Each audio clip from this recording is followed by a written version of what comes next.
such a fool for letting this one pass. What if this time we will not meet twice? Are we gonna end up in different lives? And I was just a word away. If I could, I'd make you stay. I'm the one to blame for the things I didn't say.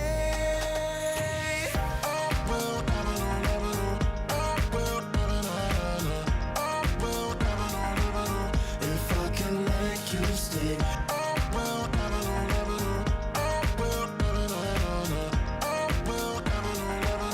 If I can make you stay. Maybe someone's waiting till you come back home. I don't even wanna know what's on your phone. Oh. They say good things happen along the road. Till I met you, I thought that mine was closed. Till I met you, I thought that mine was closed. And I was just a word away. If I could, I'd make you stay. I'm the one to blame for the things I didn't say.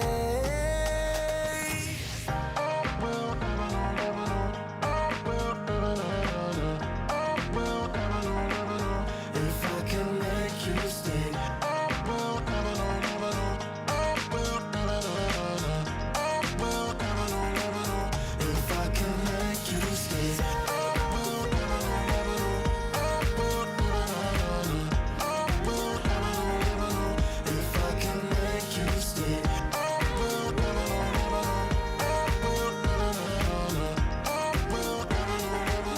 If I can make you stay.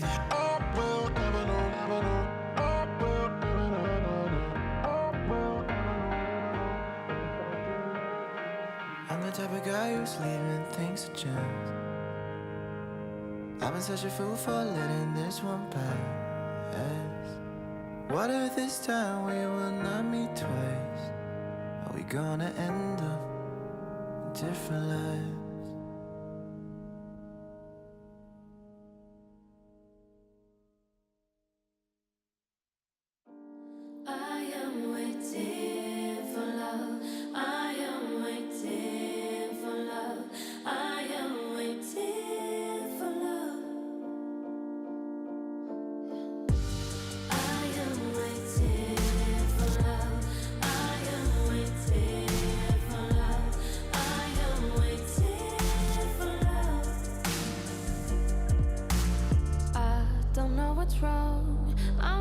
Some time so long ago. I just need somebody to call my own, yeah, yeah. Lying in my bed, I feel your hands on me, they're everywhere. But it's just a dream, it's all in my head. Scared to be all by myself, always and forever. I need to lose the demons from the past. Why can't I recover? I am waiting for love. I am waiting for love. I am waiting for love. I am waiting for love. I am waiting for love. I am waiting.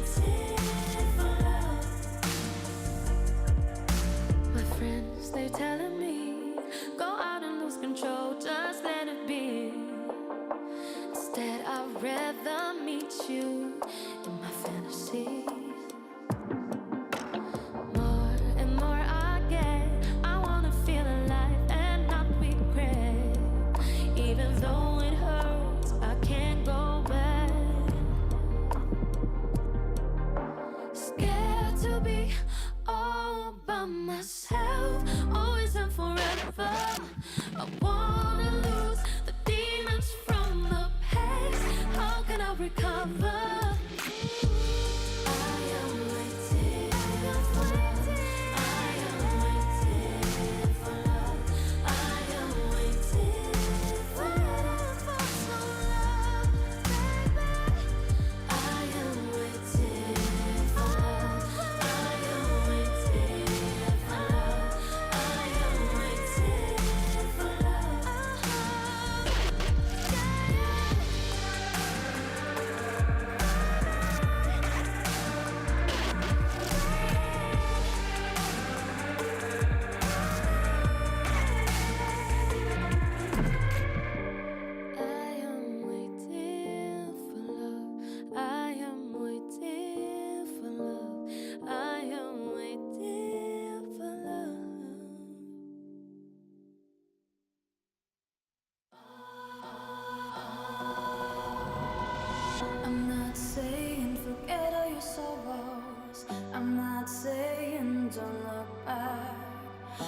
not saying leave what's holding you back.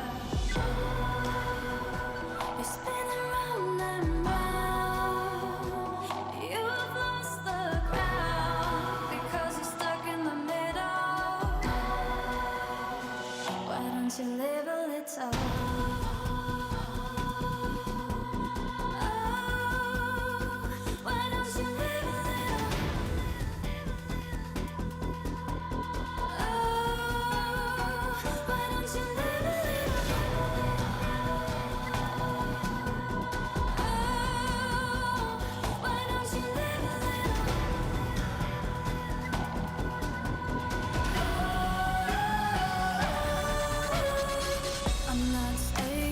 Life must be hollow.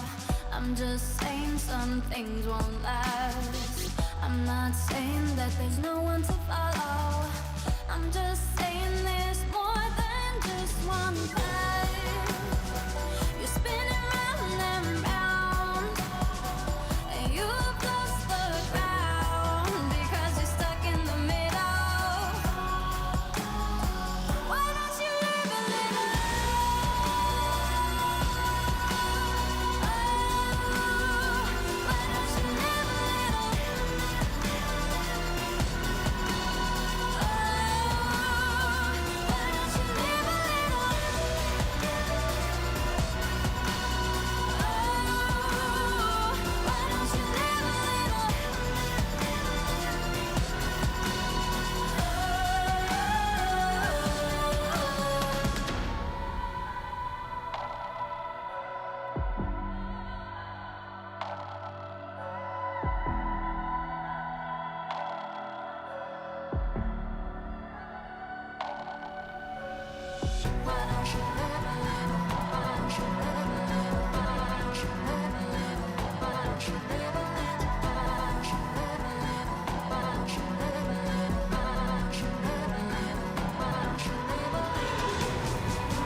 Live a little. Why don't you live a little?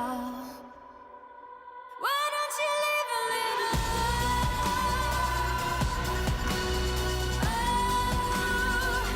don't you live a little? Why don't you live a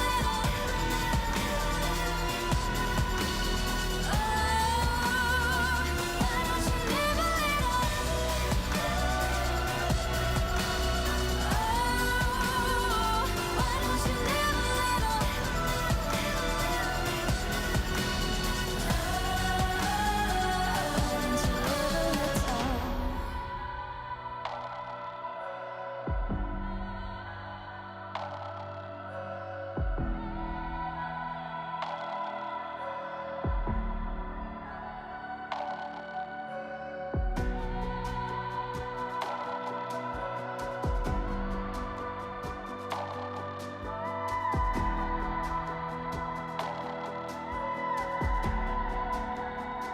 Why don't you live a little? Get up, let's go. Get up, let's go. Get up, let's go. Get up, now let's go. Wake up, we never stop. Gotta get it done, show me what you got. Like, I'm gonna turn it up. Walking on the block, girl, I'm feeling hot. Like, nobody can touch me. They wanna be like me. But I got no time, see. Get up, now let's go. We gotta move on up. We gotta move on up. We gotta move on up. We gotta move on up. We gotta move on up. We gotta move on up. We gotta move on up. We gotta move on up. Get up, now let's go. Get up, let's go. Get up, let's go. Get up, let's go. Get up, now let's go. Get up, let's go. Get up, let's go. Get up, let's go. Get up, now let's go. Wake up in the morning feeling super fine. Now let's go, don't got no time. Yeah, turn it up, I'ma strut my stuff. You see me walking on the block, can't get enough. Like nobody can touch me. They wanna be like me, but I got no time. See, get up, now let's go. We gotta move on up. We gotta move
of sin. Now I've already gone to somewhere I know is waiting for me. Down I go, where the river don't flow.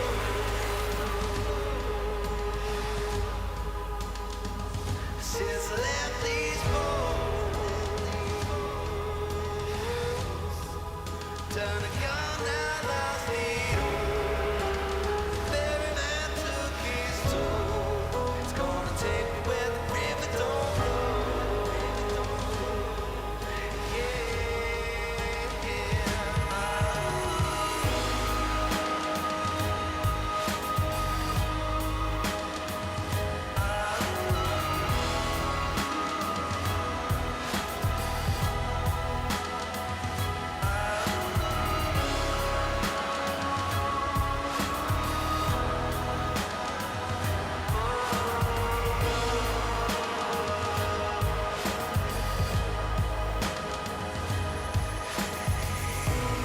All those lies I told so many times, couldn't figure out what was wrong or right. Now I've already gone to the heavens below. I don't hold my head, just let go. Where the river don't flow.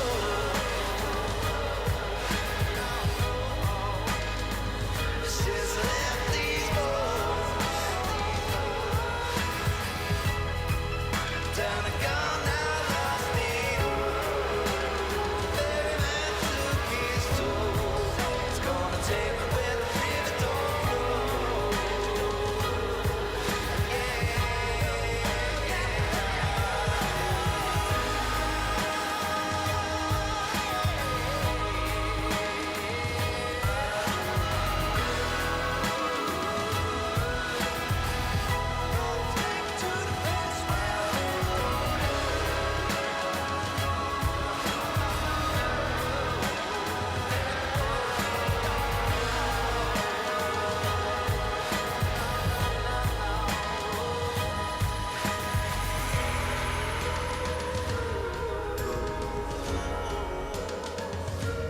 To the place where take me to the place now. Take me to that place now. Where the river don't flow.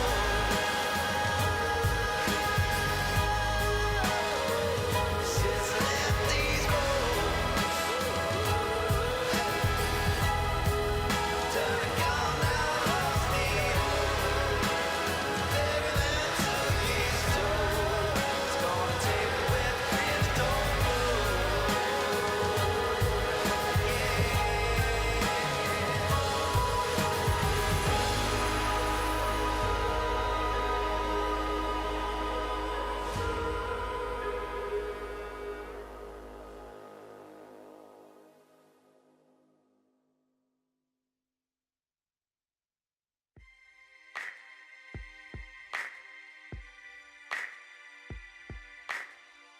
Cut my teeth on the concrete, down an old alley on a back street. Hard knock life in a city grind. Gotta work hard, running out of time. But that's just the way it is. That's just the way it is. That's just the way it is. That's just the way it is. So don't knock me down when I get my feet back on the ground. Don't you judge me for my mistakes. Taking as much as I can take. So don't knock me down when I get my feet back on the ground. Don't you judge me for my mistakes. Taking as much as I can take.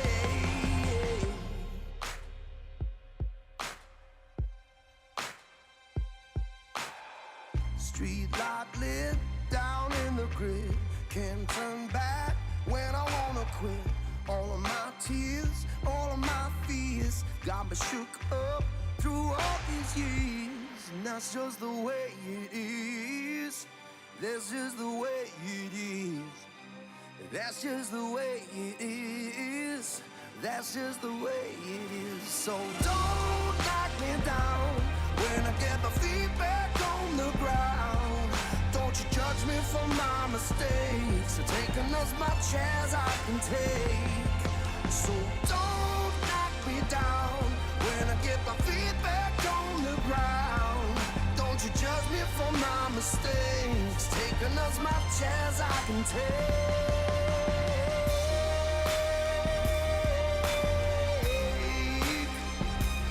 Don't you judge me.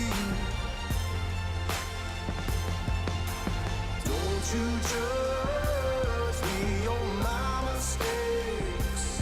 I said, don't you judge me anymore. That's just the way it is. That's just the way it is. That's just the way it is. So don't knock me down when I get my feet back on the ground. Don't you judge me on my mistakes. I've taken as much as I can take. So don't knock me down when I get my feet back on the ground. Don't you judge me on my mistakes. I've taken as much as I can take. Taking as much as I can take.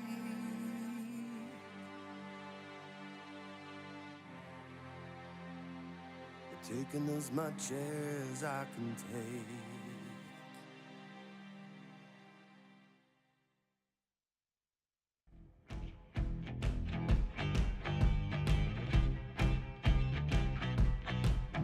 It's that kind of night. I'm dancing with the devil. Dancing with the devil. I love starting a fight. You better hide, I am Jekyll. This place is never gonna last.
I tell my lover not to stop. Oh,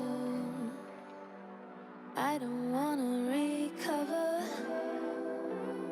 Believe me, I know what I want. I can show you the way. Be tender to me, babe. I feel that you are here to stay. Can you focus on me this time? Even though you're back in line, I just need more time. Cause I wanna fly high underneath the stars.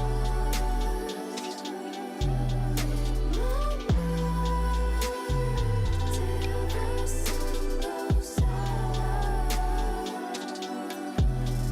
So high, but baby, I was waiting for this day to come.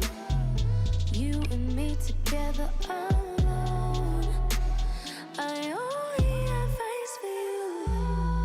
Yeah, tell me not to stop. Oh, show me how it's done.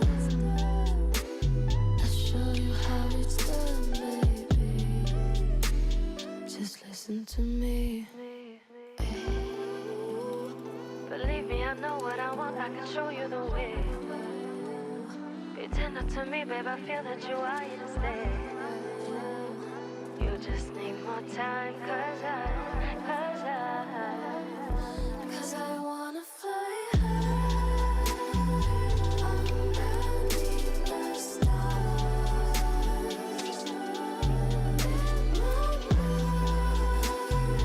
Till the sun goes down. I wanna fly high underneath the stars.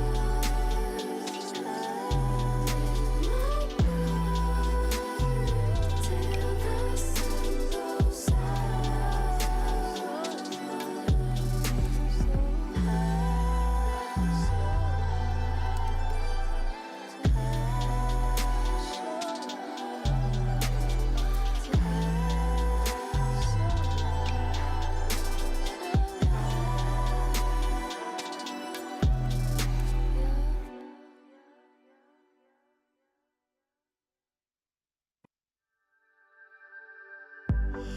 We've been walking countless miles on a mystic way of life, unsure where we going.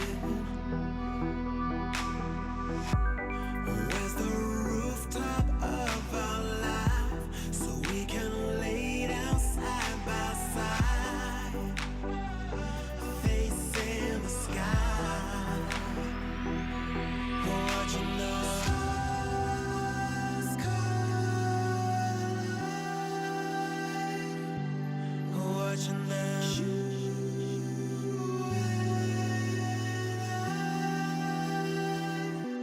Watching the stars collide, watching them.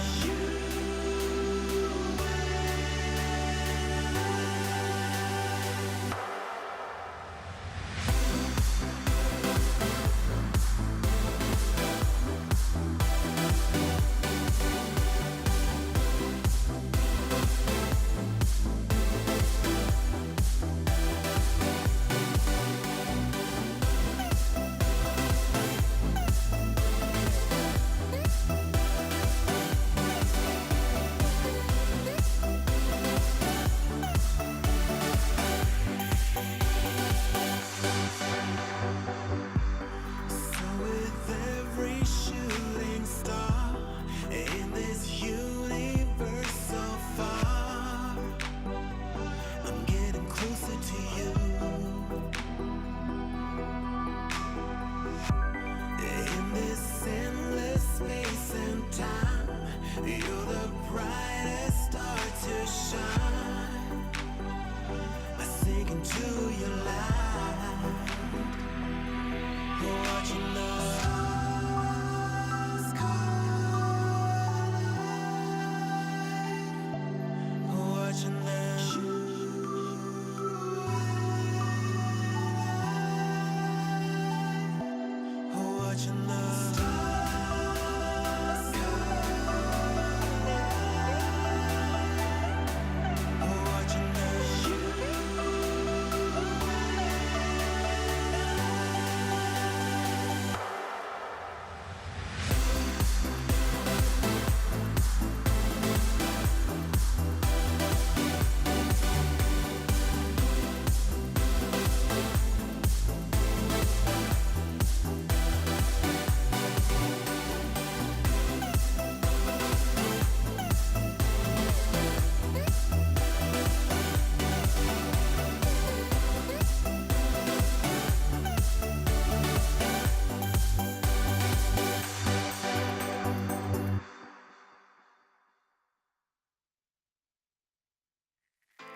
mercy on my wicked soul. Nobody told me what makes right from wrong. Came from the shadow with an eagle eye, leaving all my thoughts and my fears behind. Yeah, I'm gonna run from here. Run, run, run. Yeah, I'm gonna run from here. Run, run, run. Nobody come from here. So I leave today. Say goodbye to all of the pain. I'm moving up. I'm moving on. I'm letting go where I came from. I'm moving up. I'm moving on. I'm shaking up where I came from.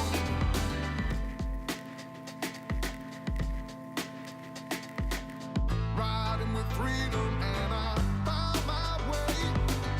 Ain't nobody gonna lead my mind astray. I'm gonna move the ground beneath my feet. I'm gonna lose the feeling at defeat. Yeah, I'm gonna run from here. Run, run, run. Yeah, I'm gonna run from here. Run, run, run. Nobody come from here. So I leave today. Say goodbye to all of the pain. I'm moving up. I'm moving on. I'm letting go where I came from. I'm moving up. I'm moving on. I'm shaking up where I came from. I'm moving up. I'm moving on. Ah, yeah, yeah, yeah. I'm moving up. I'm moving on.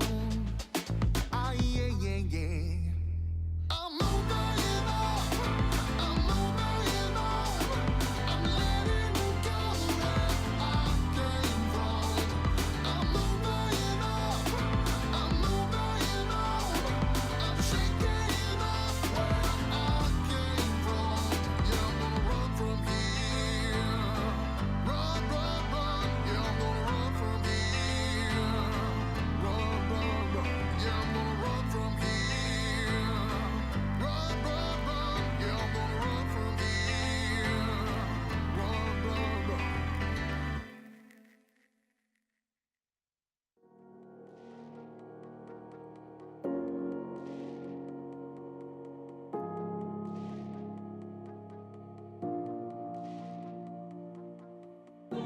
Blow out the candles, honey. Come down the stairs. You're trying to take your last breath in a room without no air. Pull back the curtains, let the street lights hit the wall. Then maybe you can explain what's been behind that bedroom door. You said I can't lie to you, just try to avoid the truth. Your eyes are burning, pretending you're crying. Takes more than tears to put out this fire. You're acting fuel, but darling, that's nothing new. You sank my heart as it came to the surface. What you did, I hope it was worth it for you.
the type of guy who's leaving things to chance. I've been such a fool for letting this one pass. What if this time we will not meet twice? Are we gonna end up in different lives? And I was just a word away. If I could, I'd make you stay. I'm the one to blame for the things I didn't say.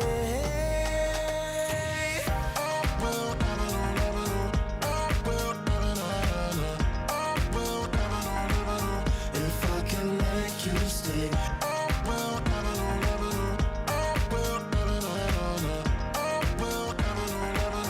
If I can make you stay. Maybe someone's waiting till you come back home. I don't even wanna know what's on your phone. Oh. They say good things happen along the road. Till I met you, I thought that mine was closed. Till I met you, I thought that mine was closed.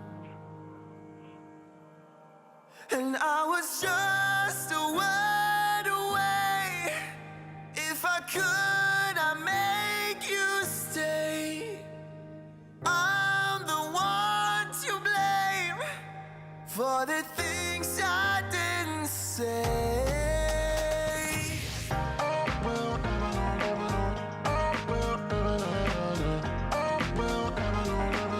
If I can make you stay.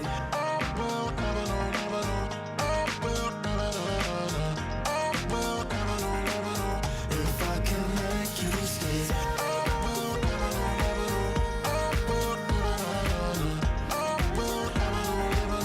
If I can make you stay.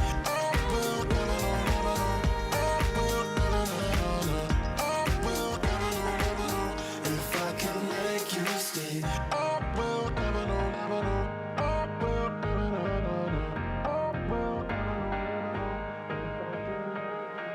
I'm the type of guy who's leaving things to chance.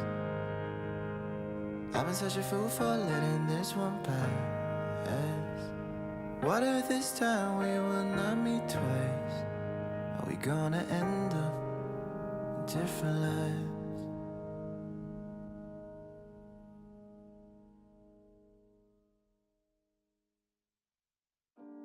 I am waiting for love. I am waiting for love. I am waiting for love. I am waiting for love. I am waiting for love. I am waiting for love. I don't know what's wrong. I'm waiting for some time so long ago. I just need somebody to call my own, yeah, yeah. Lying in my bed, I feel your hands on me, they're everywhere.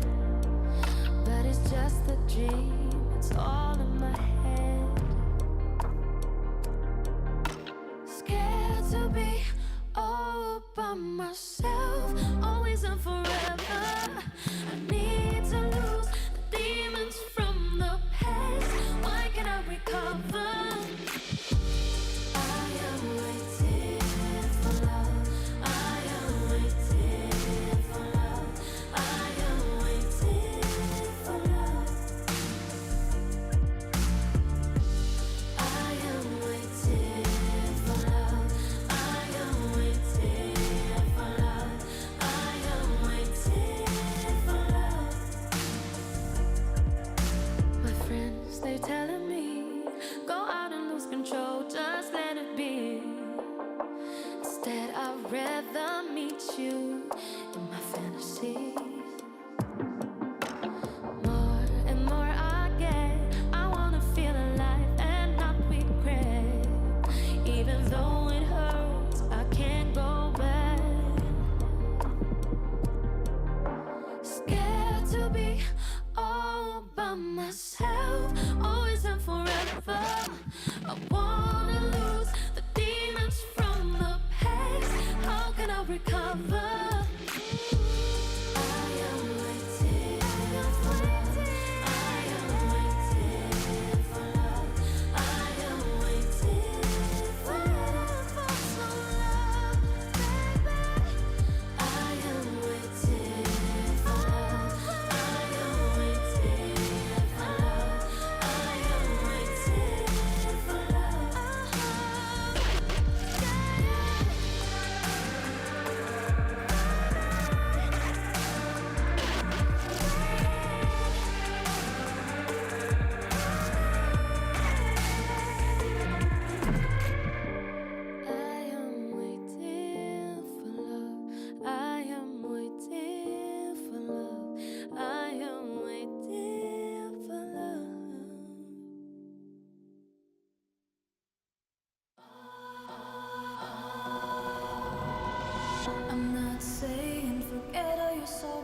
what's holding you back.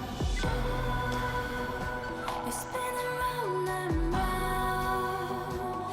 You've lost the ground because you're stuck in the middle. Why don't you live a little?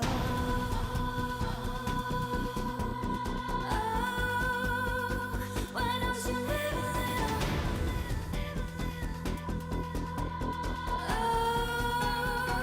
Why don't you live a little?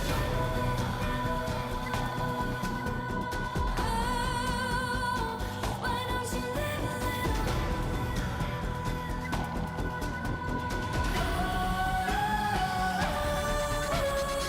I'm not saying that life must be hollow. I'm just saying some things won't last. I'm not saying that there's no one to follow. I'm just saying there's more than just one path. You're spinning round and round, and you've lost the ground because you're stuck in the middle. Why don't you live a little?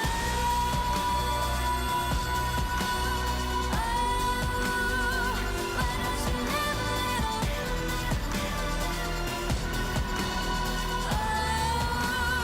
Why don't you live a little?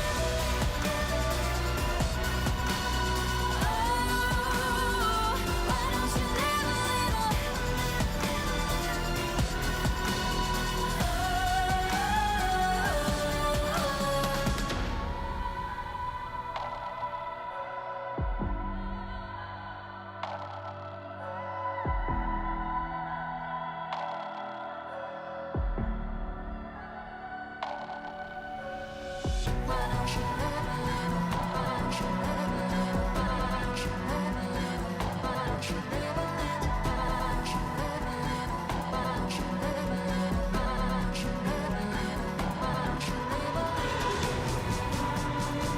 You're spinning round and round, and you have lost the ground because you're stuck in the middle. Why don't you live a little? Why don't you live a little?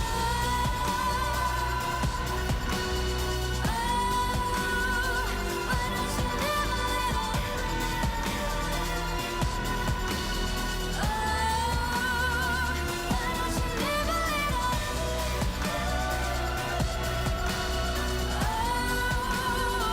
Why don't you live a little?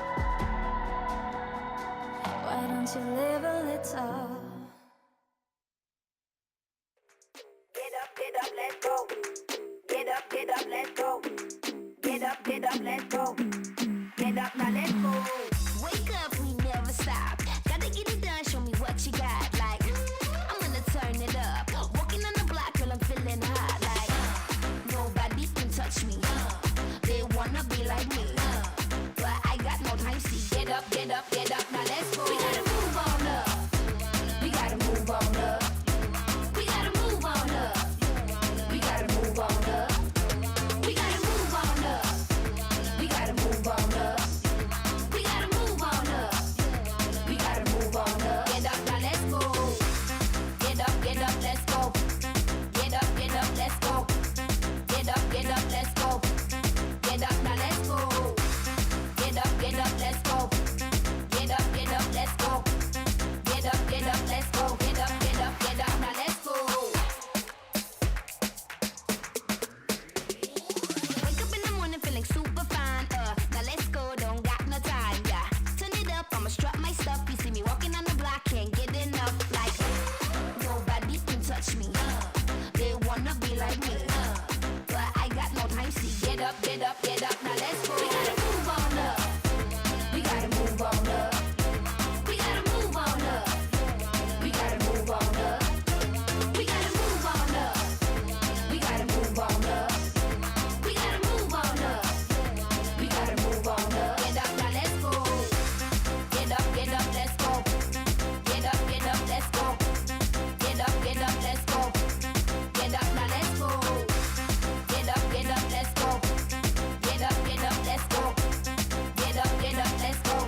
begin?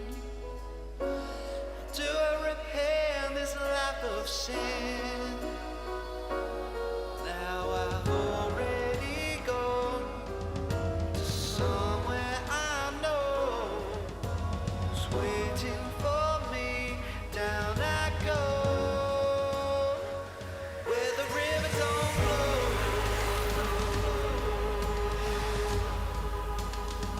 Since I left these bones,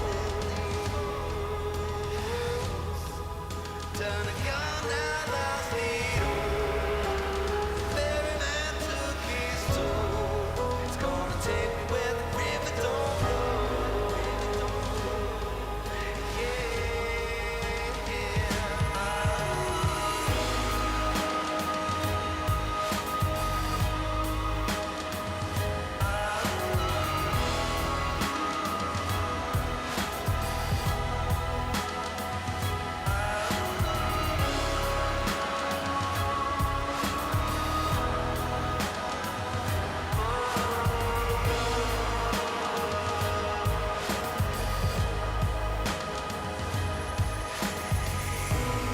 All those lies I told so many times, couldn't figure out what was wrong or right. Now I've already gone to the heavens below. I don't hold my head, just let go. Where the river don't flow.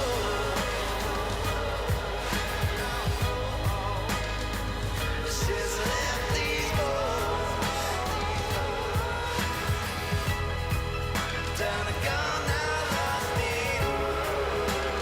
Ferryman took his toll. It's gonna take me where the river don't flow.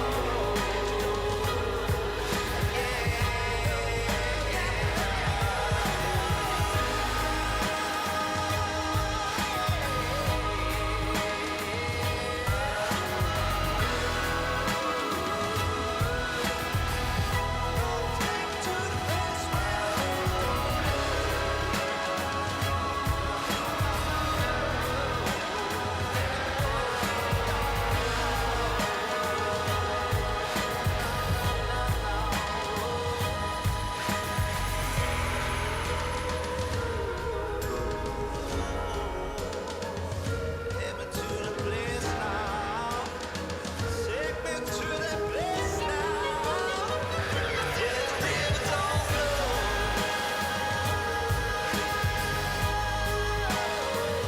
Since I left these bones, done a gun, now lost it all. Ferryman took his toll. It's gonna take me where the river don't flow.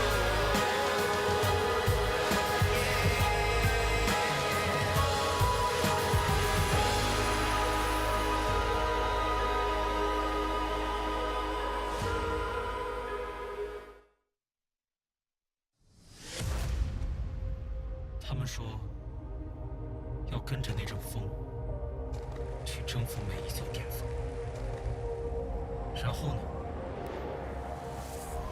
巅峰之后是什么？他们将我捧上云巅，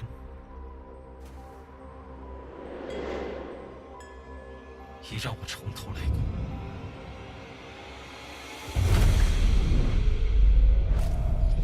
不让我回来的，我一意孤行；要让我折服的，我踏入光明；让我无路可走的，使我惧怕的，反要让他们畏缩。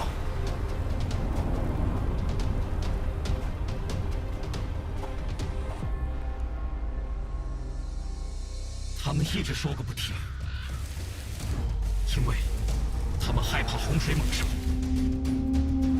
那就比猛兽更凶了，比洪水更滔天。势将到来的，终会成苦；汹涌而起的，终会证明。既然暴风将至，那就去把那些不服的、不屈的、不可磨灭的、非赢不可的，通通化成风。这里是我们，我们就是风暴。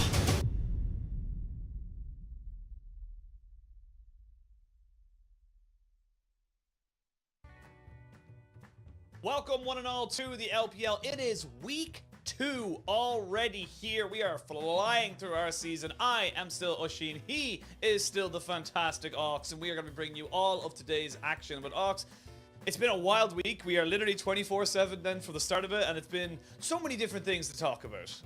Yeah, I mean, it has been exciting. We got to kick things off. Obviously, first Major League to start things, and we've just had excitement all the way. I think we've had some things that have been a little bit interesting, some things that have been a little bit expected. It's been quite a big mix of sort of results. Yeah, and I think that's something that we can look at just very, quickly at the top of the day, have a look at kind of everything we're going for. We kind of say, where is everyone setting up? Where's everyone standing as such? And we look at, yesterday's results. We see OMG still pushing themselves forward, still getting themselves an unbeaten run. And again, a lot of close series yesterday, especially that BLG versus Weibo Gaming one. Yeah, it was a real fight, and particularly the Weibo versus BLG. With Weibo taking that first game, it kind of looked like potentially that was going to be them favored, but BLG able to bounce back, and we saw definitely some unique things. Everfrost Akali wasn't something I woke up yesterday thinking I'd see, but Angel opted to bring it out, and definitely saw some spiciness. Yeah, I don't know if we're going to be seeing that one anytime soon, being not. adopted globally. I don't think that's going to be part of the meta, shall we say. But yeah, big win there for BLG. They, of course, have Doggo in there and AD Carry. We can look at today's matches as well. We got RNG versus TT. Again, RNG coming off of that big win over JDG to kind of set their season up. And then Anyone's Legend versus FPX. FPX looking to join OMG at the top of the table for 3-0. Yeah, and I think first series, RNG haven't looked infallible, right? We saw TT go up against CDG. That was pretty brutal, I'll be real. But RNG have been not as consistent. There's been a bit of hit and miss. It feels like they're still working things out. So as much as it's still very favored towards them, TT, there is still a chance. And obviously at this point, you really just want a win on the board. FPX against Anyone's Legend. Again, FPX favored, but Anyone's Legend have been putting up fights in their series, even in a loss. Yeah, absolutely. They've been looking. There's some small good things to talk about, which we'll get to later. But again, not exactly an easy win, or no one ever is in the LPL as we come into it today. And then we can kind of give people a bit of a summary if you're just joining. You're saying, geez, I didn't even know the LPL started last week. We can kind of say, a quick rundown of what's happening with everybody. So, for EDG, if you're wondering how the world champions are doing, I gotta say, it's business as usual. They look bloody dominating. Yeah, absolutely. And the thing is, it is not absolutely expected because they had a pretty long break. They didn't field their main roster for the Demacia Cup. And obviously, they just come off like a long season with playing Worlds to such a deep run, obviously winning the whole thing. But they just came in all guns blazing and have been completely dominant so far in both of their series.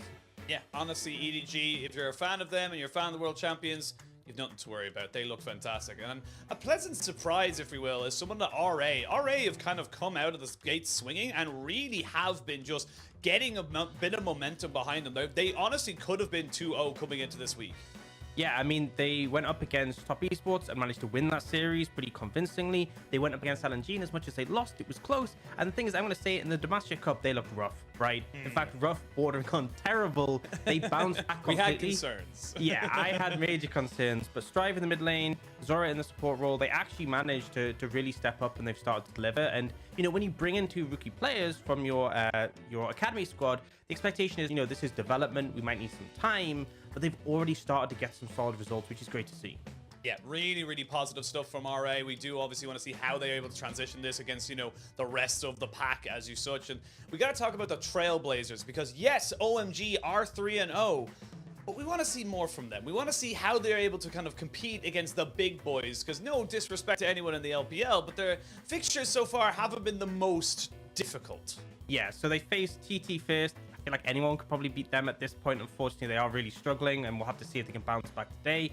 IG, which is, it's a decent win, but it's not exactly the most difficult. Anyone's Legend to another team who, you expect to be at the lower end of the table. Whereas this week, we are going to see them go up against CDG, which is a big challenge. Next week, I believe they're going up against no, it's LGD, but it's just, ramping up the challenges as the season goes on and seeing if we can get a little bit more from them. Because that's the thing, with 17 teams in the LPL, if you face 3, easier ones, you can easily top the standings. OMG have definitely looked good, but need more evidence to be convinced of them.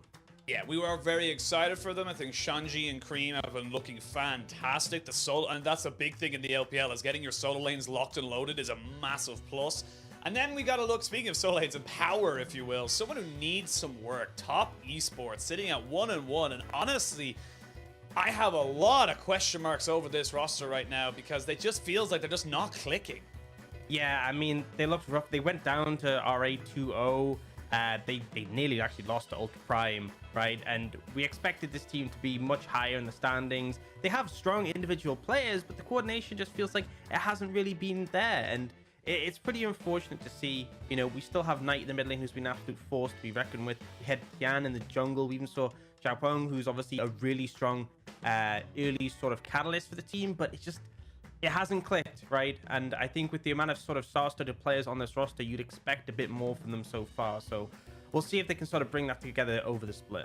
Yeah, I think when you talk of the likes of Jackie Love, Knight, Zoom, you're starting to kind of say, right, this is a title contender, not someone who should be struggling to get to results. So we'll see how all of those guys end up doing this week. Of course, we are kind of ramping up towards Chinese New Year at the end of the month, and all the results matter. Like we mentioned, you play every single team, you have 16 other teams to beat, and every result can make a difference. And moving away then from the actual league table itself, or how teams are doing, let's have a look at how the meta is doing, because we had a look at a couple of different setups for, every single role and seeing how the LPL is prioritizing each one. Yeah, so these picks are the really popular ones. In fact, there's actually a pretty significant drop-off after these picks in terms of presence in the league. In the top lane, we are very often seeing Renekton banned away, with Gwen and Jace being, somewhat frequently banned and being picked. Jungle has been, these skirmishing junglers has been a big focus. This is kind of what we're seeing globally as well. We haven't seen as much Diana as maybe you'd expect. Other regions seem to be utilizing it more, but these sort of strong skirmishes, we saw a bit of Worlds are still present. In the mid lane, Corki Victor has been the big thing, but we're also getting some champions with a bit more early agency, a bit more pressure onto the backline carries, and then the big talking point for me, the bot lane. So with the changes to teleports, with the changes to the game being more leaning towards scaling, these long range AD carries who scale really well have been completely dominant. These four have been absolute standouts. We've seen it globally. Every region has sort of been prioritizing these in a similar way. The difference, though, we've had between the regions is the support role, right? We've seen loads of Leona, we've seen Threshers, we've seen Nautiluses, we've seen Rakan, and it's not that these champions are unpopular in the regions, but enchanters have been really prevalent. We haven't really seen too many. There's been occasional pickups, but you look at, the LCK, you see Yuumi coming out. There was actually a Singed support yesterday to counter the Yuumi.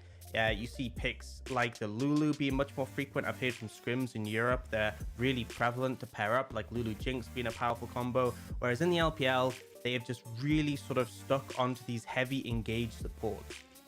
What I love about when we talk about these things, you always go so heavy on the support because you are a support main. So it's always really funny to me. It's like, yeah, look, jungle's cool, mid lane's fine, but the supports is where it's at. It's always refreshing to kind of get someone who's so enthusiastic, shall we say, about a particular role. It's always fun to kind of listen to them talk about it. But yeah, again, a lot of hard engages. It's always kind of been the style for LPL. We've always favored that style of heavy engage, big team fighting AoE, something that can roam around with the jungler. You think of the likes of Ming and Mako, big, heavy engaged supports, probably arguably the best in our league. So this isn't too surprising to see that the meta has tended this way for particularly the LPL.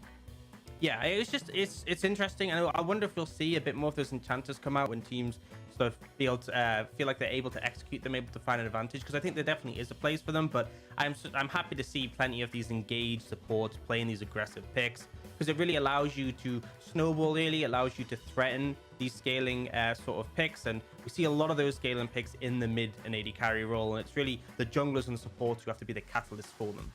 All I want is Corki to get nerfed and get off this damn rift. I'm sick of seeing him. Sick and tired of seeing him. At least we take the LCK way and just ban him away. But we are going to see the teams now coming out onto the stage. Of course, RNG versus TT is our first game of the day. And this for RNG, again, no disrespect for TT, but this should just be a platform for RNG to really get the gears turning for their season. It should be a convincing win, right? We saw EDG go up against TT, and they finished the series in record time. I got to go back to sleep and have a little rest after that one because I was up quite early. Doing me a favor, but RNG here haven't been as clean as EDG, right? It hasn't been as convincing. It's been a little bit messy, and there still needs to be a bit more of an identity being whipped out, right? We saw them have a lot of success when they put Xiaohu in the TF. It's no brainer. RNG are very accustomed to play around a Twisted Fate, but is that going to be the style they stick to? We have to see. And I think I want convincing wins, especially when you're playing against these teams low in the standings. Prove to us that you're going to be competing for the top. Yeah, and for TT, they have got some changes coming in the works. They've got Yukal coming over. He has not been able to finish off his quarantine just yet, so he will not be in the roster for today. And it does feel like this team does need a bit of a shining light. You kind of look towards all the different lanes, and it's hard to say where they're kind of getting their advantages or where they're going to be able to put their resources. Yeah, something I'll say is I feel like the bot lane's been doing okay. I think Top and Southwind has had some good performances in lane. I think the team has worked okay when playing towards them. And the thing is, I don't think this team is bad in the early game. They tend to be relatively successful there.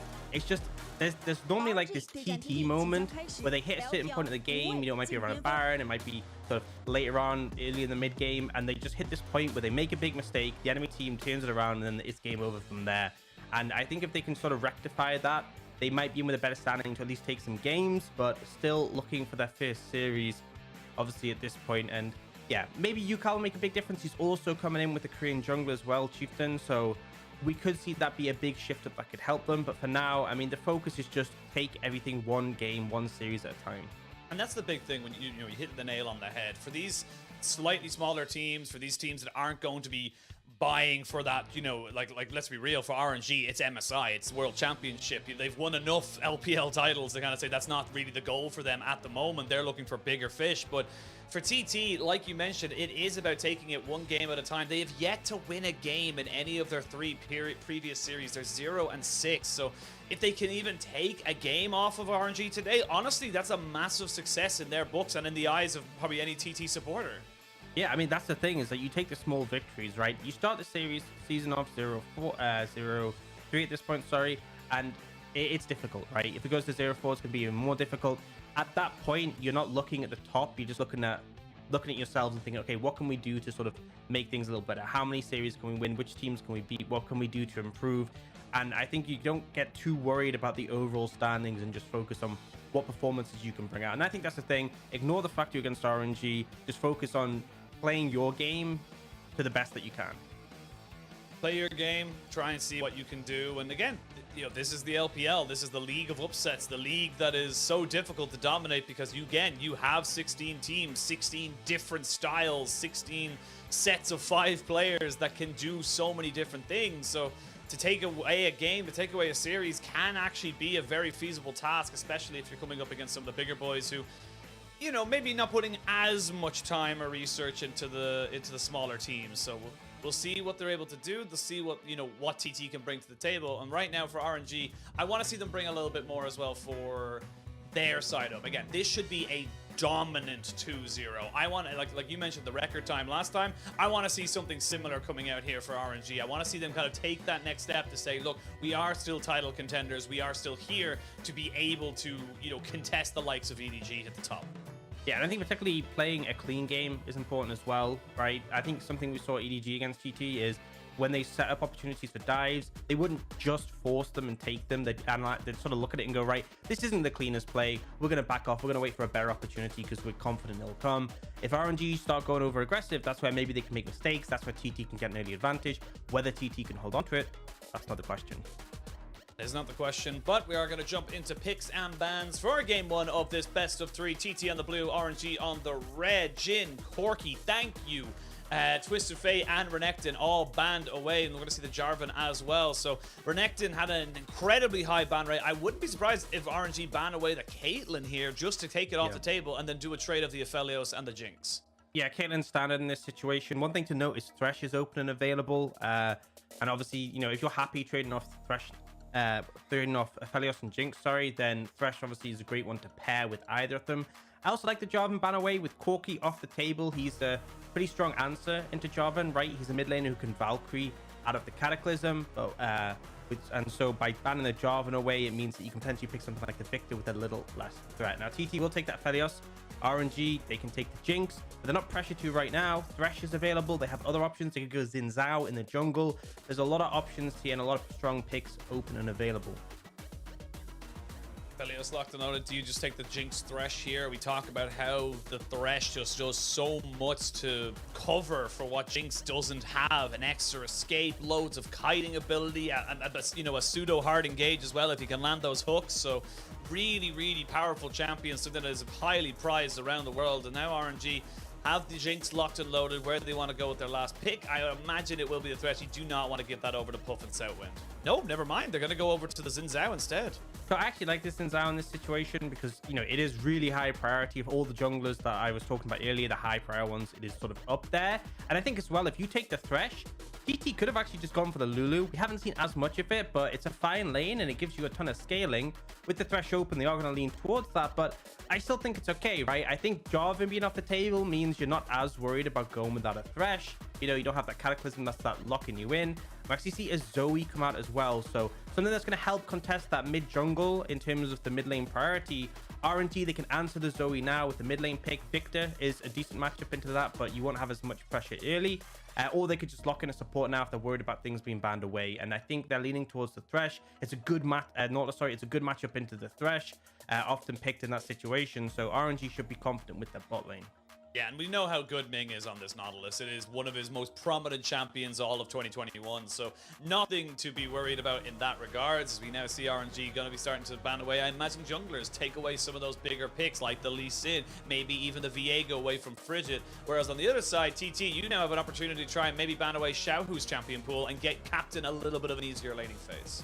Yeah, there's quite a range of mid laners you can target here. Victor's a standard one, right? But you can also look at Syndra, you can look at Vex, you can look at LeBlanc. There's also the Twisted Fate we saw Xiao have a good game on, so a lot of options there. I think really eliminating things that you're going to have difficulty with in the laning phase makes sense. So Syndra is one that Zoe doesn't have the most fun matchup into. For RNG, they're actually going to go for the Olaf here, not as worried about the Viego. Viego not going to have as much early pressure, and they also want Xin Zhao to be comfortable his ability to duel. TT do just go for that LeBlanc, so kind of as we expect in terms of those bans. And now for picks for RNG, you just take your mid lane here and leave that top lane counter pick open, unless you want to prioritize something like the Gwen, potentially as a blind that you feel really comfortable to take. They want to go, and they're actually going to go with the Vex here around this side. So again, we talked about this in our meta breakdown. Vex has become one of those big power picks for the LPL in that mid lane. 4th highest so far, and it's just great at getting on top of people, causing distortion with that fear passive. And straight away, I can't even talk about the Vex pick because we see the Talon and the Graves being picked up for TT here. Yeah, Graves pretty strong in the top lane. We do occasionally see people picking Tryndamere as an answer, but the Talon we haven't seen as much of. It was very prevalent in the World Championship, but we're seeing it now as something that has a lot of mobility on the map, a lot of early pressure, but not as much sort of straight up 1v1 dueling as the Xin Zhao early. And we see Bin toying with the idea that Jax does end up locking it in, so something that could be relevant to side lane. And a lot of auto attackers on TT is something to think about, so does give him a lot of value if he does end up joining those team fights. A lot of value. Counter-Strike will get him a lot of, I suppose, disengage should anyone try and jump in on top of him. And for TT, there, look, like I'm being, from my play-by-play brain, I'm not exactly an analyst, but this is a very heavy C champion, kill champion. Try and get those odd number skirmishes and just let the Ophelio scale in that early game. Yeah, I mean, I think their mid jungle is strong, and if they can unlock them and get them moving around the map, they can apply pressure bot. They can even lean up towards the top side. I think they have a lot of agency and pick potential, sort of a lot of varied tools to work with. And as you said, the Aphelios, especially when you look at the enemy composition, it's only really that Jinx who has like a range advantage over him, so he should just be able to shred anyone who gets close. Whereas on the other side, RNG, they have pretty decent lane matchups, I'd say. I'm really looking away though on this Xin Zhao, how he pairs up with Ming on this Nautilus and how they can sort of be present on the map, because their jungle support is such a powerful duo that we've seen consistently be a big powerhouse for them, and they have great tools in this situation to make their presence known. see how both these teams end up faring out at the start of this. We have seen RNG be incredibly aggressive in that early game, even until our loss against FPX. They were very active, getting down into that bot side, and even solo kills coming out from Xiaohu in that mid lane. So we'll see if they're able to keep that going. And for TT, like we said, it's about getting that Aphelios going. It's about finding odd number of skirmishes for this Talon and Zoe to just wreak havoc with the paddle stars, the triple bubbles, and of course the hemorrhage stacks that you're able to get. So we'll wait to see where both of these teams go, and we'll wait to see how this series unfolds. For RNG, it's all about dominating. It's all about getting themselves back on track to be contesting at the top. And for TT, it's all about getting that first win, baby. Just this Nexus, that's all they need at this point. Get just to destroy one, Nexus just one. this year. A little bit rough, but we'll see how they fare in this one. And I think the thing is, they have tools, right? We haven't seen the Talon as much. It's not something that think it's not on the same tier as the other junglers, but it is still a solid pick that can move around the map quickly. They can sort of have that presence quite consistently and is hard to punish. But I'm really just looking at what way you can do, right? You're picking this out, so much skirmishing power early. You can look towards mid, and if you actually look to punish Captain, that can be a pretty significant advantage, because I think mid jungle being able to spread out that pressure will make a big difference this game. Should be able to make a big difference. Both teams taking the early game, or at least the first skirmish, very safely. Going to pop down a ward over the bush for RNG, making sure they do not get caught out by a Flay or being over pushed out by Southwind, as both teams happy enough to take themselves onto the map without any real risk or reward. They will get control over this middle brush, though. It will be TT. They will throw out a hook, though. You can see already, this is where the fight for that middle brush does end up going down. Both these supports will be wanting to go for it, because if you can get that level 2 first and you have the first foot forward, it can be devastating for the opposition. And if you start burning summoners, that's where your junglers can start to move down towards bot lane and make things happen. I think for both these teams, we've seen a lot of tension put from TT towards Puff and Southwind, but with these compositions, the Aphelios and the Jinx is kind of that late game win condition, right? The rest of the champions have a lot of tools to offer and will still be relevant, but when you hit that sort of 30-minute point, you want your Aphelios to be strong, you want your Jinx to be strong, so I expect a lot of action to be present around bot lane, and whoever comes out ahead in that should feel pretty comfortable.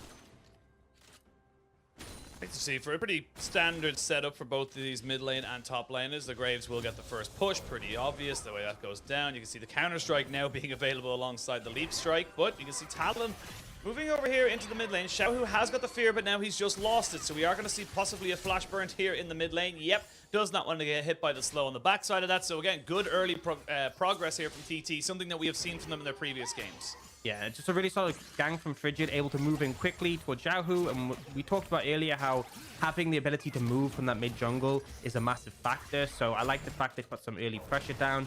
But again, Xiaohu makes the right call with that flash, because Ignite available to Captain could have been enough to put a lot of pressure down. Bin's fancying himself up on this top side. You mentioned how this Jackson to the Graves is going to be a very strong, light coming. They are going to try and turn this one around. The hook does go wide. Don't land the zap either. And Southwind will be able to fight another day. Both the bot laners getting very, very low, but no one burning too many summoners just yet. Ben has to be careful. It's kind of like you... Ooh, the flash so after the leap close. strike. Very, very close there. And this is why I said it's a light counter, because if the Jax doesn't have counter strike, Graves is still Graves. Yeah, so for me, in this matchup, right, Graves is going to be able to find priority because he AoEs the wave so easily. He's going to push Bin out of his tower, and Bin is comfortable just leaning into the later stages, right? Jax scales up really effectively, and in duels, it's hard to handle. But in this matchup, you can find windows to jump in to counter strike, but Bin just played it kind of on the edge there, maybe overstay when he didn't have the cooldowns, and nearly ends up trading his life for it. Almost a big win there for the side of TT. Seeing them trying and poking and prodding, seeing if they can get anything going for them. We will have a bit of an advantage in that mid lane. Vex able to wave clear a little bit more effectively in this early stages compared to Zoe, who will just become a one-shotting machine with that paddle star once they get a couple more levels and a couple more items available to her. And not gonna be forcing Xiaohu out of the teleport either, so not really that big of a deal. Pre 14 minutes, if you are not aware, you can only teleport to your own towers. You cannot teleport to wards or minions, so not really going to be that effective at making plays across the map, but should be able to get maybe a little cheater recall a little later. Yeah, things been pretty slow, honestly, so far. We haven't seen too much presence. Wei has just been farming up pretty comfortably, and other than that gank mid from Frigid, nothing too much has happened. We do see a warning ping, though, coming out from TT. They have a pretty good read on where Wei is. He actually walks over the control ward, so they fully know he's going for this. And not sure I'm a big fan of this play, right? You're against a Talon. There's very, very low chance that you're actually going to take him out, but Wei's just going to be happy with throwing that one singular ward down. Talon, and also Talon is ahead on farm. I guess it's only the one camp, but it does make a difference, as we can see the ward being taken away by Captain. Just pop down the pink ward just to make sure, as we can now see Xiaohu maybe looking to see if Talon is just hovering around somewhere. Hasn't seen the jungler in a little bit. They don't know exactly where he is, and they want to make sure that they're not going to get caught out behind as Ming does go hunting for either vision or a hook. Yeah, I think maybe checking the brush for a control ward. That's a really common one to get a control ward down early. And when you're against a Talon, he can go for those really deep invades just to throw down vision. Obviously, just making sure, you know, if Ming's going to go set up some vision in the river, you don't want to get him flanked from behind. You don't want him to have some optics deeper in the jungle. Now they have vision on Wei, who's able to get himself back out away from the Thresh, but this is good from TT so far. They're avoiding big vision, they're gaining vision of their own, they're kind of keeping the information for themselves, and with the information they have, knowing that the Xin Zhao is pathing top, this is a free dragon. Yeah, I think they have priority bot lane, they have a wave pushed in mid, so they're comfortable to go for this one. There's not really much that Wei can do, and critically, they know he's pathing up towards the top side, so easy setup just to grab this first dragon without any real contention. Good start. Good early setup here for TT. Hey, they haven't lost yet. They haven't lost yet. That's going to be like the tagline for TT. It's like, haven't lost yet. V5, 016 or bust. That's how you kind of have to look for this at the moment for TT. And it is a bit of a testament. It sounds like we're kind of like maybe dunking on them a little too hard, but it's more of a testament to just how damn strong the LPL has become over the years, and just becomes a more common thing that you can technically go 0-16 and still be considered probably a semi-decent team. It's kind of crazy. Just a stack league, let's be real. Does make it difficult. Wei gonna clear out the scuttle on the top side. We do have Herald spawning in about a minute, so really nice timing to pick this one up and to set up for it. We'll see if he spots the controlled, and he's walked past it again, right? This is the second time he's gone past it, and I just think it's funny how they checked that brush on the other side of the map, like to make sure it was clear, and then he's just walked past that one 2 times in a row, and It doesn't matter if you know he's there. Wei's just so confident in his own play that he's like, I'm still gonna win. There's nothing you can do about it. The play is coming. You just have to deal with it at the end of it all. As you can see, Xiaohu did get the little shooter recall back, so he's back onto the map with the sorcerer's shoes. Excuse me. And yeah, it's a little bit of an interesting setup. We might see a hook coming out here on the bot side. There's no level 6s for either of these AD carries, but they are sitting there. Southwind has now separated the two. Ming will get flashed on. He's going to flash away. Nicely done. Misses the hook. They will use the Moonlight Vigil to almost take him out. Never mind about the almost. They definitely will. First blood going over to TT. Yeah, I love the decision from TT, right? You have red, white on the Aphelios. A lot of damage in those close-up fights, but you know, that can hold. We'll see if anything goes down here, because it looks like Frigid and Wei might actually run into each other. Nope, looks like they're just going to back away. But yeah, so Ming, you know, I think he made the right decision for the time to flash to avoid the hook, right? Didn't flash in a straight line, but it really just wasn't going to get you away from the Aphelios. He does so much damage with those 2 weapons. And now TT just start up the Herald. RNG looking at contestant. Ming is coming in. He's going to be there first. This is RNG favored. Ooh, they don't land the ult from the Vex, though, and you can see now, oh god, Frigid, he needs to get out. He flashes over the wall, so he's not able to get away from that one there. Where's the Rift Herald taken? I think it was actually stolen away. I didn't actually have to triple check on that one. RNG got it. Oh my god, I didn't even realize. RNG were able to steal it away, and now they're in full retreat mode. They're trying to see if they can get away. There's so much parkour happening. Nice, another dodge with the hook, as they will eventually take Ming down. RNG 0-2 on the game score, but they did get themselves the Rift Herald. Yeah, stealing the Herald pretty big. We see Ming actually was able to secure that, but TT make a great decision, backing away, re-engaging once Southwind has arrived. But critically, I think the mistake from RNG was they committed so heavily onto a Talon, right? He's like the hardest champion to catch. As long as he gets near a wall, they all try to flash to pin him down and just weren't able to. And you can see that sort of replay, right? The steal comes in from Wei, which is obviously great for RNG. But this follow-up play, they're like, oh, Talon's in the pit? But it's like, yeah, it's a Talon, though.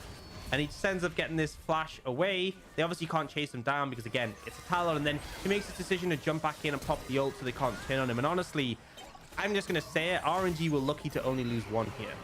Yeah, it was a very scattered play, and neither of the AD carries went up to this place. It was a straight 4v4, but Frigid able to get him out. I will say, in a excuse and, you know, very much babying of RNG, if that hooks lands onto Talon, he's just further enough away from the wall, they get all the different CCs down, he's probably dead. But like you said, it didn't go down like that. They invested a lot, and then they were very much left up a creek without a paddle. Yeah, and the thing is, they still come out ahead overall in the play because they have the Herald. The question is where they're going to look to use it, right? Where can you translate it? I feel like mid would be a decent shout. We often see teams go for 2 plates mid, and then, oh, see a play here.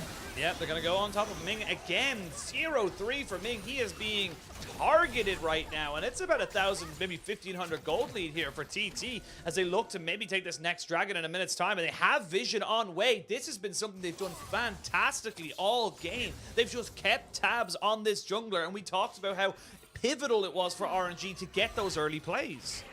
Yeah, and I mean, TT are finding themselves in a comfortable spot, right? Frigid is now past level 6. He's got his ultimate, means he can be a lot more aggressive. Southwind is consistently landing these hooks, and he's got the glacial augment as well, so really difficult to deal with the presence from that Thresh. And this is TT in a nutshell, right? Strong early game. The question is, can they maintain this? Can they keep this going? And what are RNG going to look to do with that Herald in pocket? I do think mid is a good shout, right? If you get that mid tower down with the second Herald, you can definitely start to open up the map, but you need the opportunity. Right now, they are fishing towards bot lane, but again, wave's been spotted. They'll get some vision down, but not necessarily going to get an actual play, although it looks like they're going to throw that Herald bot here and just take 2 plates. But I think TT should be comfortable just being able to defend this one as soon as Puff gets over here. It's not going to be a full tower. No, it's not going to be a full tower, as they're just trying to get Gala back up on level playing field with Puff. Puff already got himself the Gale Force. They might look to try and go for this fight instead. Never mind, it's going to be a hook missed and a hook land. We do see the ultimate coming out from the Nautilus to try and keep Puff away. Frigid is here. And all they do is burn a stopwatch. So a couple of ultimates burned, maybe even Ignite or 2. But as I was saying, there's been, he's fancying his chances right now against the Graves. It flash forward and oh, not quite able to outplay it. Solo Bolo on the top side as New picks up a kill. Such a close one, and Bin just feeling himself in that situation, right? He got Graves so low, but just the base damage comes in from New. He's able to trade it back in. TT winning pretty consistently across the map, honestly. This is a good start, right? They're up in gold by over 1,000. They're just picking up the second dragon, and it is going to be the Chemtech Soul, so even better for them. We will be able to get a replay on the top side. So Bin starts the fight off on a bit lower HP, lands the counter strike, but the thing is he didn't block too much damage with it, and you see the extra resistances from his ult makes this close, but the dash at the end means he can't follow up after the leap strike. New playing that one beautifully, finding the solo kill on RNG's top laner. Yeah, I will say that was a pretty big buffering of the CC as well coming out from New. He was able to use his collateral damage to, yes, he was stunned, but while he was stunned, he was still moving, so it didn't make that much of a difference. So big move there from RNG, or sorry, from TT's top lane over RNG's, and now still only about a 1,500 gold lead, but you've got 2 dragons in your back pocket. You are starting to get this Aphelios up and running, is almost at that Berserker Greaves as well, so really does feel like TT, if they can just transition this a little bit, they should be in very, very good standings, and they're the ones pushing in this bot lane, they're the one pushing in the top side, they're the ones making the plays. Yeah, and they are finding success from it. The question is, will they have a TT moment, right? I've seen this situation before where they have that advantage, they find the early lead, and they just make a big mistake and throw it. And honestly, I really hope for them that that doesn't end up happening here, because it would just be such a tragedy to be doing so well with this early start. Still a long way to go though, right? It's still not a crazy lead, but they are in a comfortable spot right now. We saw Puff able to pick up a couple of plays in the bot lane. Now just going for the reset. And actually, Ming, man, he looks like he wants 4 deaths. He's got to be so careful, man. Like, he has not had the greatest of starts. And look, the support dying a multiple amount of times doesn't really matter at the end of the day. It is still just a support. You'd rather that than your Jinx or your, you know, your Jax getting killed off, and you know, or your Vex as such. But it is still gold going over the side of TT. It is still time which you are not on the map to be able to protect and engage for your team. So for TT, they are happy to keep picking you off if you keep walking forward. And yes, it is still only 1,000 gold lead. If you look at the CSs, it is still pretty decently close between everybody. So it's not the biggest deficit in the world, and we know how good RNG are once they get together and start running that macro game. And it makes you think, right, when I look at this situation, imagine if this Nautilus had been like a Lulu, right? Something we're seeing more in other regions, not so much here.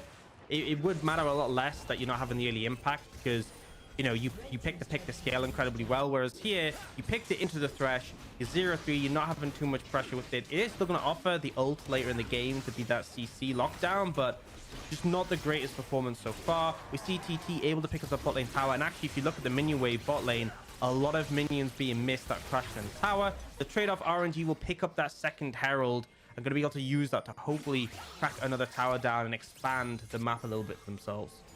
Yeah, and honestly, you're totally fine taking this trade if you're TT as well, because that Rift Herald only really gets you a tower, maybe a tower and a half. Flash forward. Ooh, Xiaohu didn't have the fancy feet, so he had to commit his own. So a support flash for a mid flash is totally worth it for TT. And again, they're being proactive, they're being aggressive, and they're the ones knocking at the door of this mid lane tier 1.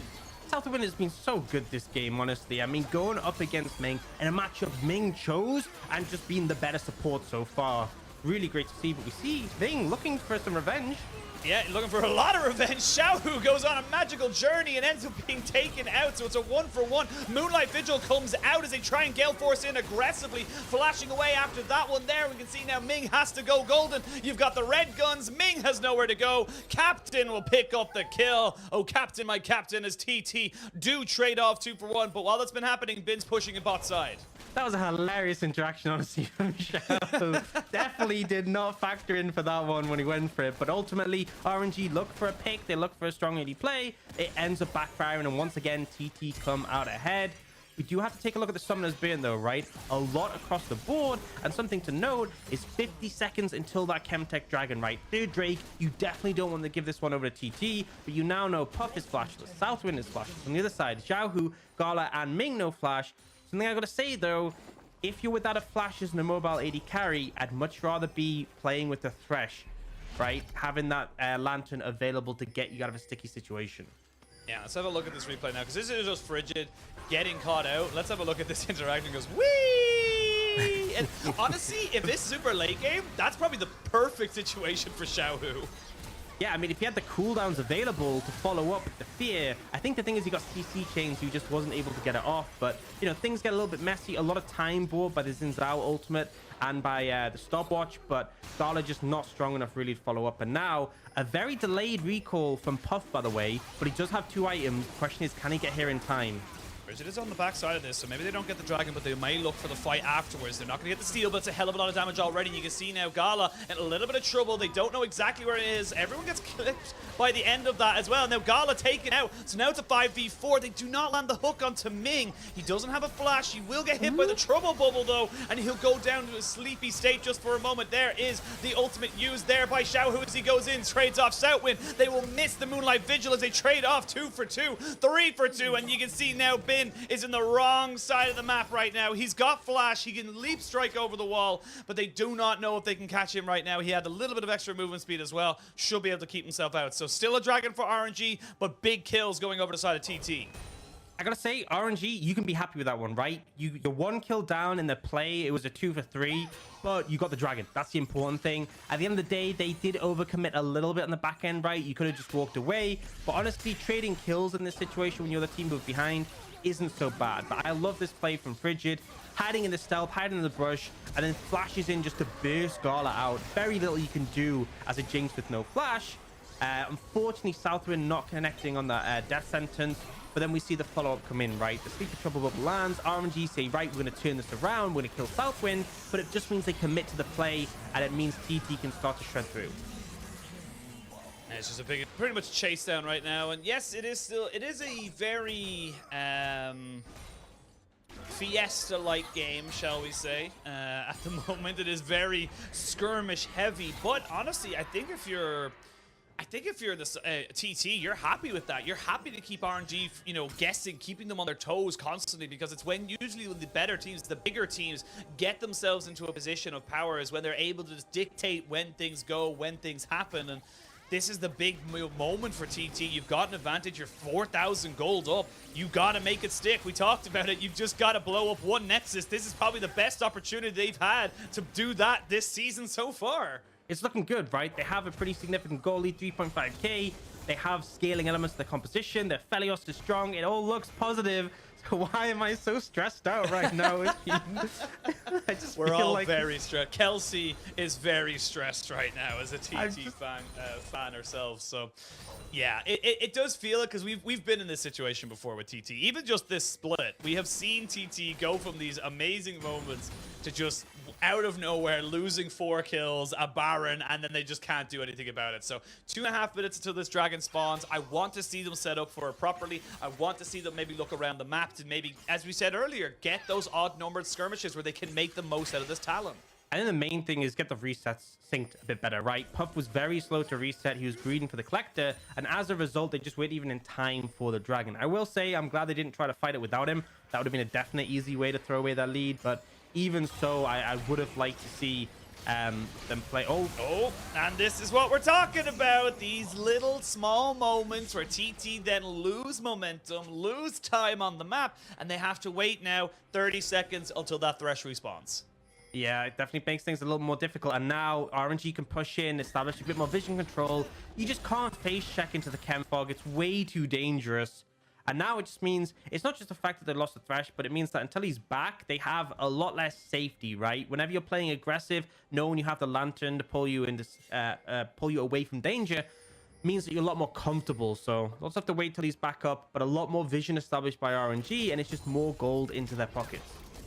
More golds. See 2 items already for the Jinx, despite being 0, 1, and 3, has kept up very nicely in CS. So actually Bin has just been solo pushing in the bot side, so he's about 20 or so CS ahead of his counterparts. So again, these are the little things that we talk about for TT that they need to clean up. And again, it's not, we're not saying they're definitely going to lose. Obviously they are the ones we expect to win in this particular situation, but it is little problems like that that are going to be the death of them if they do not clean them up. So for RNG, they're going to see if they can make stuff happen. They're going to see if they can keep themselves together. We will see the Trouble Bubble land. That's going to be Xiaohu going to sleep, but nothing else to talk about from there. Turret did go down on the top side. So again, RNG just getting passive gold from setting up their lane states. 30 seconds. This will be sole point for TT. And you can see RNG, they've got a lot of vision around this Baron pit. They honestly might just look to try and maybe push in towards that and do a bit of a trade. And actually, there was a control ward on Baron from TT, and they just got moved to a different location. So now they don't have any vision in that area. RNG definitely leaning that direction. Oh, engage comes in. They get the engage, the hook lands, they try and trade it back, but that's the talent dead, so you definitely cannot go for the jungler right now. They are not going to be able to land the collateral damage onto Ming, so he will get out with his life. And again, TT struggling to get themselves back on solid footing. RNG seems to be back on the ascendancy. Yet the picks coming out really solid for Ming, and with taking out Frigid, you know, it makes you think they can't necessarily go for the dragon straight away. But the problem is, so much follow-up damage came through from Captain. Actually, he just found a sleepy trouble bubble onto Bin. Gonna chunk him out. Oh, the ignite! Tick, tick, boom! Captain takes a nice little pick, and now TT can go back and get themselves on the sole point.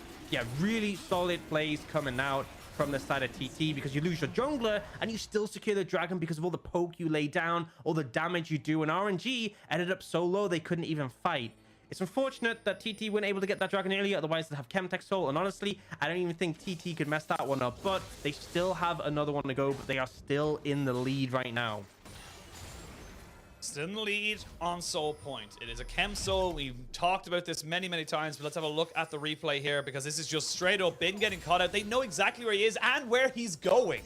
Yeah, Captain has been so good on the Zoe this game, honestly, consistently landing bubbles. And the thing is, there's been so many he hasn't been able to follow up on just because of the way RNG defended the members who get sleepy trouble bubbled. But he finds one here with Bin isolated, able to land the kill. And right now, we look at the items, right? You have the Loons, you have the Stork Shoes, and you have the Shadow Flame. That is the full pen combo. Everyone on the enemy team basically is going to have 0 MR, right? No one has bought any magic resist yet. So really doing a massive amount of damage. And on top of that, both Captain and Puff have picked up stopwatches. So if it does come down to a fight, they have that extra tool to keep themselves alive a little bit longer. Another thing to recognize as well in this particular matchup is that for RNG, every single kill is on Xiaohu.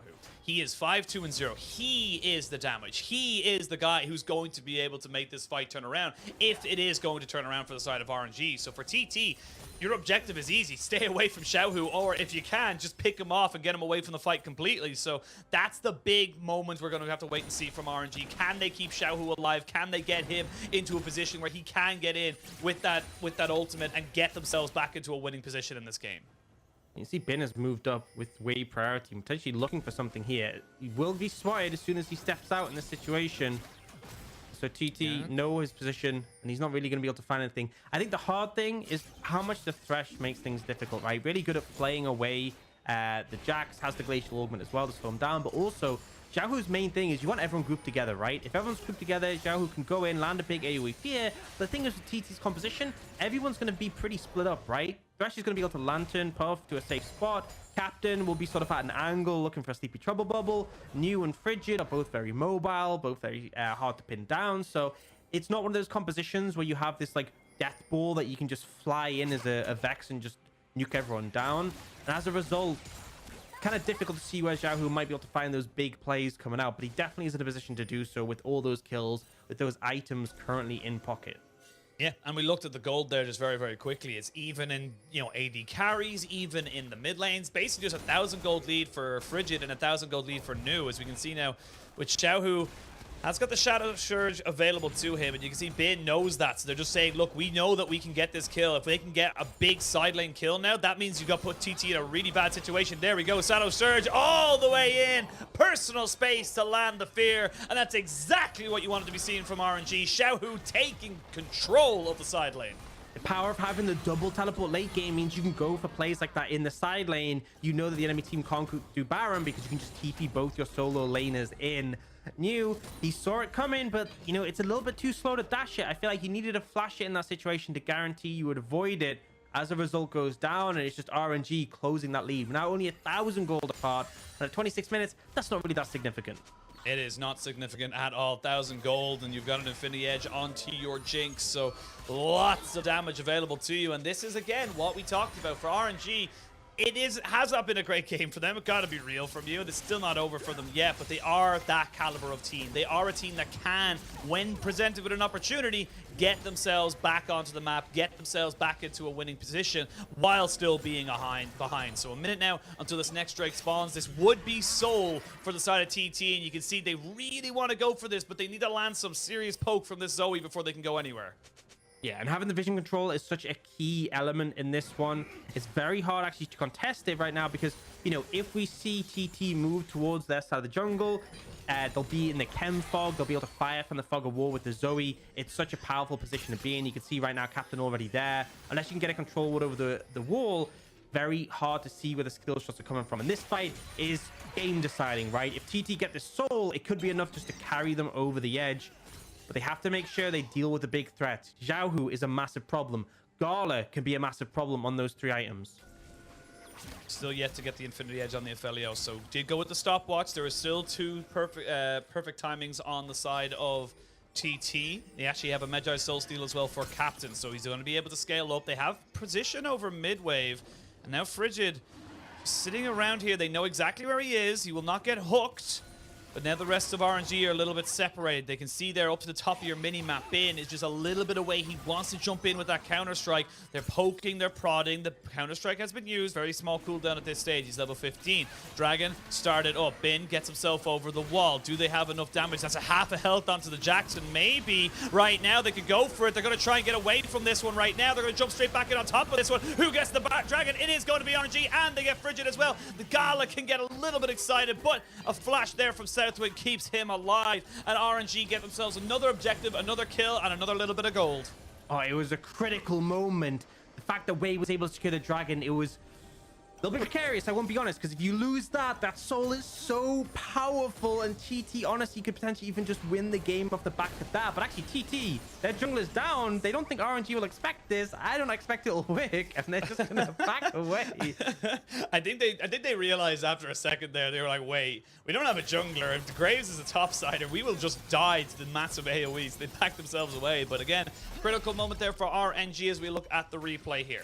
Let's have a look at sort of the mechanics that go down around this Dragon, right? You see Frigid quite far away from the Dragon, so he dashes over to get in range and actually tries to go in and finish it off. Goes for the Q, but ends up smiting Ming there. Ming. Oh, that's so unfortunate. Yep. Yeah. Oh. Not much else to say on that situation. That was a little the bit of a soul. rough run. That would have been the soul, right? And Wei manages to move back in time to secure the Dragon with his own smite. Yeah, Well, at least he has another chance, right? In 3.5 minutes, RNG still 2 away from their soul, but that is, you know, when it comes to these critical moments in these games, like we said, we've seen these moments before where TT are ahead and then they just make mistakes and end up throwing it away.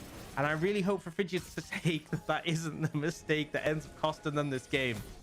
Yeah, again, I always feel so bad giving such shtick, if you will, to TT because they show little moments. Like this entire first 20 minutes of this game, it was great. I really thought that TT were looking very, very solid and it had opportunities for them. But then things like that happen, and little small mistakes go against them. And again, we've mentioned it a million times, we'll probably mention it a million times more. Better teams will capitalize. Better teams will get on top of that and punish you for those very, very small mistakes. And that's just kind of how it's been so far for RNG, crawling themselves back into this game. Now, I will catch myself and say, even if RNG win this game, this was not a dominating performance from RNG, and there's still a lot of question marks for them coming into game 2.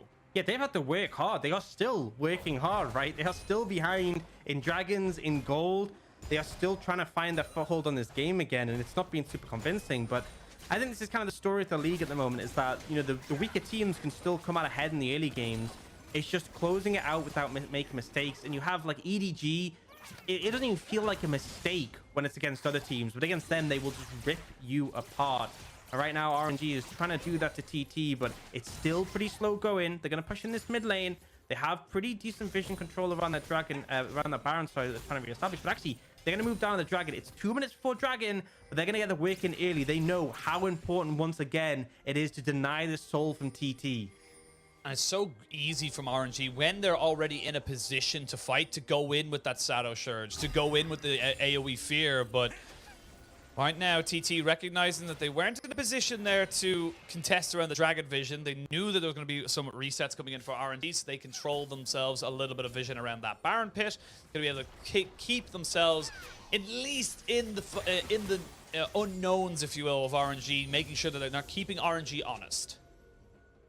Making sure, and that's the thing, right? There is a situation where they leave the dragon to RNG and take the Baron. I don't think you should, but at least keeps the threat alive, right? If RNG don't have vision around the Baron and you move over, they have to respect that threat. Oh, ult comes out and misses from Zhao, who... Oh, and actually Moonlight Vigil, Ming almost falls there. Now Gala's kind of separated from his team. No real way of catching up to him right now. They will land another trouble bubble, and this could be a little bit of an opportunity here for TT. They're hunting. They're praying that they can find someone with a low enough health bar, but they're not quite able to do it. And Gala, even by himself, even with his incredibly low turret, should be enough to dissuade everybody from TT. There's going to be the Super Mega Death Rocket. Not going to land out there, but 40 seconds now until this dragon spawns. Bin in the bot side, just split pushing. The trouble bubble? PvE. Trouble bubble has been cleansed.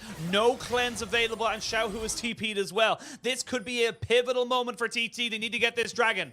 Yeah, a lot of things being here from mostly RNG. TT only down the Moonlight Vigil. Frigid is able to heal up. He has the Eclipse in his pocket.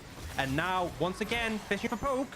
They're going to fish for it. There's going to be Beautiful. a very large AoE disengage. As I say that now, we can see now Wei goes in. It's actually Xiao who has to go golden. He's on absolutely nothing as he goes into the Zanya state. Now we can see maybe they can get Frigid out, but he's getting chased back, chased down. He's got himself a dark passage to keep himself alive, but RNG have done just enough to keep themselves in control of this Dragon Pit, and they'll put themselves on a soul point as well.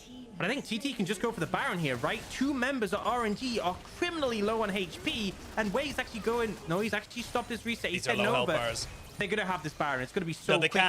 They can't take it. Super Mega Death Rocket will come in and literally kill them all. They cannot go for it right now, and this is TT. It's slipping away again. Ox, it's just... they can't finish it off. It's such a disaster there, and honestly... I feel like it all sort of came from the fact that RNG initiated, right? They didn't give a chance for Captain to lay down any poke. They were like, as soon as they saw him, we're going in. And yes, did they kill Captain at the start? Absolutely not. But they burned the lantern, and that meant they could then threaten Puff. That meant they could then threaten the rest of the team. With that on cooldown, they could have a lot more agency. And we've gone from a situation where TT were 1 away from getting that soul. RNG have matched them 3 dragons in a row. That is not going to feel good. And the thing is even if RNG don't get the soul, the stats alone on a 3-stack dragon are just massive. You're getting so much value out of that extra percentage damage that you get from the Chem Dragons. So it's just going to be a big moment. But speaking of big moments, they land the hook. Can they burst out Bin? He's got the counter strike, he's got the flash, and he gets out by the skin of his teeth. Collateral damage not going to be able to take him down, nor is the ignite. We can see now Gala very low, pumping out the rockets. The Aphelios is dead. Can Gala keep himself alive? As we can see now, Graves going in. Never mind, it's not Gala, it's Xiaohu. As Xiaohu finally falls, but then Bin says, peekaboo, I'm back in town. TP's in. RNG get themselves another kill. They're going to look to make it at the ace, and then probably look for the Baron. This is going to be huge for RNG. They're still hunting down Captain. He's the one left alive, and his goal is just to buy as much time as possible. Don't let them take that free dragon. He's hiding in the alcove at the moment, and they're not going to risk it. They're not going to go for it. Alcove Gaming, what an addition. They are going to head over to the Baron now. Frigid is 13 seconds, but it's a Talon. Remember, he can scale the map incredibly quickly, but they do this so fast. I think they should just have this one. They should. They do not have smite though, so you got to be a little bit careful of where the Zoe is. They have decent vision control. You can see Ming just hovering around saying, I don't want any triple bubble to land. That's going to be the Baron going over to the side of RNG. They don't even wait for Xiaohu to come and respawn. But let's have a look at this replay because it looks so good for TT, but they just can't get the kills. Yeah, I mean, I think the mistake here was you're going in on a Jax, right? We talked about this earlier, how good the Counter-Strike is against this team. When he pops it, he actually soaks so many autos that just don't connect. And then we see this aggressive play coming out from Puff, and his positioning ends up being so rough, right? He gets jumped on, he gets blown up. We see them all getting caught in this AoE, and it's just a really bad situation for TT to fight. And I feel like this is the big mistake RNG were waiting for, and honestly, I was dreading from TT. Gotta shout out my boy Ming. That hook to catch Frigid out literally saved Gala's life, and oh my good lord. This Zoe is still doing damage, and with 2 minutes left until that Dragon Soul, one team will have it. One team will be able to get it as we come up to 37 minutes or into this game. It's 3,000 gold in favor of RNG, but those gold leads don't really matter that much anymore. We can see there 4 items, 5 items being picked up by pretty much everyone across the board. You got the GA now onto Gala, so Gala's not only going to be killed once, he's going to have to be killed twice. Look at the work that Xiaohu did in that last fight. Over 4,000 damage. It's basically been between Captain and Xiaohu about how these teams are able to fight in these team fights. And Xiaohu just found so much damage, particularly on a Puff. And that's the thing, you burst out that Aphelios, you very quickly shut down the threat that TT has. Oh, don't look for Bin again. I mean, they could burst him down. They've got a lot going for them. And where's he going to go? He's got no more escapes. And finally, TT gets their man. But you've got Baron Buff. You can push down this mid, and you've got a Jinx. They could honestly, I wouldn't have been surprised if they tried to look for the base there. Yeah, I think they were concerned if a flank comes in from Frigid, right? You saw Captain also didn't actually recall. They were scared maybe they get collapsed on, so they opted just back away. The critical thing is, though, 52 seconds on that Dragon. Bin is only going to be alive about 10 seconds before it spawns and has no TP. He has to beeline straight towards that Dragon, and that means, TT, you should be able to contest this area, right? You got 4v5 on the map. Push in, get vision control, and be ready to take this one, because whoever gets this Dragon, I think, just gets the game. This is it. This is the moment. While this is all happening, Graves split pushing in that top side, so a little bit more gold, a little bit more pressure available. TP is available for Nu, so he's in a nice little position. But as I say that, they've been caught out. Captain, oh dearie me, the Shadow Surge will not get another reset, but now Puff's been caught by the zap. He'll flash onto him with the wind, becomes lightning. He will have to use his heal. He has himself a little bit of movement to try and get himself out. But he does get out, but to what end? Now you're 4v5, and again, so good from TT. That just lids is so bad. Frigid now, I don't think you can settle this. The rest of RNG are coming for you. Yeah, I think he just wants to be in position, try and find a way to jump over and steal this. They know where he is. Make a critical mistake, get a stopwatch, and still got caught out, and he's not going to be alive in time. No TP to join the fight. This has to be a steal from Frigid. It's now or never. Do not smite Ming this time. No, do not smite Ming. They catch Xiaohu, and that's a lot of damage coming out. You can see they're going over the wall with the Graves. Try and catch this one out. Dragon resets as they go in now. Not going to be able to get it. That's going to be the Chem Soul available for RNG. They will kill off Xiaohu on the side of TT, but RNG got themselves a soul. RNG got themselves out, and RNG got themselves back into the advantage. 4 Dragons in a row from Wei, able to secure all of them, even with Frigid trying to contest, still gets them time and time again. This guy is clutching it absolutely for RNG, and now with the Chemtech Soul, it feels so difficult. We can see Frigid fly over the wall here, goes invisible, waits for it to get low enough from all this AoE coming out, but Wade just has a better read on the timing, able to snap it, and it's actually just too early coming out from Frigid. He smites it to 300, and you can understand it, right? You're invisible. As soon as you come out, they're going to jump on you. You just have to try and combo with your damage, but he just wasn't that close. And again, RNG secured the Chem Tech Soul. We've talked all season about how broken this Dragon Soul is, and it just makes it so difficult, right? You kill Gala, he's back. You kill Xiaohu, he's back. Everyone on the team essentially got a discount GA. It is very difficult to go up against. I mean, TT, my heart breaks, my heart bleeds for you right now, my boys, because you had everything. You just needed to sign the letter, seal it off, put a stamp on it, anything to get that to the post office so you could get your W. Sadly, that letter is very much fading away, lost to the ether of the post office right now. I don't know where this analogy is really going right now. I just kind of to the post office, I think, at this point. Yeah. I mean, right now it feels like TT are going postal. It just doesn't seem to be going very well for them whatsoever. And for RNG, it's just, again, not a great game from RNG, but they're crawling it back bit by bit, and it's just tough to kind of see where TT can come back into it. Well, I think the big takeaway, right, is Chemtech Soul's super strong in team fights, right? But it's not very good against picks. If you pick someone with Captain, right, it doesn't matter that they come back because they don't come back for good. So Captain can still find an opportunity. If you pick someone important off, if Gala goes down, that could be enough, but it definitely becomes a lot more difficult. And if RNG find an engage, I'm tense. Yeah, I think we're all feeling a little bit tense right now. It is definitely RNG, though, who have the advantage. RNG have the permanent buff. RNG have themselves a gold lead, a 6-item Jinx as well. So they are feeling good. It's going to be Baron spawning in 20 seconds. Frigid has been spotted out, so he'll have to use his parkour to get himself away should they fully engage on him with the Nautilus. But look at the vision that's available here for the side of RNG on the top side of the map.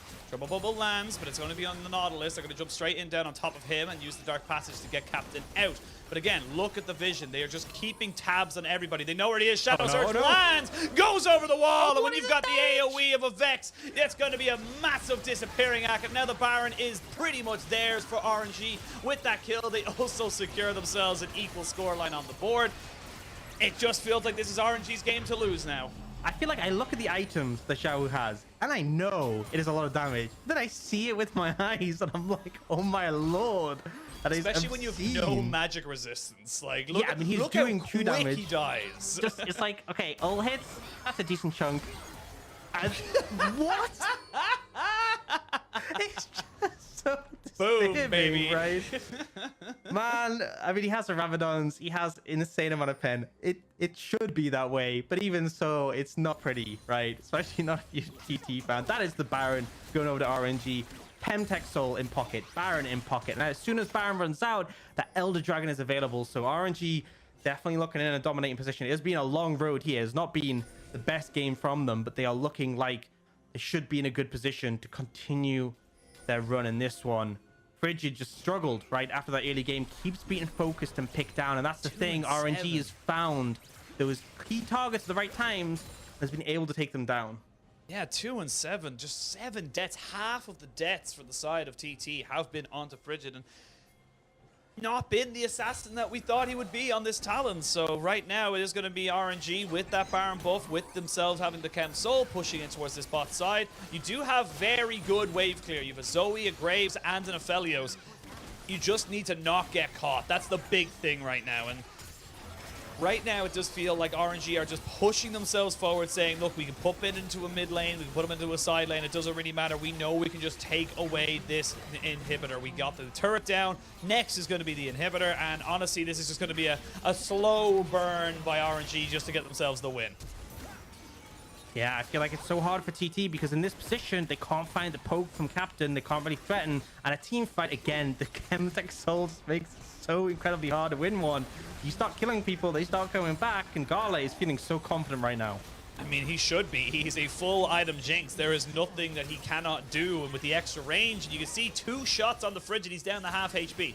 Literally 3 or 4 shots and he's dead. There's nothing you can do. And you don't really have a true tank on your team for TT. Yeah, you've got yourself the Thresh, but he's more utility. He's got the Redemption. He's got the Locket. He's not going to survive that long. It's, you know, compared to the likes of a Nautilus or hell, even a Xin Zhao.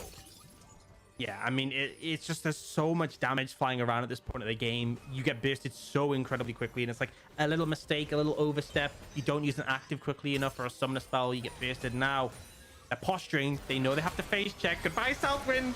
Yep, they'll buy. There's nothing else more to say about that one there. They're going to jump straight back onto him. There's the Shadow Surge, going to be able to take out one more GA, and the Moonlight Vigil is nice, but it is not nice enough. They'll get themselves another kill. There is still a Shadow Surge available there for Xiaohu should he decide to use it. And this is going to be game 1 to RNG. We expected this to happen. What is that damage? Good God. It's not fair. It's not okay. RNG take the win in a long and arduous 46-minute game.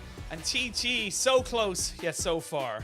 It wasn't quick, but they close it out. And TT, man, my heart bleeds. That early game, it felt like they had it. They had 3 dragons with a Chemtech Soul on the way, and they managed to lose from there. Credit to RNG, though. They waited for the mistakes. They punished, right? They didn't get ahead of themselves. They found those opportunities back in the game.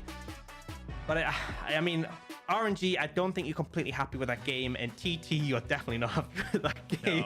No, again, my heart bleeds. Single tier, fully stacked, because that was, as we said, out of the 7 games they've played so far in this split, that was probably the best one they've had so far to take a W. That was the best one. That was the best opportunity. They just needed one dragon. One thing to go right. One smite that wasn't on Ming. Yes. Oh, that hit. That hit. You know what? Fridge is gonna have nightmares about that moment. I'm gonna have nightmares. I'm gonna be playing jungle now, and I'm like, oh god, see a Nautilus and just get PTSD. There's 2 sides to it. You know, there's obviously TT made the mistakes, right? We've seen this before. They're just not quite at the same level where they can convincingly close out a game. But RNG, you have to be a team who can punish those and can be strong enough to bounce back. Wei in particular didn't do a ton of damage this game, right? But his role of securing those dragons, flawless. 4 in a row, you mess up once and the game becomes exponentially harder. And he managed to secure all 4 of them. So credit to him for holding on, because I feel like RNG might have just lost of that if he wasn't able to. Xiaohu's damage as well. 32,500, or just shy of it there. Bin was a non-factor. Bin literally just played PvE all game. He just split push. He basically only did about not even double of that of the Nautilus. So it is a massive game that came from the back of, like you said, Xiaohu, and obviously, of course, coming in from the Wei getting those dragons as well. But it just feels like this should have been, you know, we were obviously having a bit of fun with it. TT should not have lost that game. RNG did come out the win, but I think this is going to be one of those games where people won't know the full story while just looking at the result, because honestly, that was not good from RNG, and I will call them out 100%. This is the MSI champions. These are guys who we, myself included, have touted as people who should be in the top 2, top 3 of the league, and you're losing, or nearly losing, I suppose, against something like of a team that shouldn't even be close to playoffs. That's just not good enough. I think as you see Xiaohu's play, and you're like, yeah, this guy's playing sick, right? The switch to mid is working for him, but the team is just, it's messy, right? Bin didn't have a good game, gets solo killed. Ming Star was atrocious, right? It just feels like the early game coordination isn't as crisp as it used to be. They used to have such a clear plan when they played it, and on top of that, individual members are just not playing well. So back to the drawing board for game 2 for TT, but RNG, I still think there's a lot of distance to cover before you get the level we expect. Yeah, bit of a shake-up needed for RNG. We're going to send it to a quick break, though. When we return, picks and bans for game 2.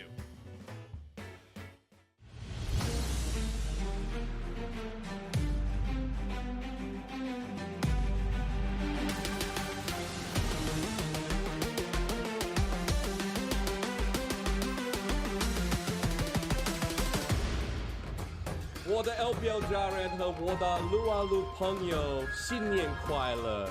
祝你祝牛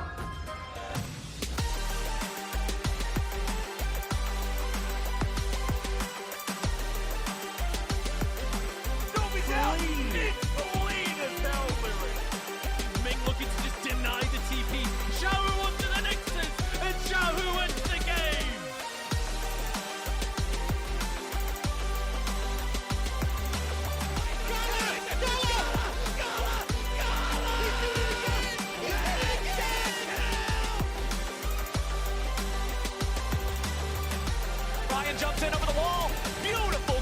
cast from Xiaohu. Putting that DPS into the tier 2. They're already going in. Go!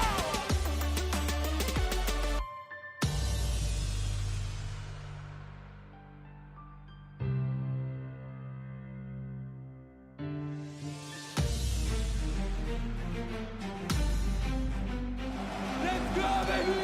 Ally, if they want to go for this fight, in he goes. Move forward. Oh! He gets him! No! This is Donya's trying to buy time. There's Kingslayer. I win the trouble as well. The E dodged away from Flash. Well, looking forward, trying to end the game.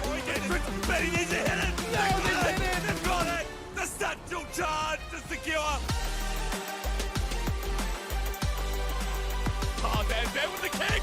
It's a 3-man 2.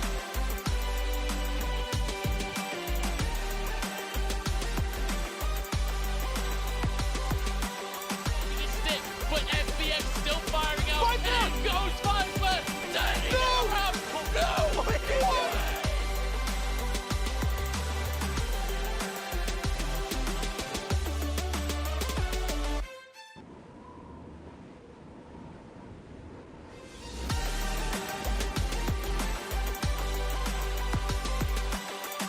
Oh, the flash! That is huge. He just can't do enough.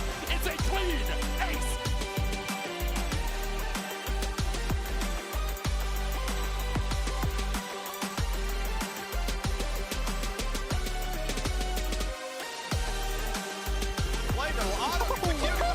And EDG, the last of the LPL are headed. I just believe more in the Dom 1 bag of tricks based on everything we've seen this tournament. So for me, it's a 3-0. This scout that is finding these picks, able to weave in the queue. Viper is still alive though. Flashes in. Showmaker dashes forward. Showmaker goes golden, but it's not going to keep him alive. They've actually done it. The LPL is back on top. Medius.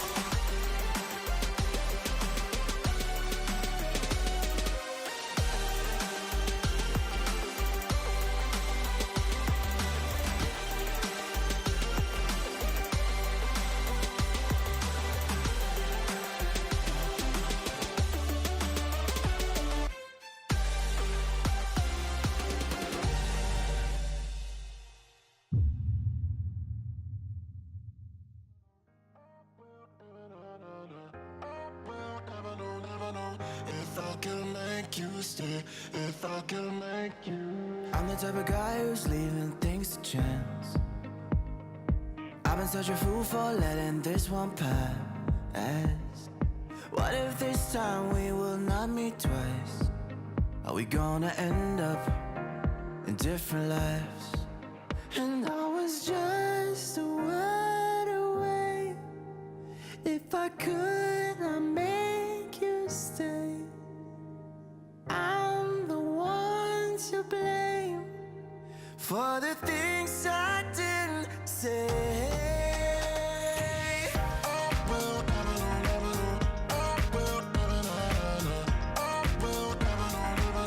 If I can make you stay.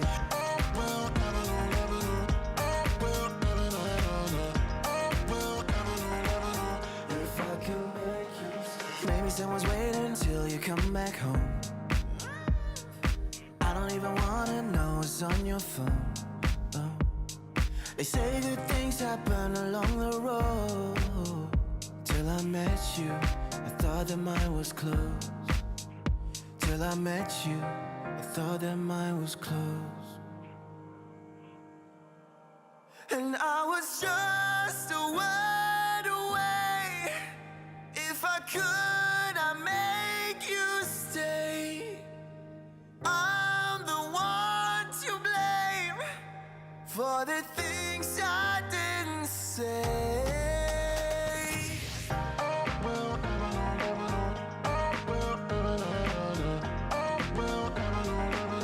If I can make you stay.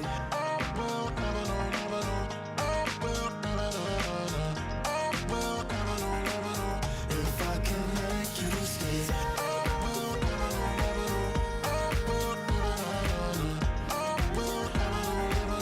If I can make you stay.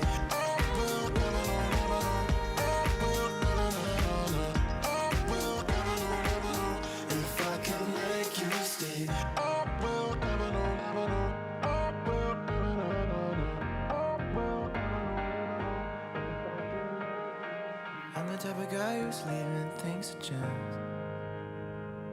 I've been such a fool for letting this one pass. What if this time we will not meet twice? Are we gonna end up in different lives?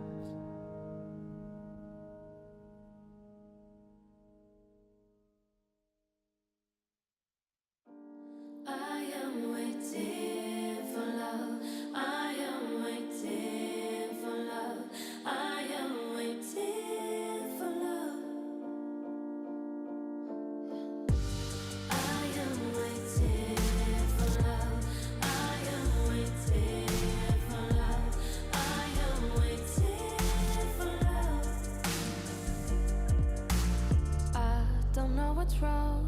I'm waiting for some time so long ago. I just need somebody to come my own, yeah, yeah. Lying in my bed, I feel your hands on me, they're everywhere. But it's just a dream, it's all in my head. Scared to be all by myself, always and forever. I need to lose the demons from the past. Why can't I recover? I am waiting. We're back. RNG take away game 1 over TT. It's a little sad to see from TT, but RNG, with the pedigree they have and the players they got, they were able to come out with the win. I am still Ushin. He is still the fantastic Danox Harrison. We are going to be bringing you the second game. But before we get to that pick and ban, we got to talk about our MVP. It had to be Xiaohu. The damage he was doing and being consistently able to find Frigid in those before any of those fights set off was just pivotal for RNG to come back. I mean, the damage he did was insane. Like, when we saw him burst out Frigid, the 100-0 was really disturbing. Huge kill participation, massive carry, and, you know, RNG needed it. They actually needed someone to really step up and be a big carry role. Gala was putting a lot of work in as well, because rough early game, but a great bounce back.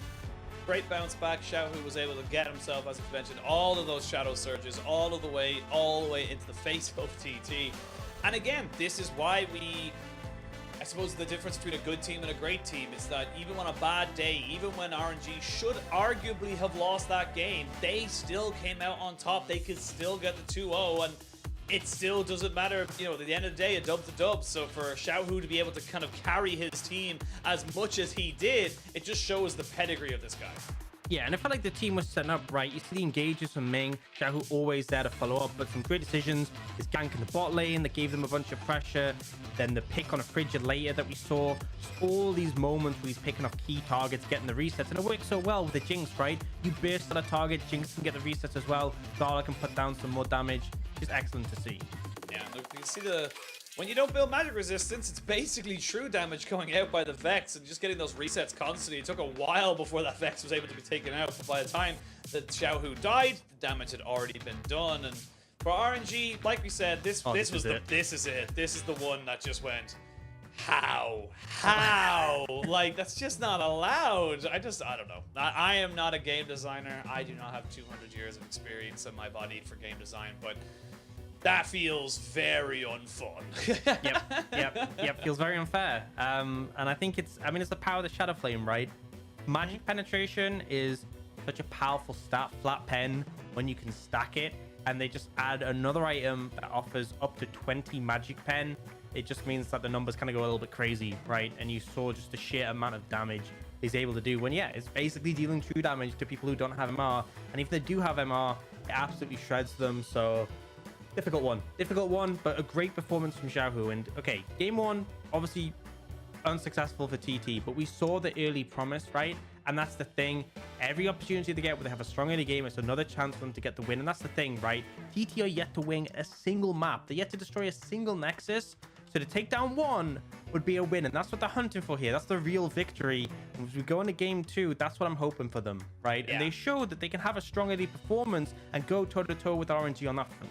Yeah, honestly, I think, again, positives from TT in the early game. The first 15, maybe even 20 minutes were solid, were good.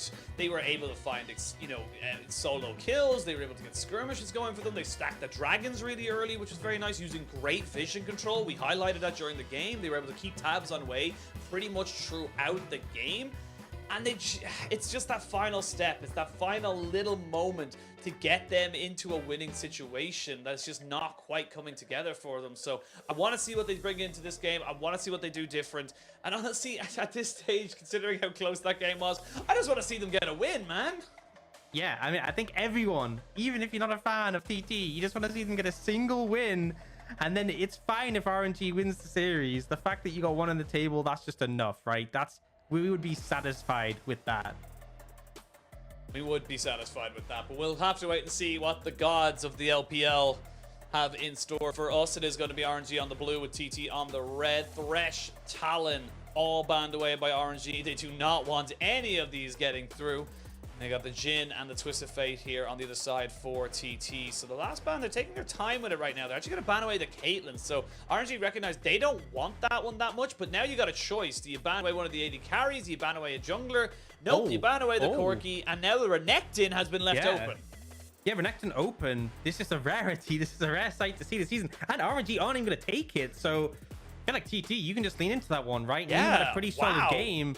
Set that one up, then they're actually going to look. This is why we haven't seen this very much. It's because Diana pairs so well with Renekton, right? A big thing people have talked about is if Renekton's secured, pick Diana. It's very popular in other regions, but because Renekton's banned so heavily in the LPL, we haven't seen it come out, and TT instantly respond with that combo. Love to see it locked in. RNG picked the Aphelios, no Thresh is available, but now looking towards a top lane answer. They want to grab the Gwen before they go to the second rotation. They want to have been on something comfortable in that matchup. And now I think in this situation, you can take your jungler, you can look for the Xin Zhao, something like that to prioritize. Might actually end up going for the Olaf, something that could obviously avoid that CC and get up in the face of Diana. They will lock it in for Wei.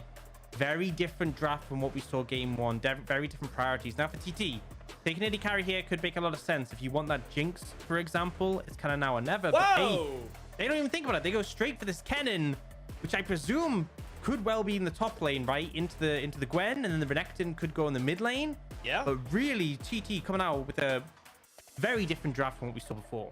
Very, very different. The Diana just opens you up to so many different options for that mid lane. Renekton was something in the mid lane that we saw quite a lot of last year, and now you can start banning away things from Xiaohu. I think the Vex is going to have to be on the board as well, for sure, just how well it was able to be piloted by Xiaohu in that last game. But now you also have a little bit of flex to yourself as well. The Renekton can go top and go mid. The Kennen can go mid as well. We saw Icon playing that last year a couple of times, so it's definitely not out of the wheelhouse. But for the side of RNG, you can start banning away different things now, and I would not mind to see them banning away even like a Ziggs here, just to get rid of all the incredibly safe options for the RNG, or for TT, excuse me. The downside with this being a Kennen, if this had been like a Yasuo, you could go the Ziggs, right? And then you have a dive comp with the Ziggs throwing the bomb on top. But I think because you have a Kennen and a Diana, you kind of need AD in your composition. It kind of needs to be an AD carry. And you see RNG, they take away the Jinx and the Samira. So Jinx, obviously, one of the 4 big AD carries, but Samira would help with that dive. And with talking dive, you could potentially go Kai'Sa. Ezreal is also an option. TT have choices in this situation. I think you take AD carry now and leave that support for a potential counter pick.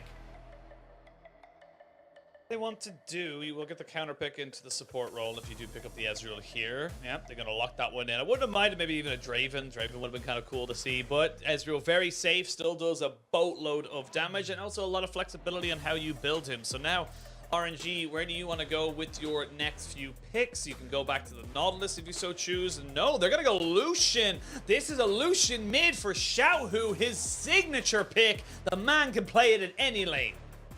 Yeah, and honestly, I think RNG, you go an Enchanter here. I actually think that you could be comfortable to do so, right? You instant Ezreal, the safe lane. Looks like they're not going to go with that. It's still very much the engaged support meta. So Minions playing with Leona, which honestly, a lot of short-range champions in enemy team outside of that Ezreal would serve it well. But RNG, the Lucian, very often picked into things like the Renekton, can keep him at bay, but also would make Kennen's life pretty difficult. And now for TT, Rakan makes sense to me. Stands out as something that can sort of maintain that distance, but also for talking enchanters, Ezreal Yuumi was the original OG Yuumi lane, but we'll see what they end up settling with. See what they want to go with. It's going to be a curious setup right now for the side of TT. They lock in the Braum, so that one is locked and loaded for them. And then we can just see where everything kind of ends up going and where everything ends up doing. Because right now, I'm so excited to see this Lucian pick. This is still a massive pocket pick carry for Xiaohu. It is something that he is so incredibly comfortable on. And just something that, again, very few teams have found an answer for, even when it was top lane. Yeah, and it is weaker now, right? That's what the big change they did, is to try and force the bot lane, because it was kind of like, if an ally empowers you, you get the benefit to your auto attacks. Whereas in a solo lane, they just reduced his AD, but it's still powerful, right? It's still a strong laner. It's still going to be an AD carry. Once it's at like 3 items, it still does a ton of damage and the culling shreds. But honestly, I think TT are pretty fine with this, right? They have a really strong jungle combo, right? They have the Diana and they have the Renekton, which is a really strong 2v2.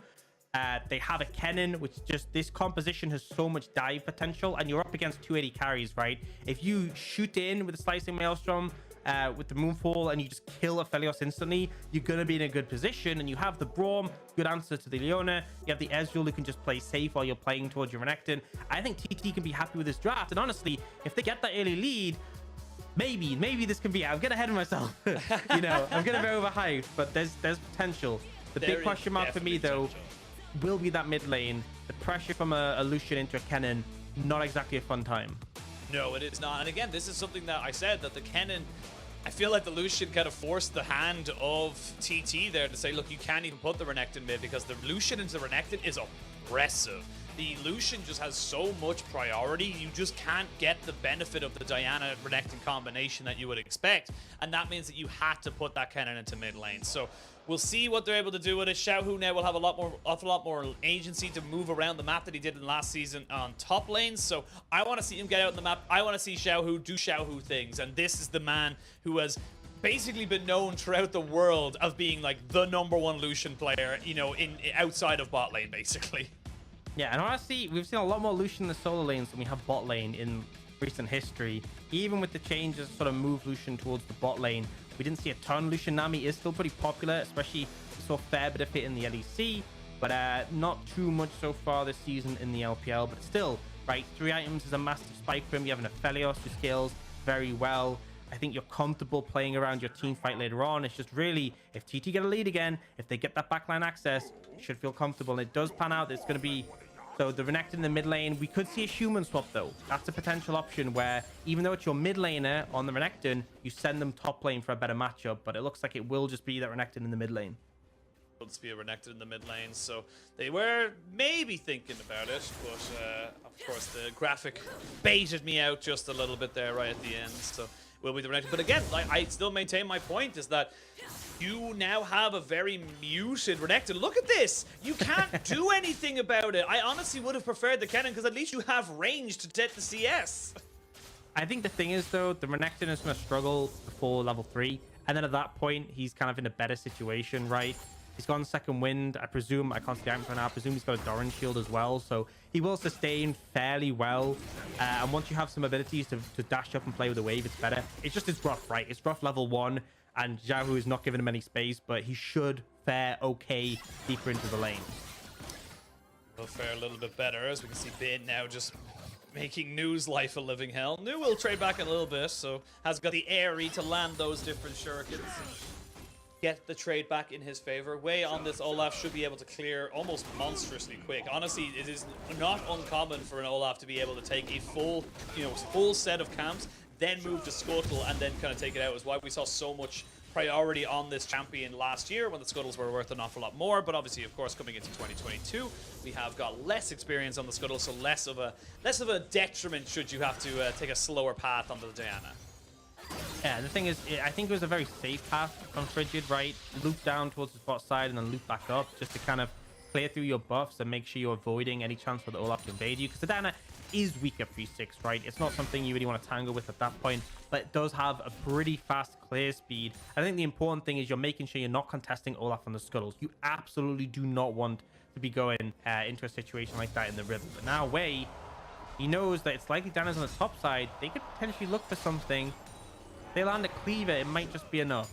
I don't think they're going to look for the dive. They're just looking to try and make his life a living hell. So Wade is going to sit here and say, look, I know you can't go anywhere. I know the perfect range of these turrets. And he's sitting right underneath them. Look at Leona, though. This is Ming roaming up and saying, I'm here to make this one work. And Southwind has to respond in kind. Braum is a massively powerful champion, but first blood goes over to Wade. The dive works out perfectly. Now it's a 2v2. Jungles versus supports. They will get the flash over, but Wade flashes away. And that's going to be first blood going over to RNG. And I think it was a little bit of a mistake there from TT. They committed on a Wei who still had his flash. If they'd gone for Ming, who burned his flash to get out of tower range, I think they might be able to take him down. But Captain ends up getting deleted there pretty quickly. And it's a good dive from RNG, right? One of the big things, as I said, oh, looking for a engaged bot. I mean, they'll get the exhaust down. We'll see the cleanse used. They're going to try and get the stuns over. There it is. Flash in. There's a kill going over to the bot lane of Puff and Southwind. They recognized they had a 2v1 and they capitalized perfectly. That's a critical thing. Gala has exhaust and not cleanse, so not able to get out of the stun. And Puff and Southwind, they find the opportunity, and it's what I love to see from this bot lane. They are the sort of bot lane who will punish you in the 2v2 if they get the chance. Now we do see Captain back in the mid lane, and obviously the big downside was you're on a tower, you're able to sustain the damage from Lucian reasonably well, but he lost quite a bit of CS because of that dive. And now, though, he's moving with Frigid. This is a strong combo. The lockdown from Captain, the damage from the Diana. They're looking for Wei. No flash. Yeah. No flash, no ult, no way out. Captain gets revenge onto his kill, but you got to be a little bit careful. Xiaohu was around the vicinity. But again, this is the combination that we talk about why the Diana works so well with these AD solo laners, is that you can just roam out, get those quick kills, and then get back in before you lose anything big. Particularly the early pressure of the Renekton, right? You lock someone down, Dana can just land the Q guaranteed, get that burst in. Similar to kind of when you have the Renekton in the lead, it's a bit different, right? But you still have the fast player speed, but then you have the easy gank setup from the Crocodile. And it's just good to see, right? Yes, we saw Captain go down, but he's now picked up that kill. He's got a bit more, a couple more levels, so he's feeling a bit more comfortable in the lane. And that's the main thing. As long as you're facilitating the Diana, you are feeling comfortable. That's the kind of thing you see as well. With the Diana Yasuo, the Yasuo is the carry. And a Diana Renekton, the Diana is the carry. It's a slightly better scaling matchup for you in that particular matchup. And we see now Ming finally getting down towards this bot side. Very difficult for this Aphelios to do anything against this as Ezreal Braum. Both very slippery. Both have fantastic kiting tools. So even if they did land a Gravitum and even a Zenith Blade on top of a, Shield Bash, it's just not going to really do anything for them. So we see now the wave being pushed in onto mid lane. Frigid is around here, but Xiaohu is going to get caught out if he doesn't know already. Now we can see there, has to use the Lunar Rush, get himself back out of safety. Or into safety. Nice. Good that he dashes to the minions just to get him in a comfortable spot. Definitely don't want to take that 2v2, right, between the Lucian and the Olaf. Very scary still. You really need Diana's 6 to even have a chance to turn that around. But they pick up the wave, and it's still a CS deficit for Captain, right? But it's kind of expected. You're okay with that one. Top lane, you was doing fine in this matchup. So I think TT are feeling comfortable. As soon as the Diana hits the 6, that's when you have a lot more agency. Half HP there from Captain. Just off of 2 basically spells and auto attacks coming out from Xiaohu. Wouldn't be surprised to see. Yeah, well, yeah, it's only fair how that matchup works. But again, this is Frigid. He's been caught out by another ward, so he's not going to be able to do a lot here. He's just here to basically help push out the wave. And I don't know if that's going to be much use for them. As I say that, we are going to see Field of Daybreak used there onto Puff. They're trying to bait this one in as they know there's not a huge amount of summoners available here for the bot side. But TT, again, they're on an Ezreal, they're on a Braum. Very difficult to lock down. It's so hard for the Leona to do anything, right? Puff has cleanse, it's not available right now, but it's like you go in, Ezreal dashes out, they put the Braum passive on you, and Aphelios can only hit the Braum with the shield up, you're doing nothing, so not much to be done, but they do manage to push the wave and then are looking towards the dragon. But they're taking a lot of damage, and Southwind spots them here. This may be enough for them to contest, but I think with Frigid on the other side, not really going to happen. Yeah, they're going to be able to smite it and secure it there, so RNG will get themselves the first dragon of the game. TT will not have that dragon stacking that they did in game 1. This is a little bit better for the side of RNG, a little bit more. Yes, they are down in kills, but a little bit better in terms of how they're deciding to do things. They're being a lot more proactive in this early game. We are going to see the Olaf have to pop the Ragnarok straight away. Knew that if he gets caught by the Lunar Rush on top of the Diana ultimate, he is just a dead man. And now Captain going to walk straight in on top of the Leona, who's trying to see if they can do something on top of this Crocodile, who's forced to flash away. They will get the Lunar Rush in and try to maybe get something going for them on the back end of that. But again, more summoners being burnt by TT. Yeah, good answer back from RNG. The fact that they got the flash and the ult from Captain means he's not really in a position where he wants to fight, because initially losing the ult from Olaf is kind of like, okay, now TT can head to Herald, Olaf will want a tango, but with them taking that from Captain, they're not really in a good position either. They really equalizes things, but actually potentially even puts it in favor of RNG. So neither will head towards that Herald for now. We kind of just get the game continuing from here. Both supports heavily hanging around mid lane, and we'll see if they do opt to move towards the Baron pit to try and look for that Herald. Moonfall was the name of the ability, the Diana ultimate I could not think of in my head. So no Moonfall there, just not really willing to invest that full tank of engage from the jungler. As we now see, it's about a 400, actually not even, about 300 gold lead here for RNG as they start to maybe move around the map. The thing is as well, you talk about this Olaf and his early impact, but he is very much a champion. The longer the game goes on, the less impactful he becomes. He needs to be very, very good at landing his undertows and getting these early objectives. So it's still a good start here from RNG, but TT are ready for this objective fight. There isn't a Ragnarok available here for Wei. He's still a little bit off of that cooldown. They do dissuade the side of RNG from taking that objective. Yeah, you see TT moving the AD carry over, but the similar things happen with Gala walking over. Both teams looking ready to fight, but I feel like TT, you know, they're getting priority in the top lane. You should just be able to clear that wave, and that'll kind of be the go signal, right? Once you push in top, you can rotate your cannon down, maybe start things up, and if RNG have to move through a choke, it would be difficult, but instead Bin actually moves up to answer the wave. So again, kind of a neutral state, and both these teams looking to try and find wave priority to move over. There's a lot of back and forth in this situation. A lot being lost on that bot side. You can see now with the TP available for Captain, he's saying, look, I'm going to take away this wave. I'm going to get some plates. So TT opting for the higher percentage play at the end of it all. Gala is going to be starting off the Rift Herald. They will get caught out though, but it's 5 versus 3 for the moment. Cannon up towards the top side. There is a TP available for the Renekton as well. Rift Herald down to about half its HP. TT still posturing, still looking to see if they can do something here. They will get the True Soft Barrage down on top of it. The Eye is not available just yet, and that could be key.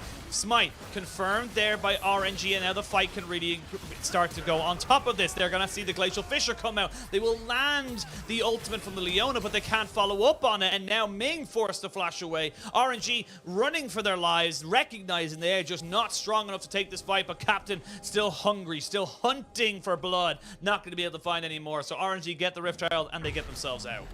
I don't really like the decision for... Oh, they might have found Wei. They're still going to look for it. This is a dangerous one for the side of TT. They know there's no Ragnarok though, so Bin and Wei are going to be 2v4 in this top side. They have a TP here and a Gale Force for Xiaohu, so should they decide to go for the dive, we might see a little bit of a TP play coming in. They're going to go into Slicing Maelstrom, but you can see the Gwen just lasting so long. Gale Force forward, just pick up a return kill. They almost land the undertow to make it a 2-for-1, but it's a 1-for-1 in the end. TT just a little bit overzealous. Yeah, I think the mistake there was Southwind took too many tower hits at the start. They actually were trying to wait for the minions to come in, but he walked forwards too quickly and ended up taking aggro initially. So a little bit of a mismanaged. TT was trying to rush that one. But overall, 1-for-1, you're not too bothered about that. We're going to replay here. So if you look, Southwind gets tower aggro.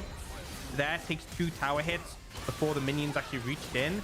And that's kind of the thing that puts him so low, right? If he hadn't taken those 2 hits, would have been high enough for Xiaohu not just to instantly burst him. I don't know if he would have survived or not, but at least RNG would have had to commit more. Now RNG, they will be able to answer back. They have the Rift Herald in pocket, gold pretty much even, dragon spawning in 30 seconds. And again, I would say it is still TT with pressure in this bot side. Gala needs to be very careful. Doesn't have vision now of where Southwind is. Southwind is going to be a little annoying little man, as the Braum is with the Winter's Bite. Gets himself all the way back into safety. You can see now just how confident TT feel in this bot side. Again, very slippery, very hard to lock down. Right now, it does feel like Wei is the one who needs to be making the plays. Wei is the one who needs to be coming out trumps. They did not land this, the vision onto Frigid. They will now know with the undertow what's going on. They're clearing the vision, trying to get control around this dragon. Picking up a second one would put them in a good position. Oh, but we see the engage coming in. Glacial Fissure comes in. They're going to try and fully engage on top of it. That's a fantastic solar flare, though, and Ming goes golden. Frigid might have got a little bit too close to the sun, and he gets himself burned. Solari better than Lunari. That is a fact in this game, as the Diana does end up getting taken down. There is the Moonlight Vigil to try and turn this one back for RNG, but They do not get themselves a kill. And while that's all been happening, plates galore here for Bin, who's going to be caught out by the slicing Maelstrom. Will try and trade back with New, but here comes Captain, as there's going to be this snip, try and get him all the way away, but I don't think he's going to be able to sustain and fight for this one. He is doing his very best right now. Doesn't quite have enough in the tank to take a 2v1. Will fall down, but again, speaking of falling down, Xiaohu in this mid lane getting a donation of a hell of a lot of gold. So much back and forth action, but RNG, a ton of gold for Xiao here. Look at his farm, 140 cess already. He gets the first tower gold as well. He is going to be monster fed right now, and they get the dragon. So despite the fact TT managed to grab the kill on the top side, they ended up losing out in the bot lane. They end up losing out mid. They end up losing out in terms of objective control. It's really RNG favored right now, and they have a 2,000 gold lead in pocket.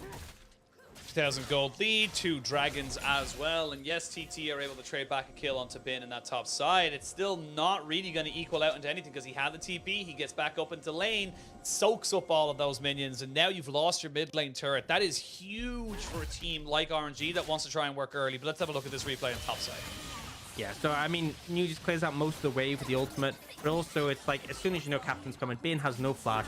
There's no way you really turn this one around. As much as it looks like he does a lot of damage to Captain, Captain is holding his Q, waits till he's got enough fury, gives him a big heal, and just bursts Bin down. So not too much. Now Ming, no flash, no stopwatch. He is a better target now, and I think that's the thing in that play before. Really disrespectful from TT. You can see the thought process, right? He has no flash. We can just engage in him. What can he do? Well, he has stopwatch, and you have to be checking those things. Have to be ready for that potential turnaround because he waited for the perfect timing for Frigid to jump in before he popped that one.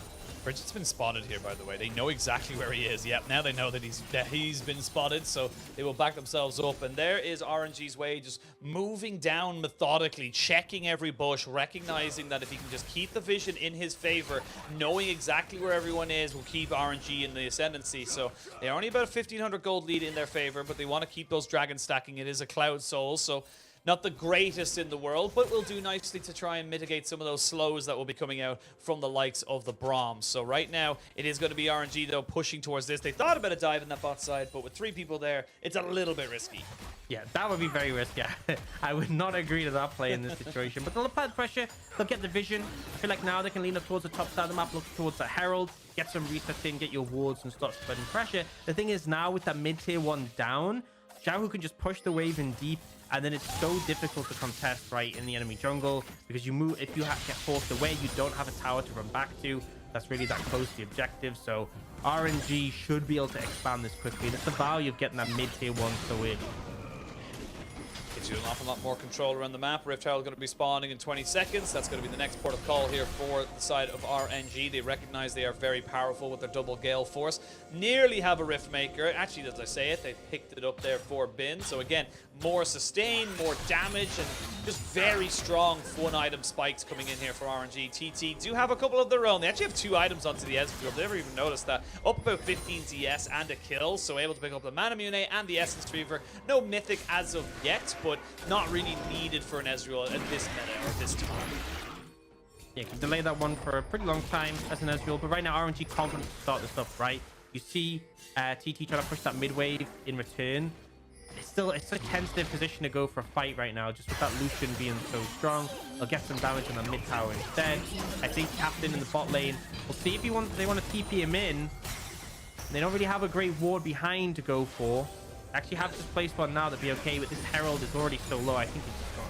Yeah, it's done, dusted, nothing you can really do there. Way picks that one up, so RNG get themselves their 4th objective in a row. 2 Rift Heralds and 2 Dragons. Minute 30 or just a little bit under it until that dragon spawns. It will be a Cloud Soul, as we mentioned earlier, so right now it is just TT putting in the pressure in mid lane, trying to see if they can make something work. There's a decent poke coming out here from the Ezreal. So there we go, flash in on top of Gala and on Ming. He will fall pretty damn quickly. While that's been happening, Xiaohu's playing PvE in this top side. It's a trade of 2 kills and a turret for just a lonely turret. So right now, TT being proactive, getting themselves back into this game. That's what you love to see. Honestly, great move from New there, coming around the flank. Gala flash and it just did nothing, right? He couldn't even create any distance between him and the Kennen. And that's the threat. That's the power of this combo. The backline dive available to TT is insane. And we'll get that replay. So you see him comes out the fog of war and just gives no opportunity for Gala. Gala does flash, but he gets stunned up on the other end, so he doesn't get a chance to Gale Force. And even if he did, let's be real, he was bursted down so quickly, just deleted on the back of that. And that is the threat. That is the power of having this Diana and this Kennen that we're looking for. And that's why I feel like even though TT tend to make mistakes in the late game, even though RNG had that lead, I still put them in with a good chance, right? As long as they can find Gala in these fights, they have a win call. That wins. Gonna have to flash. Yep. There's the solar flare, just burning a summoner off of him, and no flash now on the Braum. You don't have the solar flare either, but big summoner now not available for TT. Looks like they're going to make that as an excuse to not contest for this dragon. That's going to be Dragon Soul point here now for the side of RNG. It is still a Cloud Soul, but again, you're looking at the likes of a, a Gwen, a Olaf, hell, even a Lucian. These are big ultimates that can do a lot. That can, the quicker they're up, excuse me, not even quicker, the more movement speed you have after casting them, the better it can be to get you a better position. I mean, just the passive movement speed as well. Like, bear in mind, just by having that, even if you don't use your ultimate, which obviously, I mean, there will be, but just the fact you get that extra passive movement speed can make a difference, right?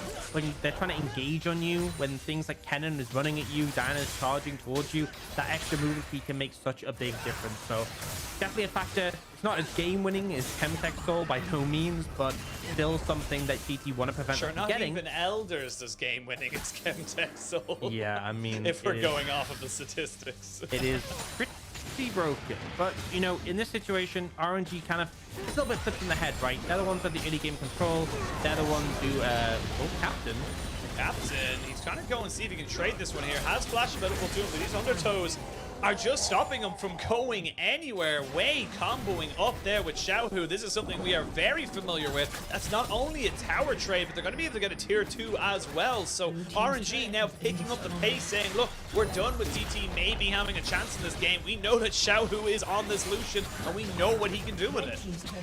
Yeah, not sure what the plan was there. I'm just going to be real from Captain. The tower was going down. He was like, oh, let's just try and fight. But oh, you could just burst him, honestly, here. Yeah, you could look for the burst, but as I say that, so could Xiaohu. It is a massive shutdown, though, going over in favor of TT's top laner. It was a bit close, I got to admit. And there was actually a full rapid fire cannon there for a second there for Xiaohu, but he's opted out of that and gone back towards looking towards his Infinity Edge, recognizing that no one really is going to be able to tank him in a side lane once he gets that item. I mean, I'm going to say, right, Stopwatch from you is still there. The damage still goes from the Slicing Maelstrom. And he's now picked up a Shadow Flame, right? It's similar to the combo I was talking about last game, where you have the triple pen items. You have the Rocket Belt, which gives you pen with the Mythic passive and some flat. You have the Sork Shoes. You have the Shadow Flame. He's basically dealing true damage to anyone without magic resist. Huge amounts of burst, right? New is such a massive threat. And honestly, it's had a great series, right? Solo killed Bin in game 1. And now in this game, 3-0-2 on the Kennen. And it is a massive problem for RNG. Yeah, you're looking at again, just there's no real magic resistance. That Shadow Flame is going to do so much shredding across everybody. Your Locket of the Iron Solari is not really going to do a lot for you, so it's going to be all on New, I feel, coming into these next few team fights to try and combo up with Frigid, and hell, maybe even Southwind to get those big AoE ultimates down. It could be a massive moment available for TT if they can find the right setup. 2 minutes until that dragon spawns. I imagine that's where they're going to look to make that one work for themselves. And the vision control is so key, right? If the Kennen can come behind on the flank, so much more powerful. If you end up behind Gala, he is just dead. So establishing that early vision, giving options, giving room for New to move through. He doesn't have that teleport available though, but he will have the flash back up. And it's all down to how well RNG can protect their backline, how well Xiaohu and Gala can position to get off the damage. Because they get obliterated in the opener, that's it done. I know we talked about having a AD carry in the pick ban, but for Ezreal, for Puff, he's going for that, what I imagine is the Everfrost build. Maybe, something a little bit more, I wouldn't say maybe even going for the Crown of the Shattered Queen builds. Crown of the Shattered Queen. I thought I got it wrong there for a second. But, another bit of AP damage, another bit of burst available to the side of TT. Again, I don't see really anyone building magic resistance, so I don't see a problem with this. Well, the thing is with Ezreal is your Q still does physical damage, even if you build AP to scale with it. So he's still going to deal a bunch of AD damage. But the Crown of the Shattered Queen makes you a much... Oh, no. Yeah, he's dead. There's not really a lot. He's just going to sit there. Yep, I'm glad he did not use his stopwatch there. Nice little pick off there by RNG, recognizing that they had to get away. New doesn't have a TP, and he'll only just be spawned about 10 seconds before this dragon. So that's a big moment here for RNG to be able to secure that soul. But what I'll say is that TT are going to be able to get vision control here because they know Leona was just from the top side, right? So they know Leona's not going to be available on this side of the map. They can get some vision down before the rest of RNG reset and get there. Yes, New is going to be a little bit late, but he'll be there before the dragon spawns just. The problem is, we're talking about flanks. Very hard to find a flank when you're turning up just in time. Well, RNG are now here. They will not have New to deal with for at least another few seconds. They have got decent vision. And Puff needs to get himself out. He does get the arcane shift used. And now Captain, a little bit of trouble. And now he's got the rest of his team with him. The blast cone is to be thanked for that. You can see New is just beelining down. He's got TP available to himself in about 20 seconds, but I don't know if it's going to be quick enough. True Shot Barrage comes down, does a little bit of damage to the Xiaohu. The dragon going down, about 2,000 HP. Secured soul available for the side of RNG. We're going to see the Ragnarok used there by Way, and RNG off of that one pick in top side get themselves soul because they had the timing. Frigid, I feel like, keeps positioning himself in ways where he's just nowhere near the dragon, right? Like, he was just nowhere even close to being able to get over there and smite him. I feel like, you know, just move towards it. You have stopwatch, you have flash. It's not like they can engage on you that easily. I really think he just has to go for the steal there, and then Kennen joins the fight late to clean up. I don't think with that being that big of an issue, but they are going to start the Baron up. It is very fast with the Diana, but not going to be fast enough for RNG. Captain is around. He's just going to try and play bouncer. He doesn't want to try and do anything too crazy just yet. The TP is going to be called out. Baron down to about half its HP. They're seeing if they can burn out New. New is in a lot of trouble. The culling comes out. They nearly get him bursted down. Now they can go in with the solar flare, jump down on top of this camp carry that is going to be taken down. Captain is dead. The Diana has fallen as well. They will get the reset in from the Kennen, but I don't know if it's going to be enough. They're going to keep pushing. The cleanse comes in. Here comes New. He's got flash and a slicing maelstrom and a dream, but he's not going to be able to make that dream a reality. It is still RNG all the way to the bank, and they're going to be able to start taking down this Baron as well.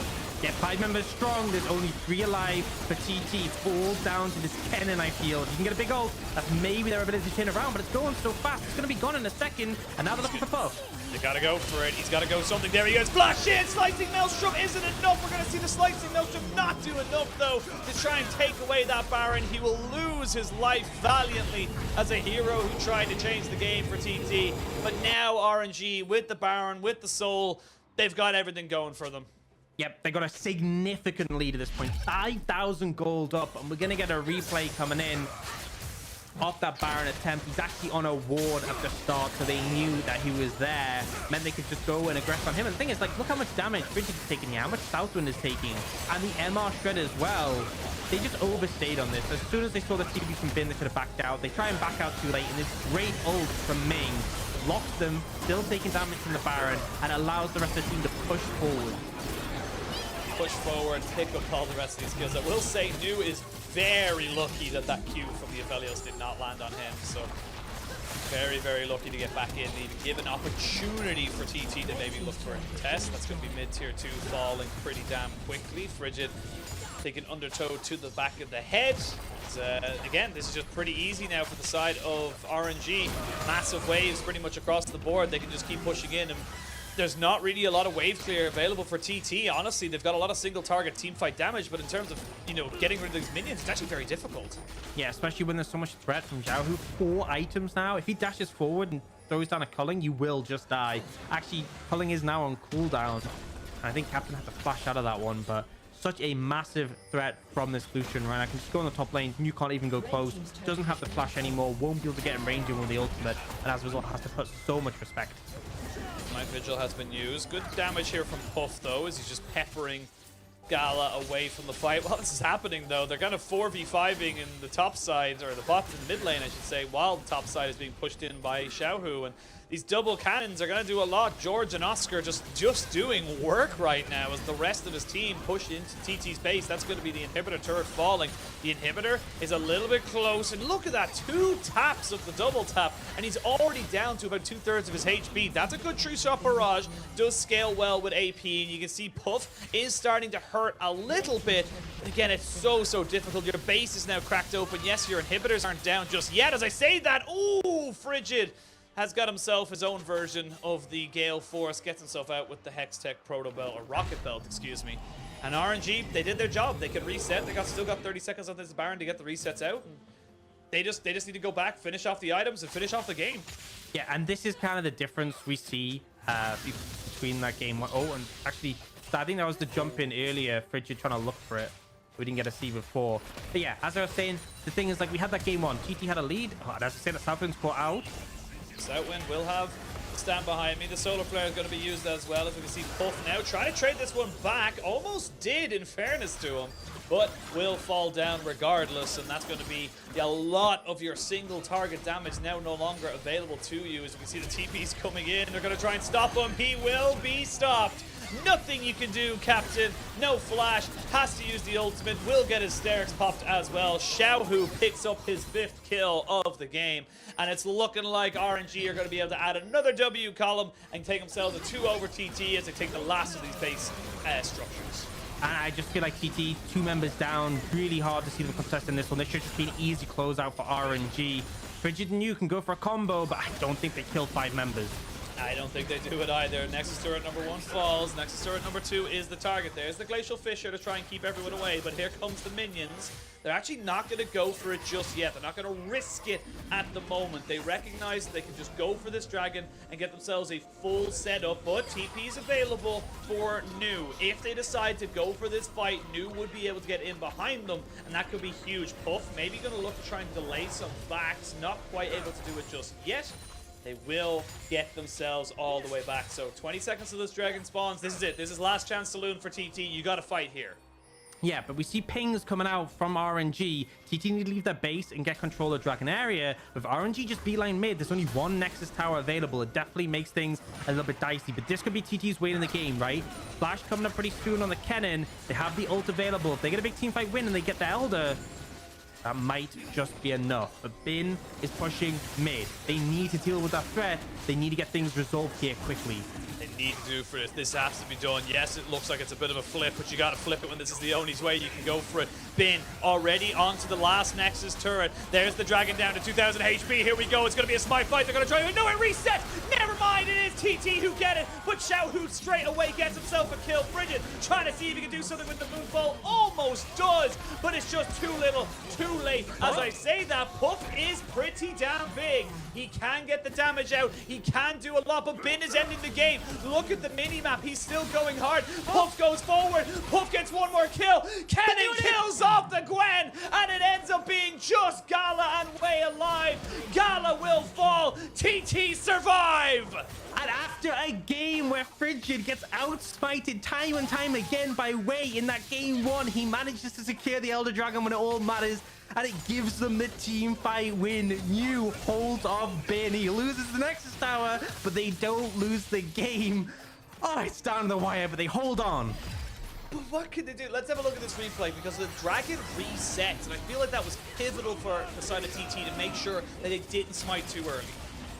Yeah, so going down to 1700, they get 1600, it's super close, and then it goes back up a little bit. Yep. But it's just in the mess. A lot of AoE damage comes down. Frigid catches it, and that big power spike here is what allows Puff and Southwind to essentially fight their way out of the 2v4 situation. Xiao goes in, but it's a beautiful stopwatch, and the Q coming out of the Braum, so you can get the kill with the Elder.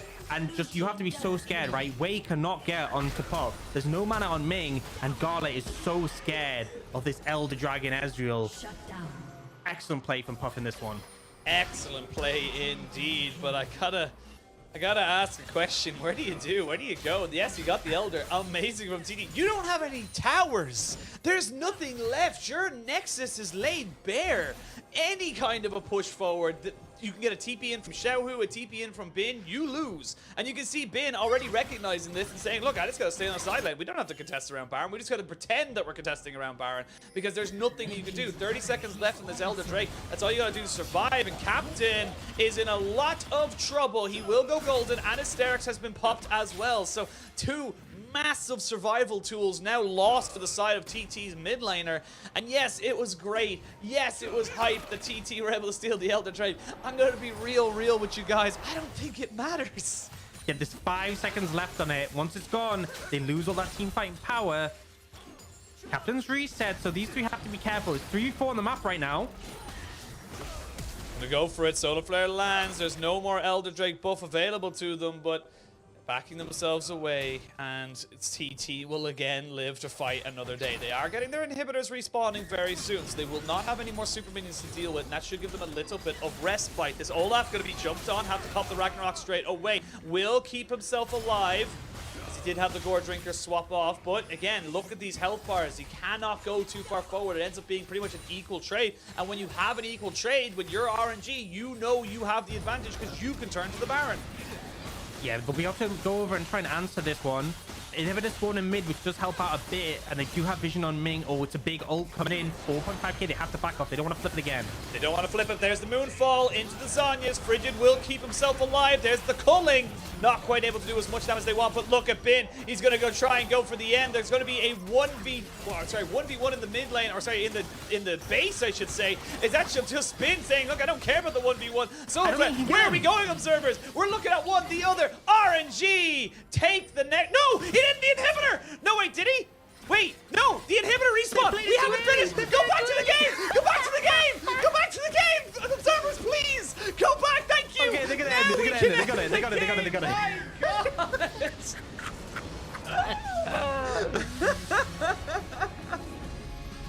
Oh my god.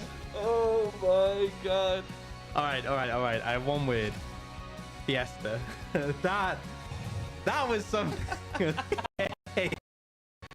RNG do close it out. They do manage to. Bin manages to. I mean, the rest of the team would join them for the back door, but oh my lord, did that game get messy. That was. It felt like RNG were in control. They got the soul. It felt like everything was stacked in their favor, but that steal on the Elder made things manic, and then the backdoor attempts. TT kept that one interesting. I mean, I came into this day expecting TT to roll over and die. I got entertainment out of it. And you know what? At the end of the day, that's a W in my book, because that game, that series had no right being as fun to cast as it ended up being. Honestly, that one was pretty great. Game one, you know, it's sad for TT. They put up a good fight, but that game two, I think that's the thing. That's the thing you can say about TT. Do they have a win on the table? No. Have they taken a single Nexus? No. But they have heart, right? They give it their all, and that's what you love to see. They never stop trying. RNG, they get the 2-0, they get the win, they get the expected result. But I have to say, you look at some of the going-ons in those games, I don't think you feel super confident after that one. I think you're like, right, we beat TT, but, you know, if that was a different team, if we were playing like that, I don't think we would have got a win. Yeah, honestly, that's, again, we came into this particular series saying that RNG needed to dominate. RNG needed to show clear, you know, clearly they were the better team. And I didn't see that today. And look, that's not to take away from TT. I think TT found their win conditions and they tried to win, to work towards them. They had an understanding of what they needed to do. But this is RNG. This is the MSI 2021 champions. These are guys who went toe-to-toe with Damwon and won, and it just doesn't feel the same. I will say, again, a win's a win. You still take that if you're RNG, but that scoreline does not tell the story of that series. And that's the thing, right? You're going to be facing other teams. You're going to want to be racking up those points. Yes, they got the win. Yes, they got the point. We'll look back on this in a month's time, and we won't think anything other than, oh, it was a 2-0. Yep. But it was not convincing, and when they face other opponents, that sort of play will cost them. Now, there's good things to be said. Xiaohu in the mid lane, this whole series has been on fire, right? Dominant in that game on the Vex, dominant in this game too on the Lucian, but things are messy. The coordination was a little bit off, and you look at that gold graph, that big dip right at the end, coming down the roller coaster, definitely felt like one for RNG, and as much as they managed to reclaim at the end, you do not want situations like that to evolve, because it was manic at best. It was manic at best, and you can see there the gold graph take a little bit of a dip. I wonder what that was. And again, it wasn't complete RNG dominance. I will say Captain had a awful subdued game. Yeah. Off, rough, painful, unlucky. Pepe hands. Yeah. It was. I still maintain my point at the start. This was not a good.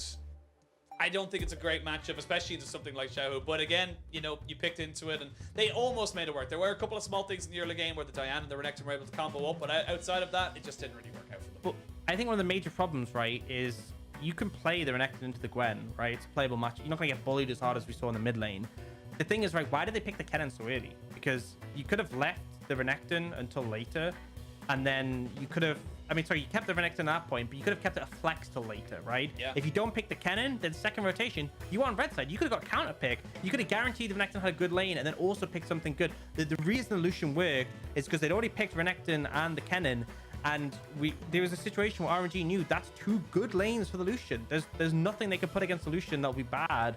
So it was a really comfortable pick. I think that was kind of the fumble and draft, the mistake that meant that the Renekton ended up in such a poor situation because he did not have a good time and he did not have very much impact at all.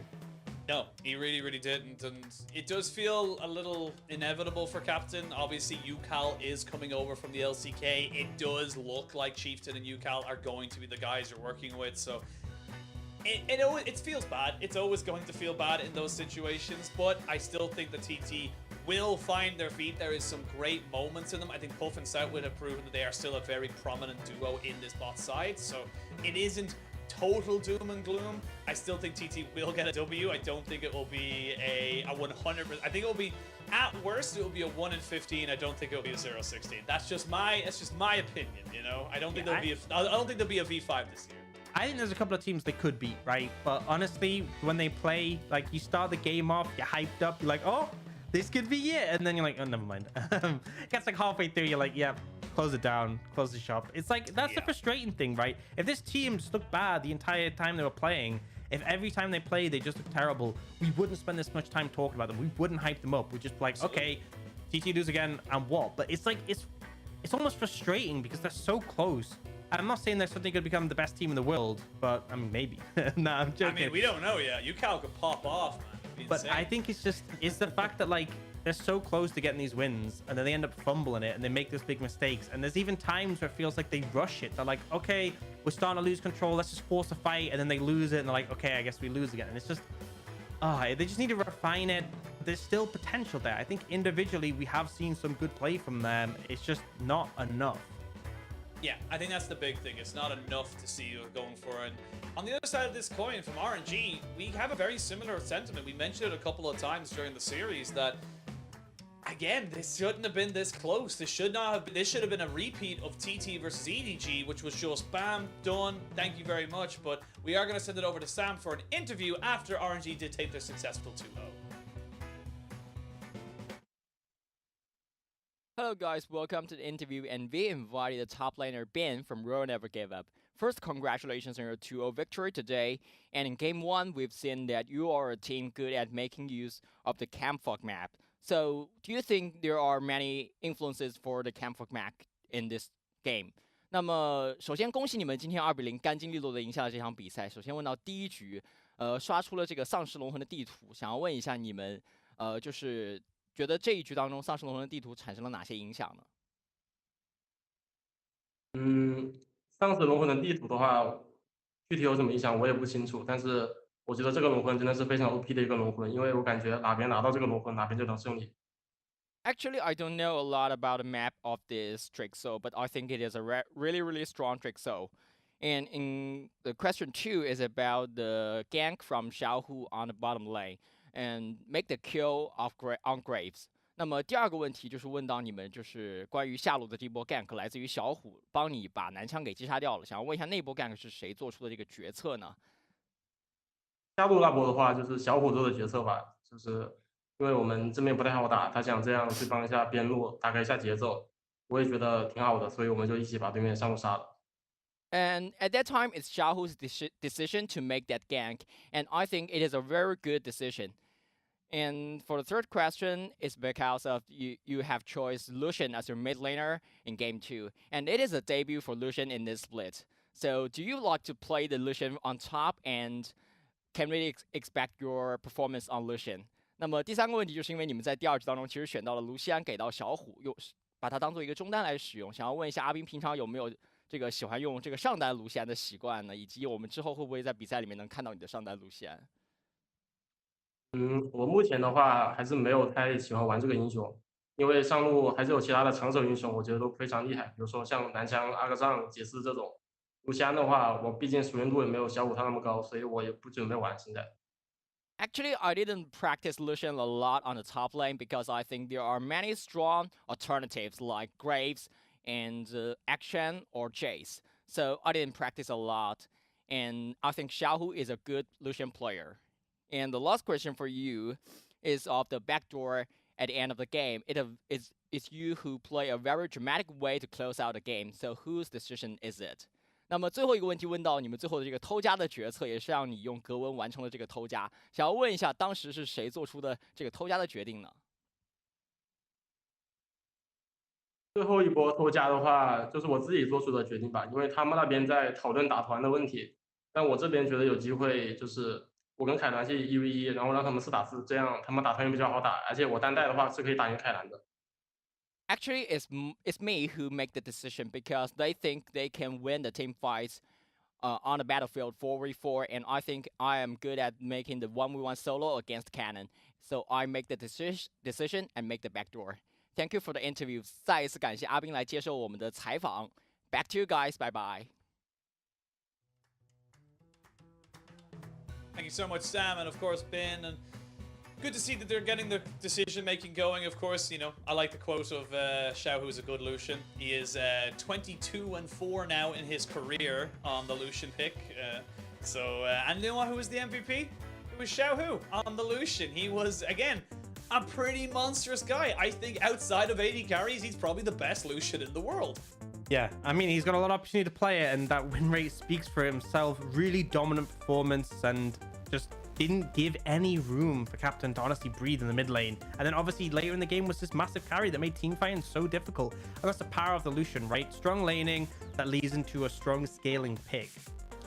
Yeah, that's the big thing that you go for. And I think it's just something that works well to RNG's style. Having Xiaohu on something that can be solo proactive, that can work very, very well, and also just self-sustaining. Like, the big thing I noticed when I look at something like Lucian for someone like Xiaohu is that it doesn't need a lot of, you know, resources or, you know, babysitting in order to make it successful. It can just be successful on its own. Yeah, absolutely. It can just work in and of itself. And the thing is, it provides pressure for the rest of the map, right? The big thing here is because Captain wasn't able to find presence in the mid lane, and when Xiaohu was able to constantly force them in, it was constantly a sore point for TT, and it meant Diana just didn't have the same agency. We talk about this Renekton-Diana combo because Renekton gives so much room for the Diana to sort of play around. Her weak early is mitigated by him, but it doesn't work when Captain is just shoved in a tower on 10 HP constantly. Yeah, that really does end up being a big win for RNG. They now go up to 2-1 in the standings. And again, this is a moment for them to say, look, we're not playing to the level we expect ourselves to be playing at. But again, a win's a win. You'll still take the 2-0. Their next game is going to be up against Anyone's Legends. Slightly, you know, again, very much a similar opponent. And then IG to round out the week. But we're going to send it over to a quick break. And when we return, we're going to talk about Anyone's Legend as they go up against FPX.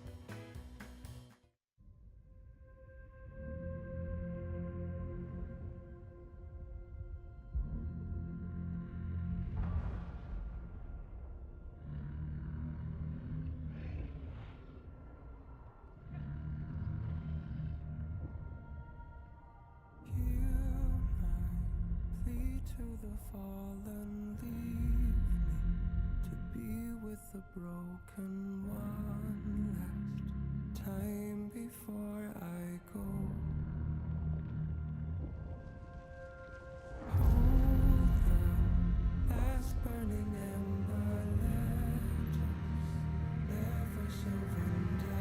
May we rise up to the call for the glory and the glory and the broken.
Cutting my teeth on the concrete, down an old alley on a back street. Hard knock life in a city grind. Gotta work hard, running out of time. But that's just the way it is. That's just the way it is. That's just the way it is. That's just the way it is. So don't knock me down when I get my feet back on the ground. Don't you judge me for my mistakes. Taking as much as I can take. So don't knock me down when I get my feet back on the ground. Don't you judge me for my mistakes. Taking as much as I can take.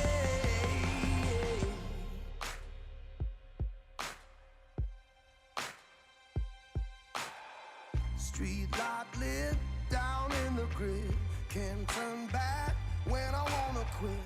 All of my tears, all of my fears got me shook up through all these years. And that's just the way it is. That's just the way it is. That's just the way it is. That's just the way it is. So don't knock me down when I get my feet back on the ground.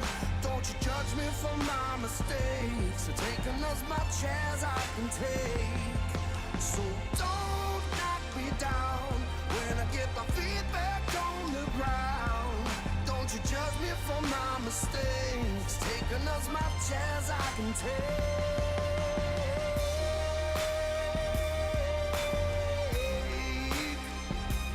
Don't you judge me.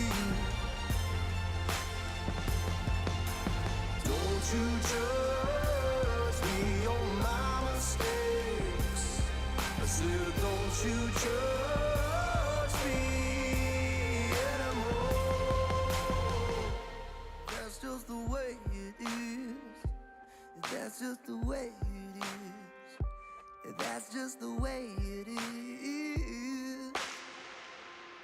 So don't knock me down when I get my feet back on the ground. Don't you judge me on my mistakes. I've taken as much as I can take. So don't knock me down when I get my feet back on the ground. Don't you judge me on my mistakes. I've taken as much as I can take. Taking as much as I can take.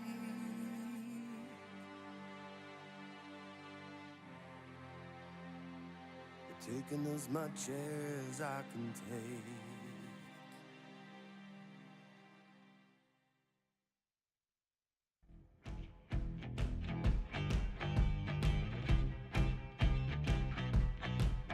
It's that kind of night. I'm dancing with the devil. Dancing with the devil. I love starting a fight. You better hide, I am Jekyll. This place is never gonna last.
we're back. Beautiful shots. Oh my god, look at that. Oh my god. So nice. How many hours that took? Those like high intensity, has to be constantly plugged in kind of setups. I love the shots we get. Welcome one and all back to the LPL week 2 day 1. We just finished a series by legal definition of RNG versus TT. He is still Ox, I am still Oshin. We're going to be bringing you our second series of the day. It is going to be FPX versus Anyone's Legend. Anyone's Legend sitting at 1 and 2, and FPX sitting at 2 and 0. And I gotta say, for a team like FPX, it does feel like, despite them not having their quote unquote their full lineup, they're looking pretty solid. Yeah, I think they're looking good. I don't think they're looking flawless. There's definitely been some moments where like Gory getting solo killed in the mid lane, and then the team, you know, kind of did come back in the late game, right? I feel like that's the main thing. This team is very good at team fighting, very good at delivering in the late game, but it's not super clean, right? They're not EDG, but they are looking good and definitely looking like what we'd expect from them, right? Their reputation definitely preceding them. Yeah, I think that's the big thing. I think the big thing looking at this is that FPX have come in, have done pretty well with their setup. We look at the game they played recently against LGD, and they just looked like they were able to make things work for them. They were able to get the movement going and make the plays that they needed to make. And I think a big thing to think about is Gory sort of addition to this roster. And the thing is, Gory, even in the LCK, wasn't the best laner, but was really good out of lane. And I feel like in this meta where so many scaling picks are prevalent, it really does lend themselves. And we have a few clips of just them performing in team fights, because really this is where I think this team's strengths lie. They're not necessarily always going to come into the late stages of the game with a lead. You can even look at this one, relatively close against LGD, but then they end up decisively winning out these team fights. Really strong performance there. Yeah, you mentioned Gory and how he's transitioning from the LCK into the LPL, and honestly, it has been a pretty nice setup for him. It has been a pretty nice way for him to come back into the competitive setting, and it is a slow transition. Of course, he's going to have little, I wouldn't say habits or anything like that, but definitely going to have to adjust his style to the FPX style, or excuse me, the LPL style. And for FPX, the more comfortable he becomes, when, especially even more so when Clib gets into this roster, the better it's going to be for this roster. Absolutely. I mean, that's the big thing, is already it's looking positive. Already it's looking like they're getting it working. But as the split goes on, they'll tighten those things up. There'll be less of the mistakes that I was sort of talking about, and they'll get cleaner, particularly in the early game is the big thing. I feel like Hung is someone who offers a lot of aggression, but sometimes that can end up backfiring early. Yeah, they really, really can. And again, we're just seeing good engages coming out. And LGD really did try in that series to make something happen from it. It just didn't really come together. And sadly, we're going to have to talk about LGD again, as they didn't have the greatest series as well against Anyone's Legend. And Anyone's Legend did have small moments. Again, this team isn't perfect, but they are having moments of brilliance that are giving them advantages. Yeah, and I think I have nice things to say. I think, honestly, Forge had some good performances. I think Xiaohao's early aggression has been solid, but Betty has kind of been my standout, right? Him on the Aphelios has been such a force to be reckoned with, and when he finds a lead, he really knows how to take over the game.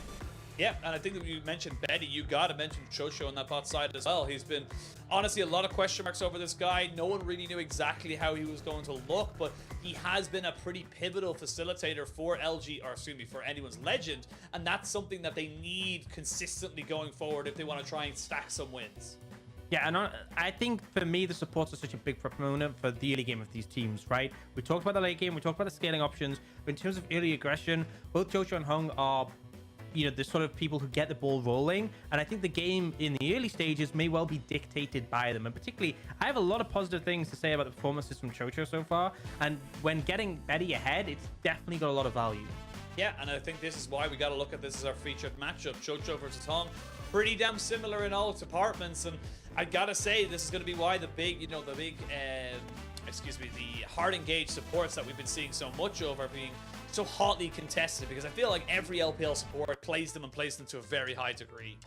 I mean, it's been the meta for so long, playing these aggressive supports, and I feel like, despite the fact that enchanters are, seen a bit more in other regions, the aggressive ones still deliver so well. And do you see this one where Betty and Chocho just performing in the 2v2? LGD's bot lane a little bit disrespectful, and they're able to find a significant lead off the back of that. And I think it's so important for them able to find those bot lane advantages, especially as Chocho has shown time and time again, he will spread that lead elsewhere.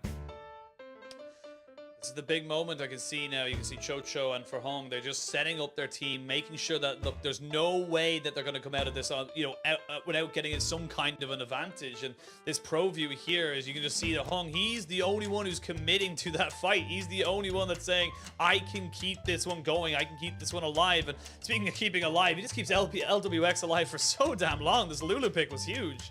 Yeah, and this is a bit of a different taste of it, right? We've seen Chocho mostly playing those aggressive supports, but Hung's actually been someone who's brought out the Lulu, right? He's been willing to go a bit more towards those enchanters, and as a result, there is that bit of flexibility. But I want to see Chocho on things like the Leona, on things like the Thresh. I want to see him be the big one to set the game up and to be finding aggression.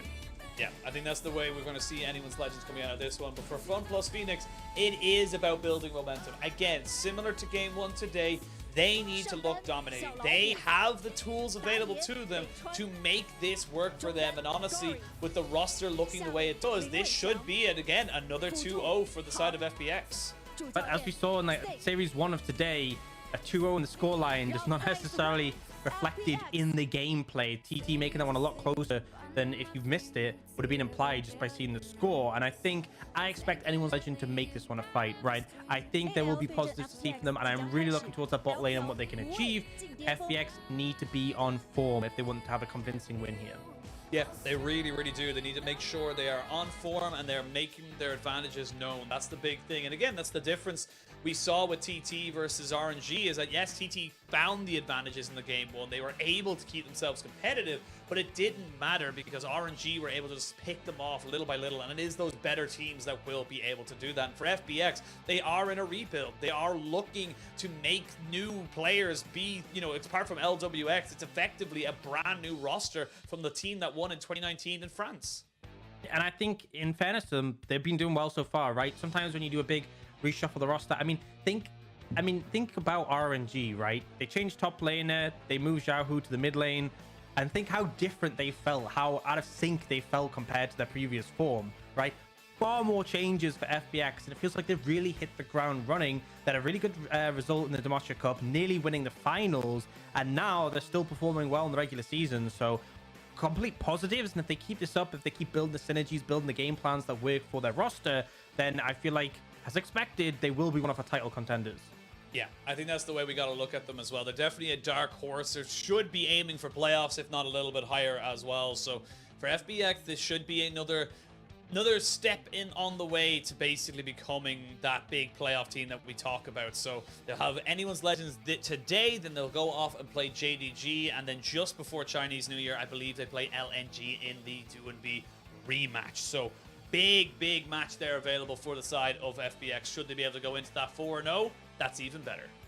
Yeah, and I think it's realistically possible. I think it's realistically possible to do that. I think they should be winning today. I think they should be winning the next match. The LNG one's trickier, but we'll see how that happens. But again, anyone's legend, got to try and stop them. And I think there's potential there, right? I think Hung as well, he is normally the more aggressive player in the supportive role. But when he starts to falter, there'll often be times, similar to what we saw in game 1 of the first series today when Ming was targeted, right? Went like 0-3 in the early game. That can happen, right? So I want to see the focus for anyone's legend. I want a good bot lane matchup, particularly in the support role. I want, a mid lane matchup that at bare minimum can match priority. I don't want to just have the enemy mid laner rolling down permanently from Gory. If he's on the Corki, it might be a problem later on, but at least he's not going to cause problems early. And I want to see if they can get Betty ahead, right? Get him on a hyper carry pick. It's the meta for it. He could really look to take over. Like that kid at Christmas who has a list a mile long. I want this, I want this, I want this. There's so many things, Ox. You're too greedy. You pick one thing, you'll get it, and you'll like it. That's the end of it. But we'll see what you do end up getting. Of course, between FPX and Anyone's Legend, it is FPX on the blue side, but Anyone's Legend on the red. As you see the Renekton, the Tinzera, the Caitlyn, the Thresh. Very standard bans across the board so far. Yeah, and like the Thresh ban, right? When you're playing those aggressive picks, Thresh is great at shutting them down. I'm sure that I'd love to see Chocho on the Leona. And actually, Corki going to be banned from FPX, so them knowing the value of it, but it was really a standout pick for Gory so far. Stas ban, I feel like you have multiple options in this situation. Could target some mid laners here. I feel like Jungle Zinzao is kind of the forefront ban, but maybe you take the Lee Sin away. We'll see what they end up going for. And we finally figured out that we just need to get rid of Corki. Get him off of this rift. Don't want to see him. He was banned all day in the first 2 games. He's going to be banned again in the third one. And now FPX, you got yourself an opportunity here. Do you want to take your pick of the AD carries? Hell, do you want to even take your pick of the supports? You got a couple of options available to you, and this time around, they're going to see what their options are. I think the Aphelios is far more likely than the Yasuo, and yep, the Aphelios locked and loaded. Yeah, LWX comfortable on this, and it's a very popular first pick at the moment. It's not enough to get banned, but it does get picked up pretty quickly. And then I feel like anyone's legend, you can just take the AD carry here. Support, if you want to go for the Leona, it's now, right? I think if you don't take it now, it could get taken by FPX. But if you're happy giving it over, jungle makes a lot of sense, right? Jarvan available and Thresh banned makes him a really tempting prospect, especially as Xin Zhao and Lee Sin are gone. So either they go for something like Leona, they go for another support, or could be the Jarvan here. Again, we will see the Jinx and the Aphelios in that bot side. And like you just mentioned, the Jarvan locked and loaded. The FPX, though, like you said earlier as well, might just fancy themselves the Leona.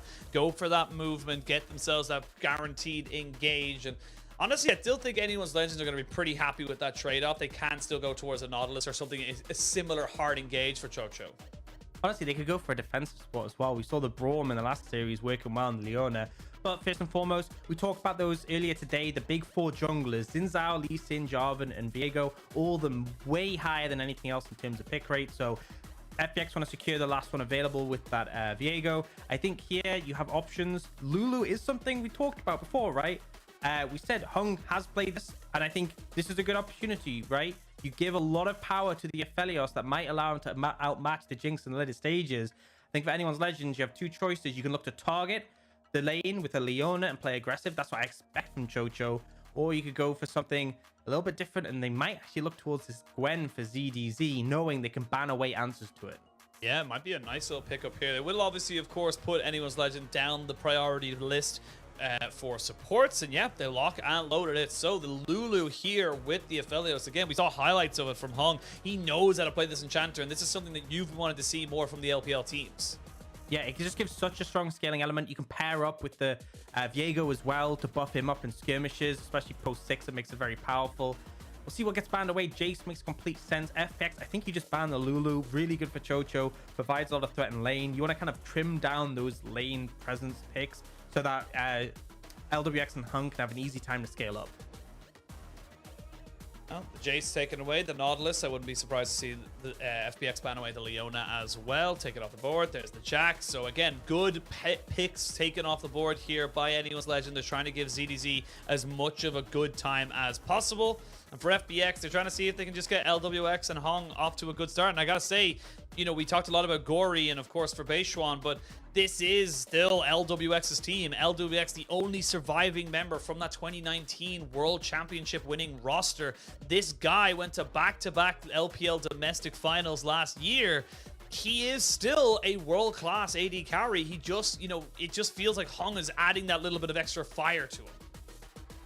Absolutely, and you know, he's in a position here to carry with these picks, right? A lot of agency on these. So now we're going to see what's going to be answered by Chocho, right? A lot of the aggressive support's taken, Rakan's still open and available, and this still provides engage. It still provides strong team fighting, but not as much lane pressure into the Lulu Aphelios. So they're going to have a much better time here. Now, the FPX, Graves, pretty stable. We've seen this a lot in the top lane, holds up pretty fine into the Gwen. And the question is, what is going to go in the mid lane? We have Victor open and available, but you are playing into this Jarvan is something that can make things difficult if there's two targets that could be pinned down. So potentially something with a bit more mobility stands out to me as a powerful option. I also like the combination of the Rakan with the Jarvan. If people don't have flashes and they get caught in the Cataclysm, it's a perfectly good grand entrance into a quickness. So can do a lot, but it is going to be Gory with the Rise. Very standard champion. It feels like everyone plays it to a very high degree. So not surprised to see him take it out. And that's going to give them good side wave pressure against something like the Gwen. It's going to give them a good wave control as well. So a lot of very decent options here for FPX should they want to go for it. And then the Zoe locked and loaded here for Maple. So it'll be the Zoe into the Rise now into that mid lane. And honestly, I feel like both teams got a lot of what they wanted. I gotta say though, I think anyone's legend, I'm probably happy with what they got, right? They have tools to deal with this Aphelios, with this Rise. They have the Jarvan engage, you have the Rakan engage, and then no one really has the range or even that much of a threat to deal with the Jinx, right? Jinx, obviously, you can just outrange a lot of these champions. And, you know, they don't have something like a Nautilus, a Leona that can dash into it. They don't have a Kennen. These things aren't available. So I feel like anyone's Legend can be pretty comfortable. I think the thing is, you know, Graves is going to have priority in the top lane. You have the Ryze in the mid lane who's got potential to set up roams. And on top of that is this bot lane matchup, right? The Lulu Aphelios can really apply pressure in the laning phase, and they need to do so. If they find the advantage there, I can see FPX pulling ahead. But if they just let the Jinx, if they let Betty go through the laning phase unscathed, it's going to be a bad time. Gonna be a bad time. We've seen this matchup in the bot side in terms of the AD carries a hell of a lot, so we know exactly what to expect. Not really a huge amount of kill pressure from either side unless junglers get involved. I am curious to see where Xiaohao goes around with this Jarvan. You've got that flag and drag, you've got the knock-up. It is a very powerful combination that can do work in the early game before people start getting their dashes, people start getting their, you know, their items on top of them that can be used very, very effectively. And for anyone's Legend, they need to hit the ground running. Similar to TT in game 1 against RNG, they need to start looking for those advantages. And for FPX, it's all about weathering that initial storm, getting themselves back into the matchup and doing what they do best, which is just winning games. Yeah, I think for me, I look at Xiaohao, I'm like, target mid, right? Ryze is a mobile champion. You gank mid, you get his flash minimum, right? And then off the back of that, you can now free up pressure, free up control. Lulu is so dangerous to, I mean, not Lulu, sorry. Zoe is so dangerous to roam against because you never know when out of the fog of war, a Sleepy Trouble bubble is going to connect. And then you can start to spread that pressure down bot. Gank bot again and again and again. Get this Jinx ahead, and the game should just play itself. Yes, it should. But we are on to the Rift for game 1 of this best of 3. Anyone's Legend looking to make an upset. FPX looking to join OMG around the top side of the table. Of course, they wouldn't be equaling OMG, as OMG do have 6 wins and 0 losses. They would be, if they take a 2-0 today, it would put them on to 6 wins and 1 loss. And again, more movement here from both sides, both trying to get some early vision. And again, this, as you know, I keep referencing it because it is a bit of a skewed matchup, shall we say, in terms of a David versus Goliath. It is very much on anyone's Legend to get that information to make sure they're the ones being proactive. So I'm glad to see them going for that early vision. Yeah, getting a deeper ward in onto that red buff, so they should have a pretty good idea of where base run is. But right now, have things slowly kick off, and this is the real place to watch the bot lane, right? And the problem is, Rakan can't really do too much until level 2 at minimum, but usually level 3. And until then, it's double ranged against... I know Rakan's technically ranged, but not compared to a Lulu. They're just going to harass you, right? And the Aphelios very strong at level 1 because he has that long range Calibrum combined with the healing from the Severum, so you can just harass. And this is going to be a pain point in the early game for anyone's Legend. Xiaohao going to go from 2 camps up top and maybe even look for a quick level 3 gank in the bot lane. We'll start up the Gromp here, and this is exactly what you wanted to see him do. A little bit more of a creative pathing coming out here from the Anyone's Legends jungler. They can make something work. Again, like you said, yes, you get the push here in the mid lane, or sorry, in the bot lane, but you have to be very aware that you push up, you're exposing yourself to a potential move here. They now know that the Viego is on the red buff. That ward will see him. He will see it die, so he'll know exactly that he has been caught out, or spotted out, I should say. They'll keep that information to themselves and how they want to utilize it. Yeah, and I think the thing is that Viego's fine just kind of farming up in the early levels. Level 6 is really where you spike in the skirmishes. And particularly against the Jarvan. Jarvan's very good at initiating, kicking the fight off. But in terms of a longer fight, Viego gets so much value. They might actually end up looking towards the mid lane. Maple is pretty far up. Yes, he is. He will get room prisoned. Flash in. They get himself the stun down. Can he get over the wall? I don't think it's going to be enough. Does the potion keep him alive? It does. Maple with the flash over. Always use your pots, ladies and gentlemen. Keeps you alive. Yeah, and in this situation, Maple doesn't lose too much because he has the TP available. He'll just be able to come back in the lane. Xiaohao even holds it for him, so he misses as little as possible. But it does mean Maple without flash is a potentially vulnerable target for some future roams.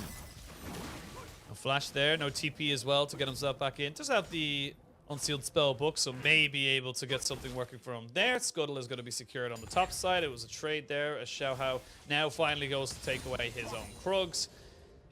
And this is what we wanted to see put on the opposite side. FPX the ones getting the early advantage, going for their early trades and looking to see if they can make something happen for them. And I mean, I think doing that is the right call. Baishron gets that early gank off, applies that pressure, and it just means one of the bigger threats, right? You had priority in the top lane, you had priority bot. It was Maple who had priority mid, but by putting pressure down on him, it means he's not as free to push up, and it means that you can just continue to let your lane succeed. Right now in the bot lane, you can see Jojo and Betty just trapped under the tower and able to really push out from there. And steadily, we're going to see damage chipping away at this tower. If LWX starts getting plates, it can be a real disaster for anyone's Legend. And we know how powerful it can be just comparatively when 180 carry has the Gale Force and the other one does not in terms of the mythic items. So you do not want to be on the receiving end of that. It is still only about 300 gold lead, maybe even only 200 in favor of FPX. But again, those small little advantages can mean the world to either side. It can be the difference between a finished item and a half item. It can be the difference between 2 wards and only 1. There's so many little small things that can be the difference there.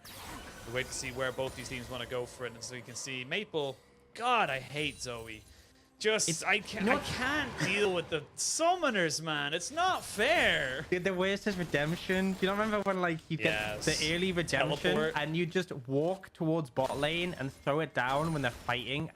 There is nothing that infuriated me more. It was so annoying. It's just like, at least summoners are usually like just within your lane, but oh, man. That's what I thought. I thought it was only summoners that are available to you. And then I remember ages ago I was playing a game and she picked up 2 exhausts and me and my laner just couldn't do anything. It was just upsetting. But speaking of doing something, Maple is now here to try and make something happen here. We'll have the trouble bubble. They do not spot out Xiaohao just yet, and they're going to try and jump down onto Viego. They will get the knock up from the grand entrance. He gets ignited down. Is it going to be enough damage though? The auto attack, is it good? No, they do not need it. They have the paddle star. And that is just going to be first blood to anyone's Legend. Like you said, you wanted to see this early proactivity, and you got it. Yeah, and I love that from Chocho. He's the one who makes the roam up. It's a 3v2, so they go in favor. And critically, Maple had hit level 6 just before that play. It actually makes a big difference for the Zoe being able to, use that portal jump in, get the extra proc of your passive, but also just for repositioning to land things. Good play coming out. They managed to get that kill, relieves a bit of pressure, get some gold in. Now see ZDZ looking for a fight. He's going for it. It's going to force the flash out of Xiao Lao Hu, and maybe they're going to go try and look for this. Doesn't quite get the last of the ultimate off, so he's not going to be able to sustain that much. But the summoner down, Ghost is up a hell of a lot quicker than Flash. Yeah, absolutely. That's the power of the Ghost and the Gwen, right? Allows you to run a target down, and it is that short cooldown. You can just chase them, land the 3 ults, get that damage in. Didn't quite connect with enough to take him down, but still posing that threat, still trading up technically in terms of summoners. Now, Dragon picked up by Baytron. Obviously, nice one to be able to get early, and the reason he can is because there's permanent priority bot. And this is kind of the point pain. This is why FPX came out of the draft so well. All the aggressive supports that we typically see were taken off the table. Chocho just like, you can't jump in. If you jump in, you get polymorphed, and then you can't dash back, and you will get absolutely shredded. Yeah, it is a pretty disgusting combination. The adaptation we're seeing, and honestly, you mentioned it, how other regions, LCK, LEC, hell, even LCS, are picking up these enchanter supports. LPL hasn't really tended itself to that particular setup just yet, and for me, I feel like that is just going to lead itself into FPX's advantages. We talk about all these early results and how they don't mean a lot, but getting those, your grip on the meta far earlier than everyone else can just lead to wins because you just understand what's stronger at the time. Yeah, and it's the flexibility, right? It's the ability to play both styles, which Hank clearly can, because that's the thing in the other regions, is they will still play those aggressive supports when the time is right, but I feel like there's been too much lent on them maybe in the LPL, because I heard talks of scrims in EU where they just played almost excessively, and I think finding a good balance is good, and this was a good situation, right? They find the advantage in lane, they know the scaling's really strong. There is some concerns in later stages where they don't have that engage tool to potentially get on Betty, but if LWX is strong enough, you just buff it and let him go. Have a Cataclysm available. Maple with priority here, and Chocho again just moving out, and we can see the difference in priority here from both these teams. FPX saying, Hung, you are our guy to stick beside this Aphelios. You're not to go anywhere else. You need to be by his side 24/7. We'll get plates, we'll get advantages, we'll be able to move it out. On the other side, anyone's Legend are saying, Chocho, get yourself out onto the map, affect those lanes, get us something that we can do, because we're not going to get anything from this bot side anyway. We might as well get something positive. Yeah, they get a whole plate, they deny a wave away from Betty, and now Baytron's moved down, they're going to steal away some jungle camps. They're still denying farm from Betty, still level 5. This is really painful for the AL bot lane. It really is. Gory will be spotted out there by Maple. As another plate will be going over to the side of LWX. That's a hell of a lot of gold now in his back pocket. You can see it there. It's about a 500 or so, maybe even a little bit more, maybe even a 700 gold lead in that AD carry role. And we talked about it earlier. That can be the difference between a Gale Force and a Kraken Slayer. That can be the difference between a half item and a completed item. It does matter, especially at these early stages. Yeah, and you really need the Aphelios to be strong, right? There was talk about a couple of days ago in one of the interviews about how, you know, Aphelios isn't going to scale as well as the Jinx, but in the laning phase, you could apply that pressure, and if you get a lead, that's where you can find favor in the matchup. So LWX pretty far ahead, and they're just going to continue applying that. I love the denial. I love the decision not to go for the Herald, because at the end of the day, they got 2 plates, they denied a ton of farm and stole jungle camps. If AL just throw down the Herald and get 2 plates, that's not worth it, right? They need to get more, and at this rate, they might just lose first tower. Yeah, and this is a pre-10-minute first tower, but it looks like Xiaohao and Chocho are here to try and make something happen with it. But as I say that, FPX are responding in kind. They know they can take this because they can join this fight straight away. LWX can flash in. Look, he's already back up to full HP. They just cannot kill him. Tower goes down. They waste all of those engage tools on the side of anyone's legend. FPX read that like a book. That was beautiful from LWX in particular. I honestly thought they might just be like, whatever, we'll sacrifice him to get the first tower. But no, they bring Gory in with the Realm Warp. They then have LWX flash at the perfect time to avoid all the lockdown and CC. And he's able to turn around. I believe he had the Severum available to get a big heal in. Just excellent play coming out from FPX. And now that Aphelios over 1,000 gold ahead compared to Betty. Yeah, big swing of momentum there for the side of FPX. Didn't result in any kills, but you can see they don't need kills. They've already got themselves a 1,500 gold lead, regardless of the kills. They got a 20 CS lead, or probably 25 CS lead, to be perfectly honest, in top side. They have a CS lead in mid. They've got a CS lead in bot. It's just laning differences that are coming out for FPX. And though I love the kill from anyone's legend early, it hasn't equated into any real setup for them.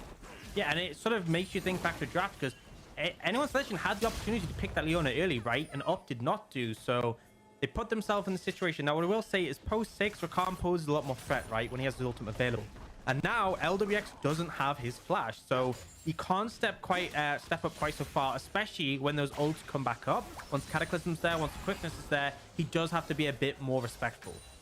We'll say, getting another plate though, and this is the quickness you can get. You're not even at 14 minutes yet. You still have 2.5 minutes left, or just a little bit under it, of just getting plate golds and getting some more resources into you. Your Graves is totally safe to push up a little bit further now because there's no tower. You get priority in that bot side because there's no turret there for the side of anyone's legend, which means another dragon goes over to the side of FPX. And honestly, this is just starting to feel a little bit too far for anyone's legend. They need to be proactive. They need to start making a move, because right now they're dying a death of 1,000 cuts. Yeah, well, they are trying to do something here, so they're going to throw the Herald down, but this is just a 2-plate Herald, right? You throw it down, you get 2, but they're looking for LWX. LWX, he will use his Moonlight Vigil to go back out. They're going to try and burst him down. They will get the Cataclysm out on top of him, but it does go over to Chocho. So now, can you get out of here with your life? Yes, you can. Flag and drag to safety. Anyone's legend, good proactivity there from them. Yeah, solid play. You kill the Aphelios, you punish him for that earlier summoner burn, and that's what I was kind of talking about. You can't play so disrespectful when the Cataclysm is back up. He was under tower, but you have to expect this, right? You know your team is on the side of the map. You can't really defend that. And on top of that, they get the 2 plates on the Herald. So generally positive for anyone's legend, but they're still down. This is still a very strong Aphelios who's 1,000 gold up on the Jinx and has now picked up that Gale Force. Got the Gale Force, now has himself the boots as well, working towards what I imagine is either a Collector or Lord Dominic's Regard. So very much in a very decent spot for the Aphelios. And again, look at that difference. The Gale Force versus not a Gale Force. And all it was literally... And he's died. The Jinx has an assist. Technically, the Jinx is doing better. And that's the difference it can mean between those small little advantages, those small little things that can come up in your favor. And for FPX, they're going to continue onto it. But it's not all doom and gloom, as you said from this replay here. It is just anyone's legend punishing the fact that you do not have flash on LWX, and you're going to be able to burst him down. And actually, I think LWX made a mistake here, because he had Severum, the red gun, available, and then he pressed Q, which ran him out of ammo. And the thing is, if you have the red ult available, it's so much harder to die, because the heal is massive. So I think he actually made a bit of a mistake there. If he had the big heal available, they might have not been able to pull that dive off. So clearly, potentially even could have got a turnaround kill. So maybe a little bit of error, ran out of ammo too soon. I mean, those small little margins that make the big difference. As we Come up 3 minutes until the next dragon spawns. Plates are going to be despawning in 5 seconds. And we're going to see a TP up in that top lane. Everfrost has been picked up by Maple. And this is something I don't generally see actually with the Zoe. Obviously, it's not a terrible pickup, but it is going to be an Everfrost Zoe going into those fights. So looking to hop in, get some CC down, and maybe look to just set up for the Jinx to do the rockets. Yeah, I actually really like it because there's a bit of delay on the cast time on the paddle star, not paddle star, the Sleepy Trouble bubble. So you can like ult in, you can put the slow down, the root down, and then you can easily land it. So I'm actually a big fan, especially because the thing with the Zoe is if you can pick someone off on the side of FPX, you really can just win the team fight that. And they don't have anyone who can really tank a Sleepy Trouble bubble well, right? Normally you have teams with like Leonas or something. You're like, okay, I don't mind if they get a bit low. I don't mind if they tank it. They've got a lot of bulky stats. And also, if they die, it's not the end of the world. But here, right, you hit one of these squishies, they can get popped. And really, if you lose Hung on this Lulu, he's a lot of power in these team fights. Yep, he really, really does. And again, another objective looking like it's going to go over to the side of FPX. They lost out in the first Rift Herald. Not going to be the same time this way around. But 2 minutes till that next dragon spawns. There's an Infernal Soul, Infernal Rift. That's a lot of power you're going to be giving over. And I feel like Anyone's Legend, again, still need to figure out what they want to do and when they want to do it. They've got some big item spikes now. The Rift Maker, the Gore Drinker, the Kraken Slayer, and of course we mentioned the Everfrost. You're going to need to start moving forward and getting some kind of advantages because right now it does feel like, yes, CDZ's getting pressure here, but it's a little bit of turret damage basically for the Rift Herald that could lead to a turret. Yeah, but I like the fact that at least, you know, because some teams will just feel obliged to contest and then lose. At least they're going for something on the side of the map, right? They apply pressure. They give ZDZ some time to get the tower. Are they going to lose out in the trade overall? Yeah, but at least they're doing something. They're not just sitting back and, you know, trying to fight a lost fight. Well, turret number 1 goes get traded. It is going to be ZDZ picking up that bot side as well. You can't really walk up onto this, even though technically Xiaolahu would be totally fine to do so. He does not have perfect vision. They are going to trade the first turrets, so top for bot for being the trade. So Anyone's Legend's happy enough with that, but you still have the Rift Herald in the back pocket here for the side of FPX. So maybe they're going to wait now, reset, get themselves back on the map, and maybe use that Rift Herald to pressure mid while also going for the dragon. It's got to be mid. It's got to be mid, and the timing, as you said, is great. 45 seconds on that dragon would be the third for FPX. They throw the Herald down mid. They apply that pressure. Anyone's Legend has to respond, pulls them out of the river, and then you can establish control. On top of that, despite the fact Anyone's Legend were on the bot side, they don't actually have that good vision set up. They have one deep ward that's going to give them some value, but outside of that, it's pretty limited. So FPX have plenty of time to move in and contest this. Plenty of time. 20 seconds till that dragon spawns, and you can see now pretty much all summoners available across the board. There is a heal here for Maple and a stopwatch. Good to recognize that before we get into this game. Now, where do you want to go? Exactly what we thought would happen for FPX. They drop down Shelly into mid lane. Beishuan is going to try and maybe be a nuisance here. There's a good Moonlight Vigil, but Cataclysm goes in with the quickness. I don't think they've got the damage, though, to turn this one all the way in their favor, and Anyone's Legend lose their jungler and their support. Already, we can see the Rakan going straight in. Excuse me, it's not the Rakan, it's Beishuan in his best Rakan cosplay. The dragon is going to be secured alongside the team fight and the mid lane turret. That is huge for FPX. And Hung 1v9 that fight. In the replay, I'm going to point out specifically why, but he played that perfectly. They kept LWX alive. The Cataclysm burn is flashed, but they weren't able to follow up, and Anyone's Legend gets shut down. Team fight win for FPX. They now have a 3k gold lead and third dragon of the game. That is just such a momentous swing. They went from no kills to 3 kills. They got themselves a 3,000, probably nearly a 4,000 gold lead now at this point. There's just nothing you can do now as the side of Anyone's Legend. Even there, ZDZ can't just go in. He doesn't know exactly when people's recalls in, but let's have a look at the replay. Tell me what Hong does. So specifically look at LWX, right? So he gets ulted by the Jarvan. Quickness coming in. Watch the knock up from the Lulu ult. To interrupt the W, he doesn't get charmed. He doesn't get CC'd, and he's able to turn it around. Perfect timing from Hong. Honestly, just beautiful. Massive. And again, I always forget when Viego's in the game. He gets those effigies out. He's able to get himself back onto the map. He does get the reset, and of course gets himself another kill. So 3 kills off the trot. Got yourself a dragon. 4 minutes until that next soul arrives. That's going to be a 22-minute soul if FPX can get onto it. And Anyone's Legend, the game's running away from them. They sadly tried to contest. They just got outplayed. Yeah, I mean, FPX looking good. The big thing, right, is that they have summoners available. The difference it makes when LWX has flash compared to when he doesn't. If he doesn't, he's sat in the Cataclysm. There's no way Chocho can really miss the quickness or even get disrupted from it, especially if Chocho has his flash available, and then all that follow-up damage can come in. The problem is LWX uses his summoner spell, and then how long is it until Dragon? 5 minutes. How long is it until his flash is available? Here's a coincidence. It's also 5 minutes. It's almost like the numbers. What do they mean? They add up. They add up pretty good, right? FPX has done the math. They've done the math. They know exactly what to do and when to do it. But speaking of what to do and when to do it, ZDZ needs to get himself out. That is the correct play right now, but you've got a wave in the spot side, and it does seem like it's just going to be taken pretty quickly. Oh, this here. is the You moment. are going to have LWX go. Oh, great! Gale Force gets him away from the Cataclysm, but the quickness still not good enough. Moonlight Vigil goes down. Not quite able to burn off those last bit of health bars, but again, he tried to go for something, but the Gale Force is too good from LWX. There's no way that he should be able to get away from that situation when he doesn't have his flash. You can see anyone's like, whoa, they're pushing up. He doesn't have summoners. This is go time. But the slick Gale Force gets him out of dodge. They're not able to follow up. Even though some CC gets connected on the back end from Chocho, the follow-up isn't there. And a critical thing, right? Chocho just used his flash. That means it won't be available for the next dragon. So that's just another factor limiting your ability to shut down this Aphelios. And he is problematic right now, I'll tell you that. He is a problem, to say the least. You know, just doing so much in these fights. And if you're able to, this is the thing. You know, there was always a big question mark over LWX. Of course, there's a couple of different memes about him. And he has had some very questionable performances in big games, but when he's able to play like this, when he's able to get those Gale Forces off, those are the moments that you remember. This is a world championship winning ADC. This is a guy that knows how to play when the resources are given to him, and if he can keep up the consistency, honestly, he's going to be fighting for, again, the best ADC in the league if he's able to keep it up. Yeah, and the problem is, not only is he doing a ton of damage which needs to be dealt with, but everyone else on the team is pretty bulky, right? The Graves has a shield bow and naturally gets a ton of free resistances.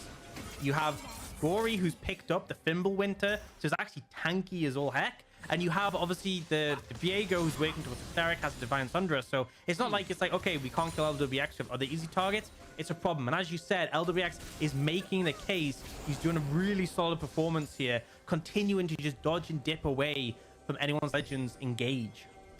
And you can see just time and time again why you mentioned earlier today why you want to see more LPL supports going towards these enchanters. We're seeing it just here, how powerful it is to have a Lulu on your team. LWX didn't have flash. That should be him dead to rights. And under normal circumstances with normal supports in the LPL, he would be. But the wild growth, the shields, the help picks, so many little things that just help you survive, just keep you going in these fights. And honestly, this is what I want to see more from LPL supports, getting those big, especially considering where the meta's going. For sure. I mean, it's what we're seeing in other regions, and I'm not saying you need to pick them all the time. I'm not saying you stop playing like Leona and Thresh, but there's times when those supports are good, and I think FPX played it beautifully, right? By banning away the hard engaged options who are a threat in lane, right? Chocho still offers hard engage, but he wasn't nearly as much of a threat in lane. And look at LWX. LWX has been caught out. The wild growth has been used. He flashes and Gale Forces away. He's still alive. The Gwen's on him. But what's the Gwen going to do? Finally takes him down, but the damage has been done. Beishuan trying to go down on top of Betty. Not quite able to do it. Betty is pretty big, though. Betty needs one Orchid onto anybody to get excited, and will be able to do it. Betty still pushing forward on this Jinx, and will almost be able to take over this entire fight. Anyone's Legend needed a big fight, and they got it. Yeah, they finally managed to kill LWX. The engage from Xiaohao super confident. Now they should find Beishuan here. I mean, Beishuan, he has got himself the miss, okay, so he should be able to get out. He's still a Viego. But that's the big thing here. The side of Anyone's Legend can't go for the dragon just yet because the jungler from FPX is still alive. He's back on the map. Both him and the support heading over full HP, and Beishuan, he's low, right? He can go to the Krogs and try and heal up, but they're already starting the dragon. This is the chance to stop the Soul. Infernal Soul is so game-winning potentially for FPX. Look at Maple. He's going to have to try and be the vector here. And whoo, yes, you missed the rise, but you hit the Lulu. Objective bounty going over to the side of Anyone's Legend. They stop the Soul. They give themselves another 5 minutes, and more importantly, that 5 minutes could literally mean an Infinity Edge for Betty. Yeah, and Xiaohao, the mechanics were on point. Does the flag and drag into flash combo, and that's why LWX got caught out, right? If you flag and drag, if you Cataclysm, you'll flash it, but watch what comes out here. So he thinks he's dodged it, but the flash to reposition, damage comes in, he makes all this distance away, but the Gwen comes from the flank, and he's now used all of his mobility, all of Lulu's tools are on cooldown, the Gwen just shreds through him, and then it gets very messy, but watch Maple's paddle start here. Flawless, putting this massive amount of burst in, and it allows Betty to start toying with these resets. Fair play to Gory, trying to ult them out, but man, what a good fight from Anyone's Legend. Yeah, Anyone's Legend keeping themselves in this game. They've got themselves a dragon now, and we can see actually this is going to go down pretty damn quickly. You got the white gun, you got a Rise as well. This will be shredded if you are not careful. However, as I say that, it looks like the side of FPX don't want to go for the Baron at all. They know that they have a vision control. They just want to try and go for a fight. Yeah, I mean, that's the thing. They are fishing for it. They don't want to flip this. They don't want to make it a potential to throw away the game. Despite last fight, FPX is still 4,000 gold in the lead, right? They still are one dragon away from Soul. They don't need to make a mistake that could potentially throw the game in the other direction.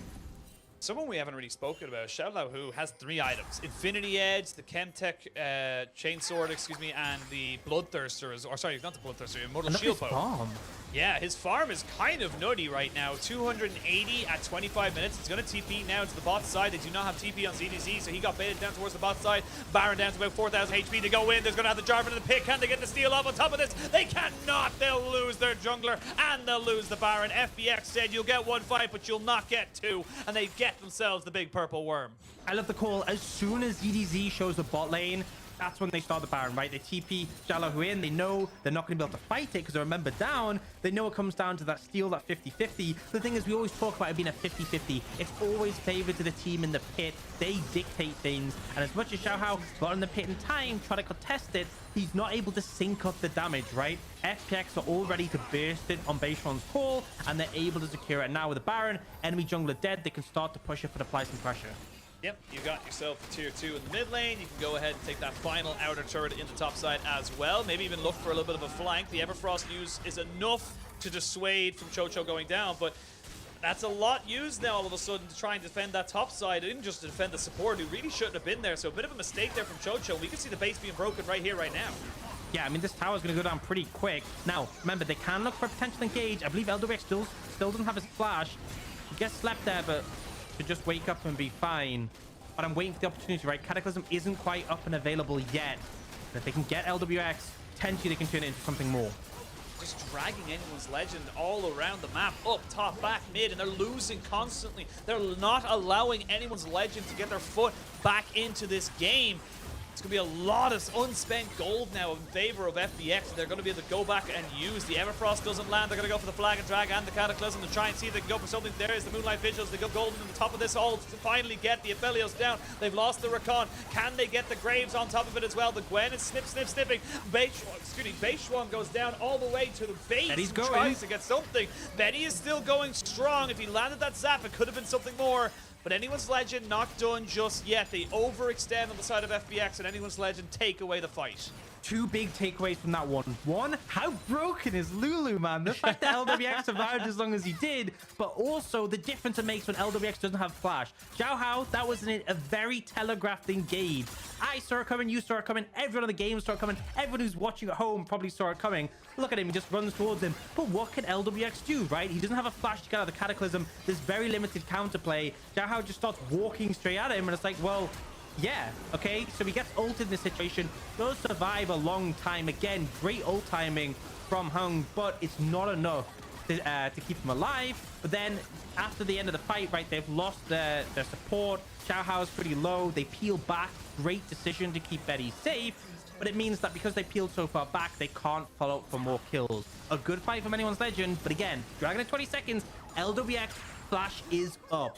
Has flash, no heal. You do have flash and Gory, but maybe they don't want the dragon at all. I mean, they're just going to try and burn these people down. There's the Everfrost coming out there from Gory, who is at Machine Gun Rise. Look at his items. He's very tanky and has so much scaling with that AP on the top of the mana for the passive. So We will see him do pretty much everyone's health bar in the blink of an eye if you allow him to just free hit. Now, anyone's legend, not to be deterred, trying to see if they can get some more sustain off of this Grot. They are going to jump on the base. Schwan, who's trying to jump out on top of the jungler. Now we see the real fight happening. You can see ZDZ trying to see if he can take down this Aphelios. Not able to do it. And there's 2, 3 kills. Betty will not survive, and they don't even need the dragon anymore. They can use the Realm Warp all the way into the base. Aw, poor little Lulu. Poor little Lulu. Hong did everything, and he got left out to dry. It will still be FPX, though, taking the game 1. Honestly, it probably works. You can interrupt their recall so they can't get back. So actually, worked out in favor. Big brain able to end the Big game. brain Hung. Game 1, FPX. Honestly, pretty expected from the caliber of these two teams. But it was good. It was clean. I love the Lulu pick coming up from Hong, and his mechanics were clean. Every time Cho went in for the ult, when the Grand Entrance came, when he was dashing, he always looked to interrupt that with his ultimate, limited the amount of CC and LWX. Really excellent play. But honestly, I felt so bad for Betty in the last fight. You had Gory, this full tank Rise, just walk at him menacingly, and there was nothing that they could do. It was like just stand in his face. You can't kill him, he's too tanky, and he does enough damage just to shred you. It was painful, I'll be real. It was very painful, much like my eyes there as I forgot to turn on my lights, and my focus is now back. I am no longer in the dark. But yes, FPX, just honestly, expected results, expected way to do it, and it was clean. I think again, we looked at the two supports. I think Hung is slowly creeping up the ranks of, honestly, probably a top 3 support in my opinion. Like, you look on the likes of Ming and Mako and, you know, Crisp, I think he might be able to usurp 1 or 2 of those guys, because he is just playing insanely these days. Like, it's incredible to me how well he looks. Execution was really good. I love the pick. I love the flexibility. We should see more of that. I think LPL team should be looking at this and be like, yeah, Lulu does have a place, but the draft made sense. It set it up so they had a really easy laning phase where they could just consistently apply pressure. And FPX, there was that moment where anyone's legend was looking to come back, right? That's the threat of the Jinx. Very hard for people to necessarily get in range with her, but in this situation, in the final fight, Gory just, you know, walked in and it worked. Yeah. So fair play to him. Anyone's legend put up a fight, but FPX very clearly dominating the victory, and you can see in the goal difference over time. I just noticed Xiaolou Hu just having so much damage as well. He just farmed himself up a storm. He was about, I'd say, 12 if not 13 CS a minute, which is nuts to think about. It didn't feel like he was doing much, but having that extra gold, getting himself his own private advantage, meant that he just became an unstoppable killing machine at the end. His damage on his ultimate was able to one-shot waves, if not champions. And that was the thing, right? Is that the focus for anyone's legend, which it should be, was kill LWX, right? Kill the Aphelios. But there were so many other threats. You had this tank Rise who was doing pretty solid, respectable damage. You had the Graves who was slowly just getting incredibly fed over the course of the game. And should anyone in the enemy team die, suddenly getting resets for the Viegos. So as much as they had one major problem, it was sort of surrounded by these other issues. And by the time they dealt with that one main LWX, they didn't have the gas in the tank to deal with the rest, unless, you know, Betty was getting resets. Yeah, it was all on Betty. There was 1 or 2 fights where we maybe saw Betty going for it, maybe looking to try and see if he could turn the fight around. Didn't really happen for them, and that was unfortunate from the side of them. And, you know, again, for anyone's legend, this is still an uphill battle. This is still a side that isn't expected to come out with a win today, but there were some slight positives. I still think that Cho did very well. We'll see how they come into game 2. We are going to throw it to a quick break, and when we return, we will have picks and bans for game 2 right around the corner.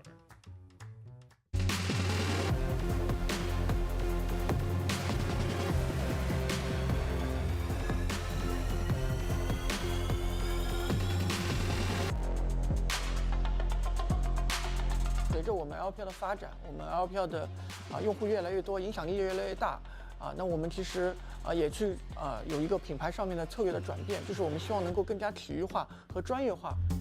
因为在目前可能从整个英雄电子竞技去发展的状态上来看，我们不再是去向 S 赛学习，不再是可能持续的大面积的去向传统的体育的转播进行学习的这样一个状态，而更多的是我们需要不断的去突破自己。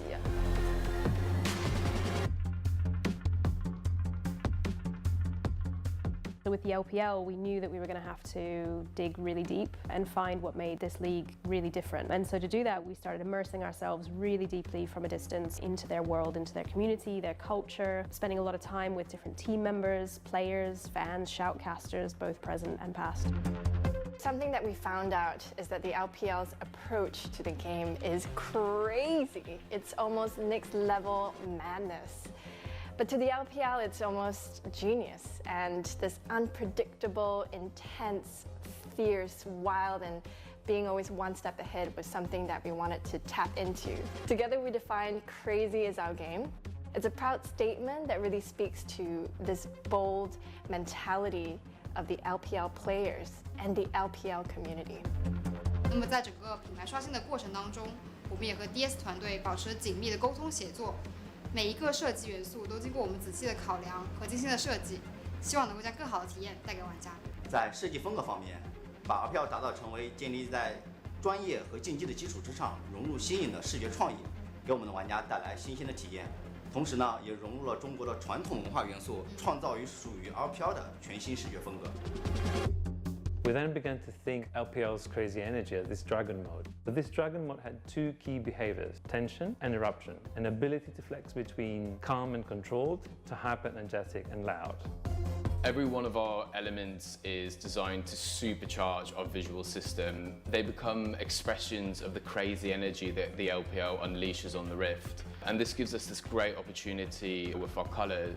They're both inspired by fire and water. We created a custom headline typeface in both English and Mandarin, with every detail designed to reflect the veracity of how the LPL moves on the Rift.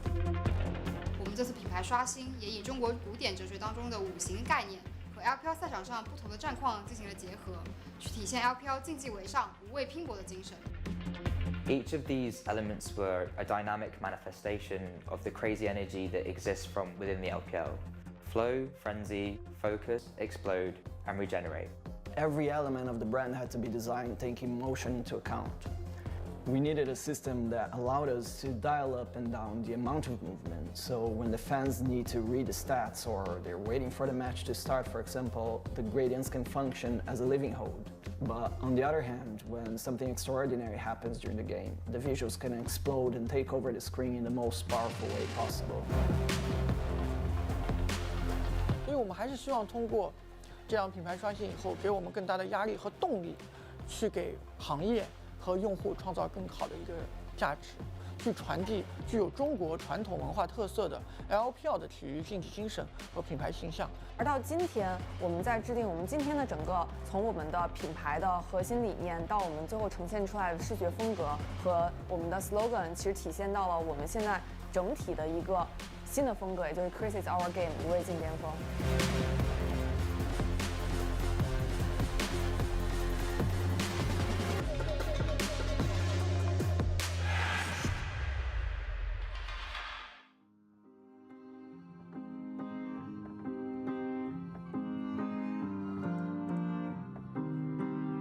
I saw you tonight, your beauty from inside, the glowing light is shine. I am with you. Oh, close my eyes, sense your vibe, being alive just feels so right. We are flying out of space and time. Sparks spraying between us, colorful clouds of dust. Coincidence might be divine. Wanna sing a melody, sounds like poetry to me. Let your key resonate all through my body. I saw you tonight, your beauty from inside, the glowing light is shine. I am with you. Oh, you saw me tonight, the soul of a child, the chaos of my mind. I am with you.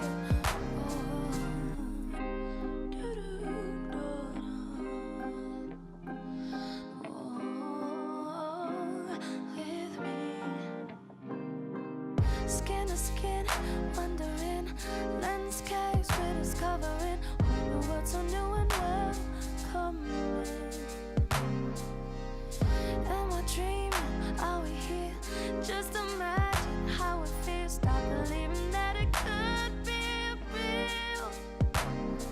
Wanna sing a melody, sounds like poetry to me. Let your key resonate all through my body. I saw you tonight, your beauty from inside, glowing light of shine. I am with you. Oh, you saw me tonight, the sorrow of a child, the chaos of my mind. I am with me. Oh,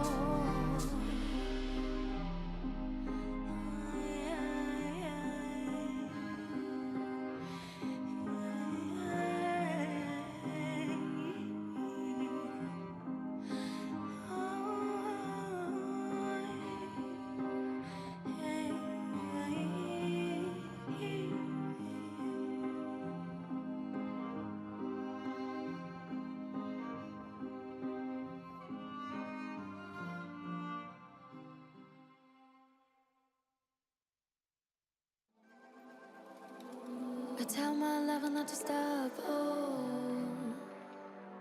I don't wanna recover.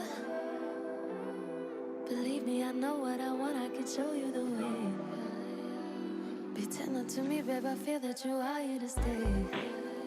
Can you focus on me this time? Even though you're back in line, I just need more time. Cause I wanna fly high underneath the stars. Moonlight till the sun goes down. So high, but baby, I was waiting for this day to come. You and me together alone. I only have eyes for you.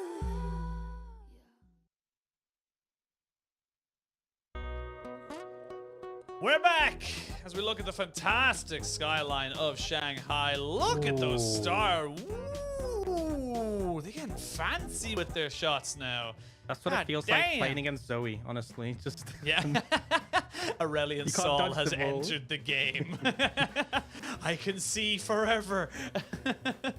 Well, we're going back into this series. It is, of course, FPX who went 1-0 up after a very, very clean game. And you know who else was clean? Someone that Ox is very, very fond of. It was Hong on that Lulu, one of the few Enchanter support players we have at the moment in the league. Man was just on point. 100% kill participation. Yep, I mean, and just the way he played these fights was flawless. He made it so difficult. Like, the enemy team comp was like, we engage in LWX, we kill him, we get resets, we win the fight from there. And it just, every time it was slowed down. I think there was two aspects of it. One, the intelligence to be picking it there, but also moments like this, the great ultimate that interrupts the dash from the Rakan, stops the CC. This isn't the only time he did it. He did it in a later fight as well. That's the thing. You do it once, people question, is it a fluke? You do it twice, people are like, okay, this guy knows what he's doing. He's got the timings down. Here is the other example where, again, dashes in, gets interrupted. The charm does connect that time because he's trapped in the Cataclysm, but even so, just really excellent play from Hung. A great decision to pick up the Lulu, which a lot of teams haven't been doing, and then it was rewarded so well in this game. Yeah, this is where he went down with the ship. It was big brain Hung as he was able to, they were able to take this fight. And you can just see on the backside, his Rise is just 2v1ing right now. They had to flash quickness straight away in order to try and keep them alive. Because at that point, what's the Jig supposed to do? Like, there's just no counterplay to that. He's super tanky. You can't kill him. So I will say, very much deserved MVP there for Hung. He is just absolutely insane. And now coming into this next game, I feel like FPX are going to be pretty damn sorted. They know that they can play pretty much either style. We know how good Thresh is for Hung. We know how good he is on the Lulu. Where do you take this for anyone's legend? Well, I think a big thing for me is prioritize the support in the first three picks, right? They went for the Gwen instead. If you take the Leona, you pose much greater threat, right? You can't just get away with a laning phase where you just push up endlessly and you know Rakan never is going to dash in. So I think that's the play, right? Either you match the enchanters or you pick something that can punish them. And I feel like the Chocho, he's the sort of player who will look to punish them. So make sure he has a pick that can do so. Yeah, and again, he was very proactive in the early stages with that Rakan, was roaming mid, got them the first blood, able to make those things happen for his team. But now we'll see if it does change anything else. The Corki, the Renekton, the Xin Zhao, the Caitlyn, the Thresh, all banned away. Thank the heavens that Corki is getting taken off the map, because I am sick of looking at him, and I'll stop saying that at this point now, because I think every team is going to ban him for the rest of the week. I do not see a situation where Corki gets through. It's just a bit too safe, a bit too strong, scales a bit too well now. Lee Sin was the final ban for anyone's legend last time. They could up the ban the Lulu here if they feel like they can't answer it. I don't think it's necessary, and they do just ban the Lee Sin. So FPX had their first pick of Felios in this situation. I don't really see a reason why you changed that. And now we can go over to anyone's legend. They took Jinx Jarvan. Jinx, I think for sure you take again in this situation. You could potentially take the Jhin instead, but I don't think really it was a problem. And Betty is a remarkable Jinx. I think the Jarvan as well still makes sense. I don't think these are the issues. And I like it when teams who lost, they don't completely change the draft. They tweak. They're like, what didn't work, what did work, right? And something that I definitely think they should have gotten was the Leona. I'm not sure they needed to pick it this early, because last time we saw FPX take the Lulu on this rotation, then they could have taken the Leona third pick. But either way, they lock it in. They now have threat onto this Aphelios, and Lulu won't have as an easier time in lane. Yeah, and even if they take the Jarvan here, you have something that can follow you up, can go with you when you go on those big excursions to try and make something happen on the Jarvan. So not too bad of a pick there for the side of anyone's legend. This time around, though, looks like they're hovering towards the Viegos. They want that threat. They want that on the backside, force the AD carry away, because yes, there was a couple of times where Beishuan did go a little bit too far forward. At the end of it, though, he did separate Betty from the rest of the fight, and that's all he really needed to do. So this time around, anyone's legend changing up the draft quite a bit, taking the Viego, and I would not be surprised to see Beishuan take the Jarvan on the reverse side of the matchup, or maybe go something a little bit more AP. We'll see who ends up picking. They opt to go for the Lulu again. I still think it's fine, but there's a lot more threat, right, posed by the Leona. One thing to say, though, is LWX is going to take Cleanse, right? Before, if you took Cleanse, you know, it doesn't solve the issue of the Jarvan, and the Rakan has a knock-up afterwards, but Cleanse deals the Leona, and without a Jarvan on the table, a lot less threat towards LWX with that summoner available. Now, opted not to go for the Jarvan, instead going for the Talons, so Beishuan able to move him on the map quickly and apply quite a bit of pressure. And one thing is that, you know, if you get into melee range of a Xin Zhao early, he can give you a hard time as a Talon, but against a Viego, you should be pretty comfortable. Should be very, very comfortable. The Talon locked and loaded there for Beishuan. Should be able to get himself around the map pretty damn quickly. We now see what anyone's legend wants to try and answer with. It is almost certainly going to be an AD carry pick, or in this case, an AP carry pick, as they lock in the Ziggs. Great at just mitigating a lot of that pressure. You get a couple of levels into your queue, and you can just start one-shotting the back wave. What I think as well is that when you go and dive onto the Aphelios, you can just literally throw the ult on top. But critically, Ziggs is very self-sufficient. He can just function in the lane alone while Chocho roams and gets the map ahead. So I want to see what the potential mid pick is. FPX ban the Twisted Fate. We could see the Jace getting banned here, but instead they go for the Jax. So Jace still open and available as a pretty high tier priority pick. Aside of TF, Syndra potentially could be something you're a bit concerned about. Vex also a pretty solid mid lane pick. I do feel like anyone's legend is going to need some AD, so maybe Jace top lane and they take something like the Syndra mid would make sense, but it gives a lot of value to Merc Treads or Cleanse for the enemy team. And I do like this as well. You're taking away the Twisted Fate and the Camille, things that can have that big split push threat. You do not want that to happen for you. You want to be able to try and catch people out. And while the side of anyone's legend decide who they want to leave for the ban or the blind pick, I imagine they're going to go try and get their mid laner sorted out here. So Maple maybe picking up the Akali here. Does have a little bit of flexibility. Can't see it up in the top side, but wait to see what they want to lock in. Again, Xiaolao, who on that Graves last game was just quietly farming himself up a storm, really looked good on it. So this time around, he's going to have to face up into that Graves. Yeah, I'm a fan of this. I think there's better blind top laners available, and it means you can have counter pick mid. If you pick Akali, you could definitely end up in a matchup mid that would be painful. FPX, they could just take the Rise again. If it ain't broke, why fix it? And then the question comes down to what Xiaolao who wants to take. Jace is definitely an open and available matchup we've picked. We've seen that matchup quite a bit so far this season. It is the year of Ahri. I'm not going to pick it, but it's nice that they hover over it and say hi. But the Tryndamere is definitely a counter pick that can go into it. And again, Xiaolao, who farmed himself up a storm, farmed himself up into relevancy in that last game on the Graves. See if he wants to do the exact same thing here. He's swapping between the two. We'll see what he wants to drop in. But the Jace, far easier, far more win conditions available. You can go poke, you can go all in. There's a lot more flexibility with that pick and top side. Yeah, you offer a bit more pressure in the early lane with the Jace, and then it gets to a point if you find Graves unprepared, you can all in him. But once he gets the shield bow, it's kind of hard to poke him out. But obviously, strong pick into the late stage of the game. Now, for anyone's Legend, because they have so much AD on the top side, they can just pick an AP mid laner quite comfortably. Victor can do fine into Rise, and actually, other than the Jace with the Shock Blast, it's a kind of short-range composition that Victor works into, but they're going to opt for the Zoe, so heavy poke available. And the thing you got to think about, if they poke someone out, if they burst someone, Xiaohao can then follow up and then use that to possess them. I do think FPX, I think, are very comfortable. They have a very similar draft to last game with just their top and jungle being changed. But Anyone's Legend has a lot more threat on the bot lane. They have a mid laner who should be able to find priority early. I want to see what they can do with this change up.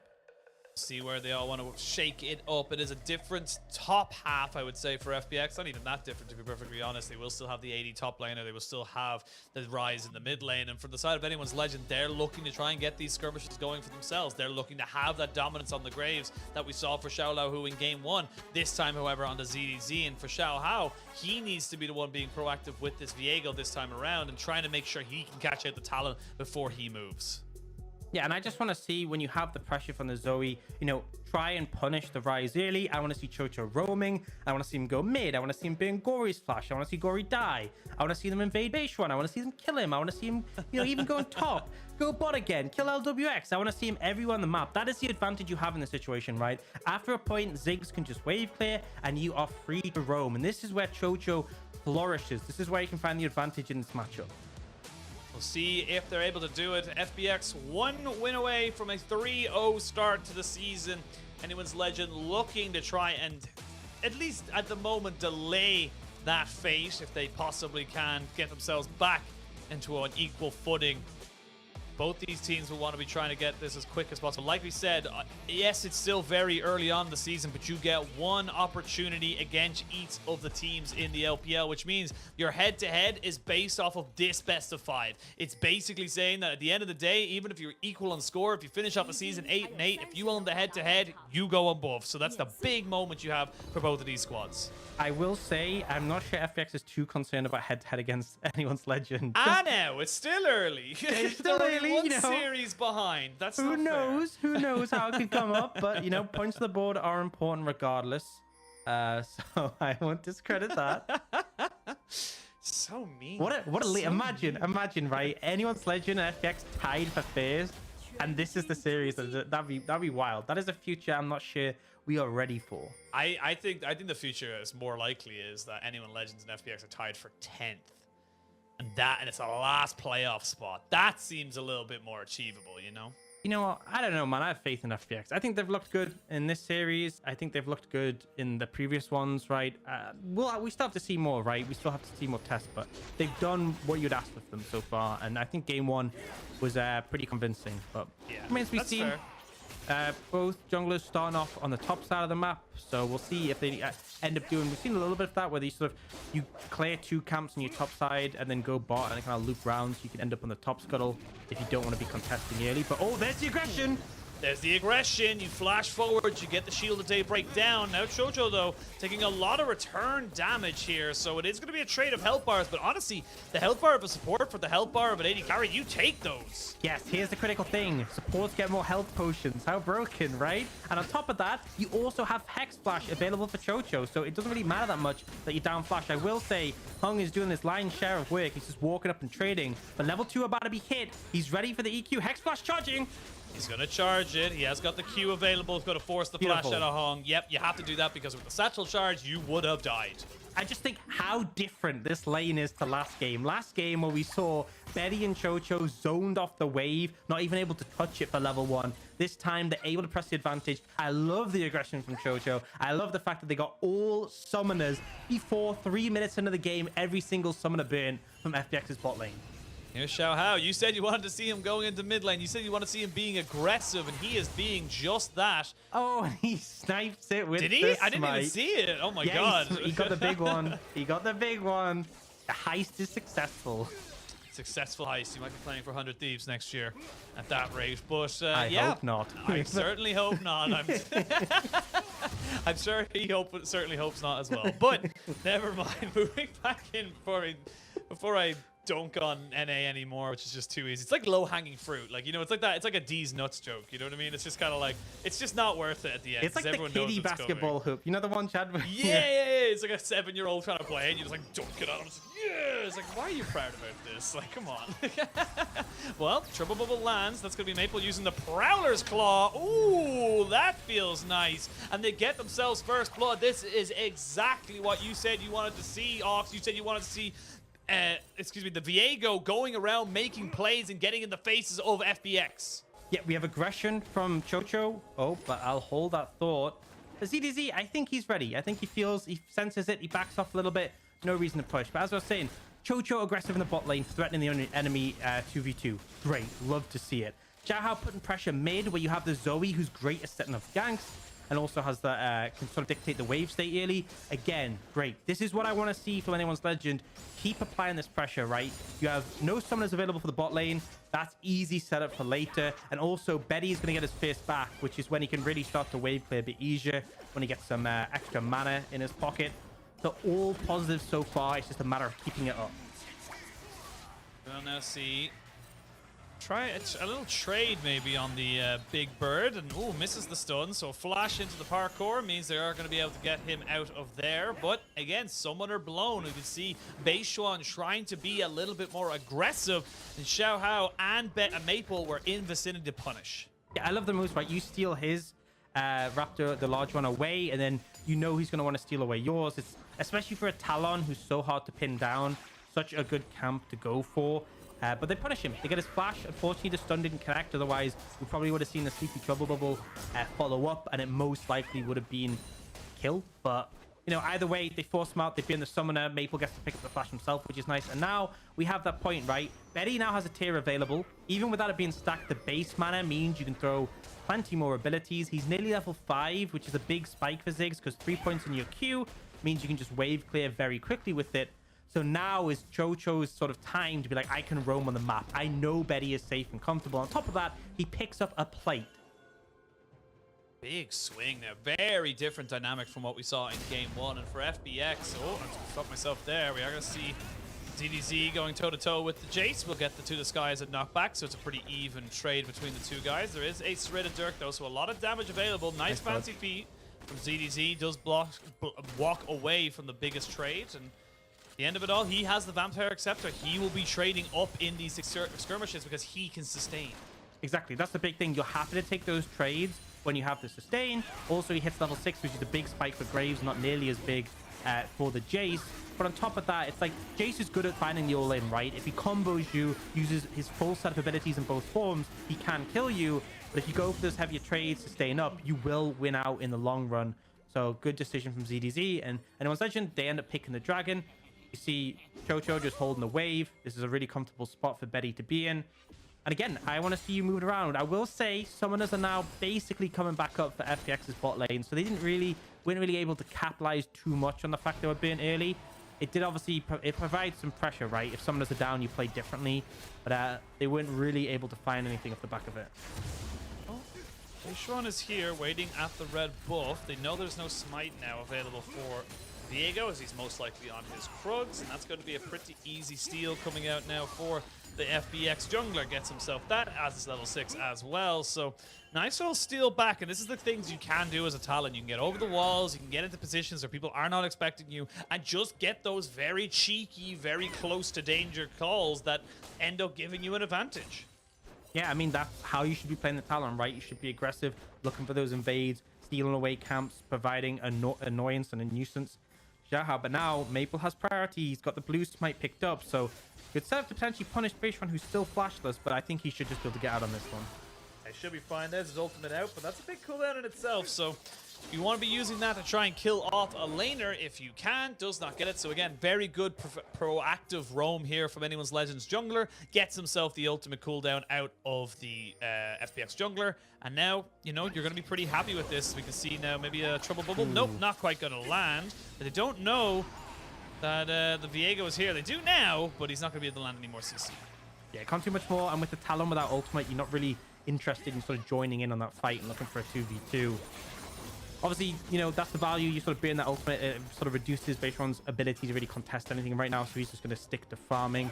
Anyone's Legend, again, they had the good early start. They haven't really been able to make anything from it. And a big takeaway is how far behind Xiaohao now is on farm, right? We've seen those camps stolen away, but Talon is fast at clearing. And now he's going for the Rift Herald, right? I'm not questioning this decision, but Talon's just going to go in your boss side jungle and steal the camps away at this rate, right? There's no reason for him not to go for that right now. And it just means this gap between junglers is going to become even bigger and bigger.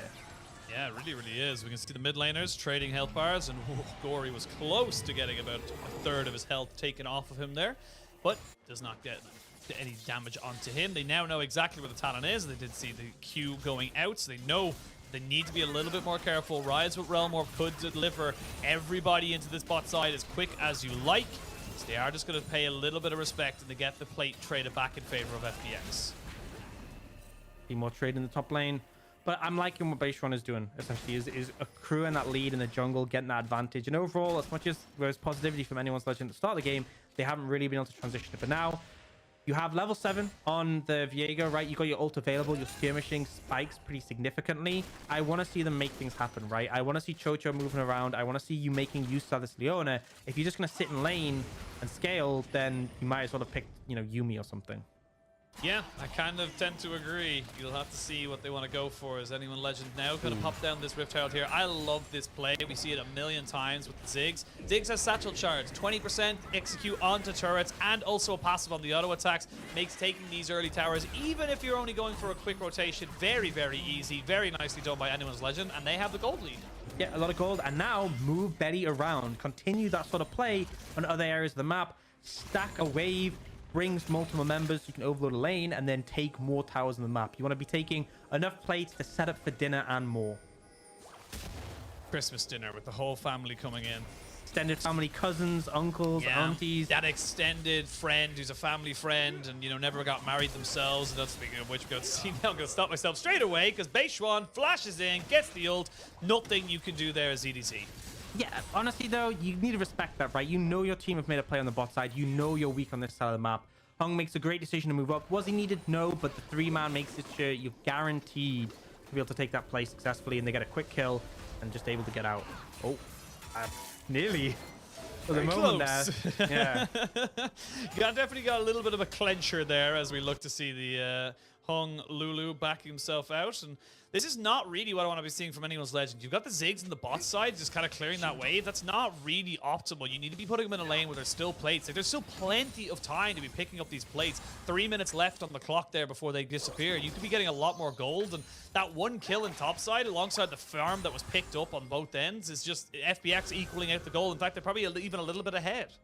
Yeah, I mean, they are, because, I mean, a big thing is that Beishon's found the advantage in the jungle, so you need to find advantage in your lanes, otherwise you're just going to end up not being comfortable in the late stages. And FPX scaled really well in the later stages of the game. They're really comfortable. We saw how strong the Rise becomes. Aphelios Lulu, very threatening, and it's not even like you have a Jinx to fall back on for Betty, so I want to see the productivity. We are seeing that now.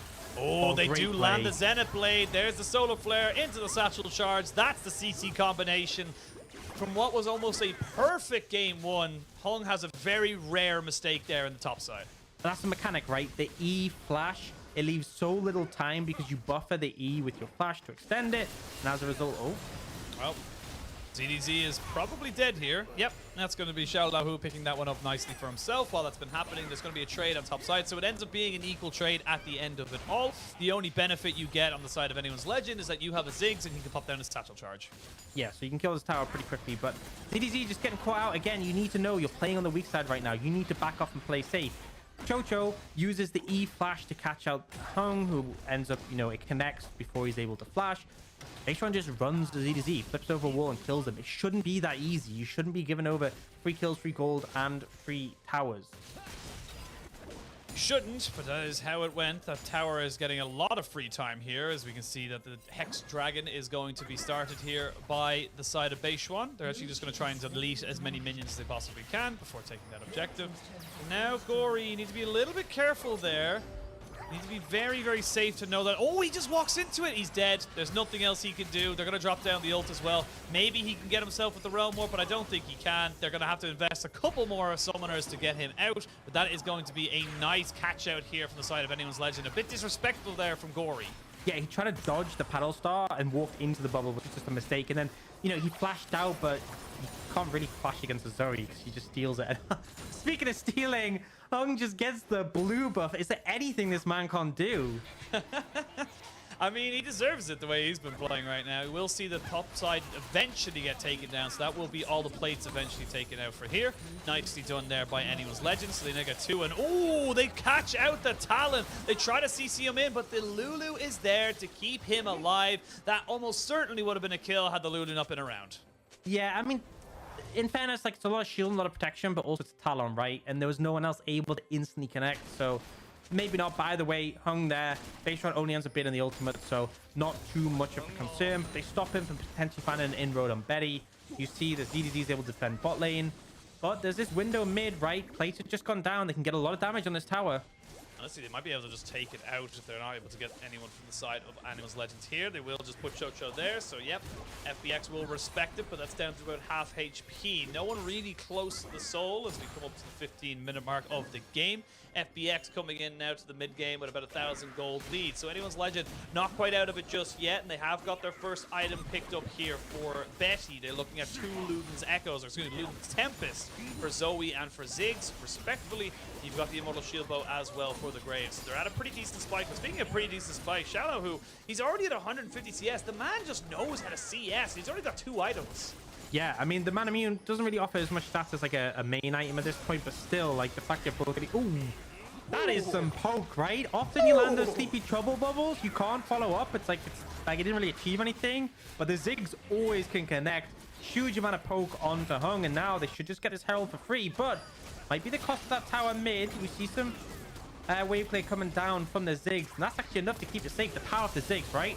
Oh, flash in. They're going to land the Solar Flare there onto the Talon as well. He's already used his ultimate, or excuse me, his passive to try and get himself over the wall, so he's going to get himself out. Nicely done there by him. They trade it back. There's the Moonlight Vigil, not going to connect. The flash is in from ZDZ to keep him alive. Now, do they go for anything more? They go in with the Viego, trying to get those resets, but Talon is over the wall and far away. Never mind, the Viego has found himself a target. Make it 2, and now he's a little Lulu running around. Finally gets over the wall to keep himself safe, and then all is said and done. It's a 3 for 1 in favor of Anyone's Legends. And I was just saying, like, FPX played that well, but so many of them are low. Perfect scenario for Viego to come in and get some resets. Just a bit of an overstay from FPX on the back end. I think they didn't expect Shaha to go in. Really solid play from him, and it was close, I'll tell you that much. But he got the resets, managed to find some momentum. So we'll get a replay of that one. So, you know, we see Baseron just go straight for Betty in this situation. The Hex Flash over the wall from Chocho keeps him alive. They aren't able to kill him because, you know, it's Talon. But in the sort of play coming out of that, you see a lot of damage from Betty come over the wall. You see ZDZ do a bunch of damage. Everyone's getting pretty low. And that's kind of a signal for Xiao. This is go time, right? 1 reset and you can just start to find momentum. Yeah, he almost got the Talon as well. So if he gets that, he's able to go over the wall. He probably gets it a hell of a lot more. It nearly goes down. Not quite able to happen, though, for the side of FPX. And Anyone's Legend now back on even footing. They're only about 400 to 500 gold behind. As we can see now, the Talon seeing if he can do something here, but there's a fantastic ultimate from downtown. You can see straight away now, this Jason Talon just haven't got the burst potential to keep themselves in the ascendancy, and that means they're not getting the picks. Yeah, and I love Betty, so on point with these ults, constantly throwing them just to assist with these plays in this side of the map. And then he's just there mid, clearing the wave, so they can't really threaten towers in response.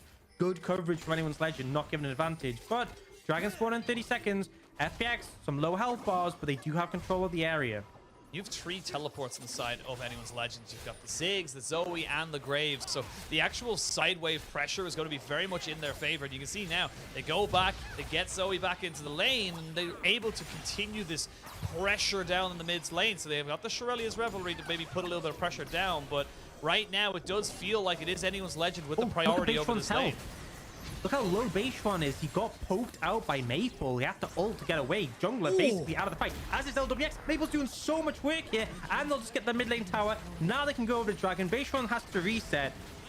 Maple's just making it happen. Maple is putting in work. Maple and Betty, the veteran players, the old Flash Wolves guard, if you will, coming in for anyone's legend and really showing they have got that veterancy going for them right now. Really well played. They're able to, yes, they don't get any kills, but the health bars alone are enough to just keep them in the ascendancy and keep them pushing forward. And while that's been happening, you can see good moves here from FPX. They recognize they couldn't contest, and they go ahead and they get themselves a tier 1 as well, so they get back a little bit of that gold. And that's the power of this Anyone's Legend composition, right? You should be looking for the poke from a distance, and then off the back of that, there's so much threat from Xiaohao getting resets that the enemy team just can't even fight. That's the game plan, right? With the Ziggs and the Zoe functioning in this way. So it's just really excellently played from Maple to find that pressure. They secure the dragon. Still 2 away from getting the soul for a while yet, and they are still marginally down in gold, but definitely a good effort to make things happen. My big thing, though, is when Jace starts joining, okay? Xiaolao, who 200 CS at this point, nearly got his mana immune stacked, and he had those items for a while. He should be able to pick up some more. So when he starts joining the fight, his Shock Blast will be contending with the amount of poke coming out from Anyone's Legend. It's all about hitting them, though. This is the thing with poke compositions and poke damage in general. You gotta land that damage in order for it to make any real difference. If you're not hitting it, miss. Well. Yeah, I mean, simple as do not miss. And speaking of not missing, we are going to see again another engage coming out from Chocho. We highlighted this guy in the pre-game of this series because he is pivotal for his team, and he is proving that we were not wrong to say that, because he has just been everywhere on the map blowing summoners. Oh, Betty. Oh, does he bleed down? Not quite. He's gonna stay alive. Just about. Beishon keeps hunting for him in these situations. It's really scary, honestly. I feel like Azonyu is definitely a pickup you're gonna eventually want, but for now, does just manage to survive. Feels like both teams trying to find agency, trying to hunt down targets who are isolated to pick. FPX will be happy with that blue buff and then just back away. It's a bit of a close one, a lot closer than probably people anticipated coming into this game, especially considering how game 1 went. And Anyone's Legends, they're still behind in gold, though. You look at the gold right now, it is about a 2.5, nearly 3,000 gold lead in favor of FPX, despite the kill lead, despite the dragon lead here for the side of Anyone's Legend. And that's the big thing. I think the big thing we got to look into as well is that there's massive CS lead in top, 50 CS between the Jace and the Graves. We can now see Beishwan looking to see if he can get on top of Maple, but I think Maple has a very good idea about what's going on here. I don't know if Beishwan is 100% certain, but you got caught out. They know exactly where you are, buddy, and you need to leave. You need to get out of there because they're going to find you. How many times has Beishwan used his ult, like this game, just to run away? Yeah, just to get the invisibility. Countless amount of times he's just been, yeah, I'm out of here. I'm not interested. I mean, that's the power of talent, right? You can dip out of it. Ooh, speaking of dipping, you need to do that quickly. Yeah, doesn't have the ult available for him, so he's going to have to try and get himself out. Again, very difficult to kill a Talon, but can be done if you're able to get the damage down. But this has been happening. Look at the damage you can get down as Xiaolao, who pushes in mid with this Jace. He's got himself up to nearly 3 items. Looks like he's going to use, well, I was going to say what item he might be going for, but I just realized all lethality items build from what Caulfield's Warhammer and a Serrated Dirt. Like, literally every single one. It's kind of ridiculous. So yeah, pretty common build path. Very common build path as we come into League of Legends in 2022, but maybe a Youmuu's perhaps going for just, I don't know. I honestly couldn't tell you because there's actually so many things, but that was probably a big Ghost moment. Blade, I would think. Yes, probably that one, but you see there, they knew exactly where the Talon was, and they were able to kind of fish him out. Minute 30 now until the Dragon spawns, and how do you want to approach this if you're FPX and Anyone's Legend? Where do they want to be trying to make their advantages known? I think vision control is like really important in this setup, right? There's so much poke available to both sides, and I honestly think in terms of setting up, it's the war of the poke, right? Have Xiaolao who there early firing Shock Blast in. Good Shock Blast is probably enough just to zone Anyone's Legend away, but on the return, you land a Sleepy Trouble Bubble into the Mega Inferno Bomb. That might just force them not to be able to fight you, right? The power in the fight is one thing. The thing is, FPX don't have that great engage. Anyone's Legend do, but they also have great poke. So I feel like that's the important thing. Hung is in this position, getting some deep vision. And that's vital, right? Poke is so much more threatening when you don't know where it's coming from. When you are able to get into those fogs of war, when you're able to put yourself into positions where the enemy does not know where you are, you can just do so much more with it. Now, Gory has to be a little bit careful. He's pretty set up with his 2 items. He's got the Seraphs and, of course, the Everfrost as well, but still need to be very careful how it goes down. We can see the accelerated Shock Blast will not land. I was actually just very curious to see how much damage it would do because the To the Skies is doing about a quarter. Yeah, I mean, Jace can just burst you. If he lands everything, he can 100-0 you. But the thing is, if he doesn't, Graves can just clear the wave, right? And he has Bloodthirster, and not Bloodthirster, sorry, Mortal Shield Bow, so you can just sustain back up. He has the lifesteal. So and he has a lot of wave clear, so there's not too much threat unless you make a mistake. Now, Shallow, resetting, but it looks like the vision control from FPX, the map control they have, means that anyone's legend can't even get close, right? They'll secure this dragon.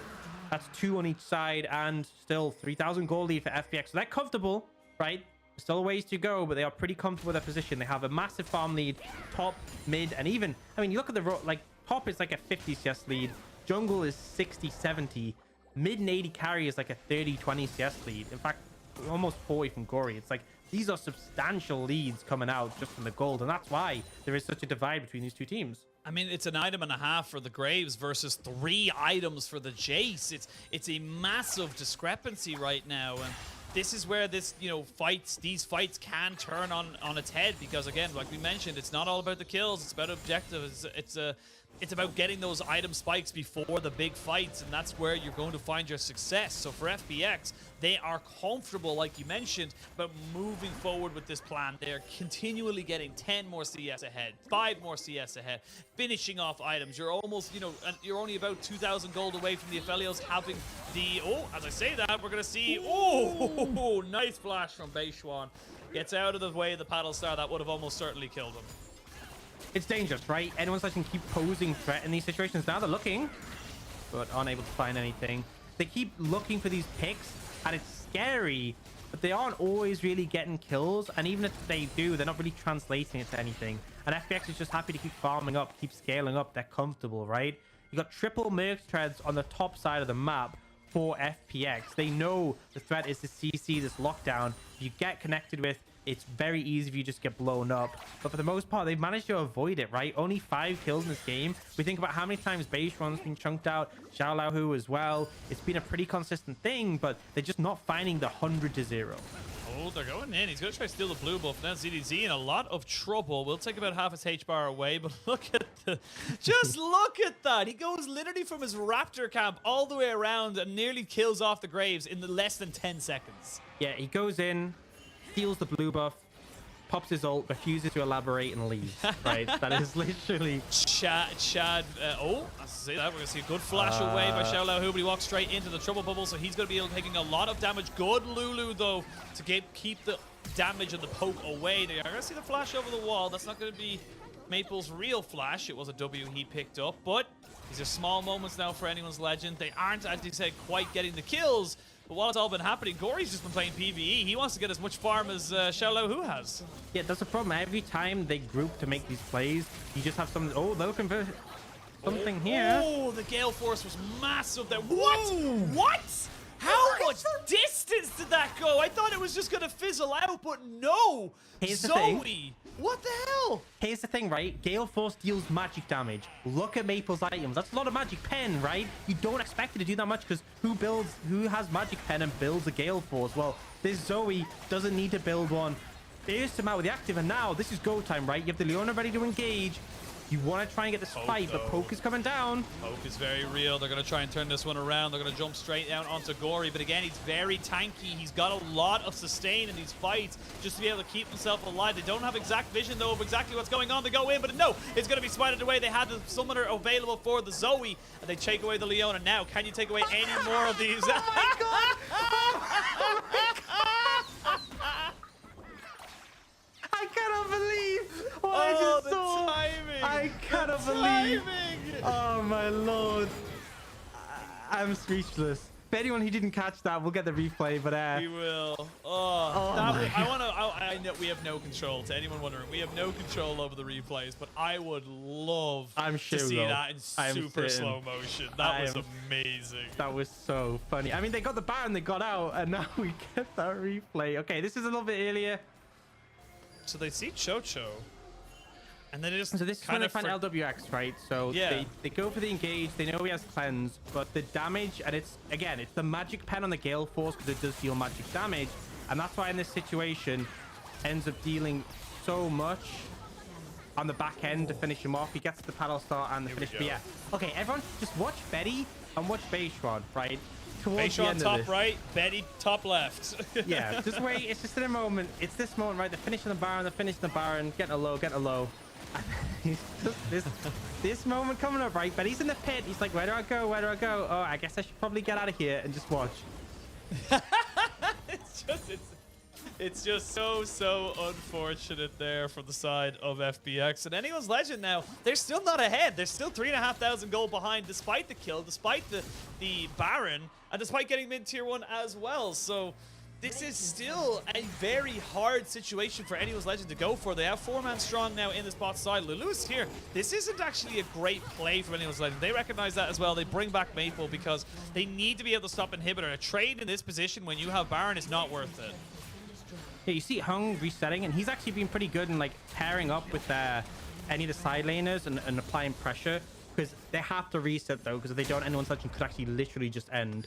Build back up. Bayshon's fishing. Jesus, he's so fast. Calm down, son. Like, you don't need to be that fast. But I also want to point out that Xiao Hu has nearly 330 CS at the 29-minute mark, which is kind of absurd. Rather a lot. See, what normally happens is if someone has a ton of CS, it's because they denied someone else, right? You know, when you have like a tank top. You know, when they have like a tank top and it's like, oh, well, they don't take CS, so someone else does. Everyone in FPX has a ton of CS. Everyone. Like 10 CS per minute from both AD carry and mid. Bayshon's got an 80 CS lead as well. Yes, the numbers are like massive. Everyone has so much farm. They've just been not letting any waves slip through, which is like really well played, right? Anyone's Legend's been constantly grouping. FPX have not been sacrificing these waves, and as a result, they are 4,500 gold ahead, even with Anyone's Legend getting the Baron. Getting the Baron, getting the soul point, getting the base broken open down the bot side as well. So it shows you how important those farm leads are. I am curious. I can't remember what...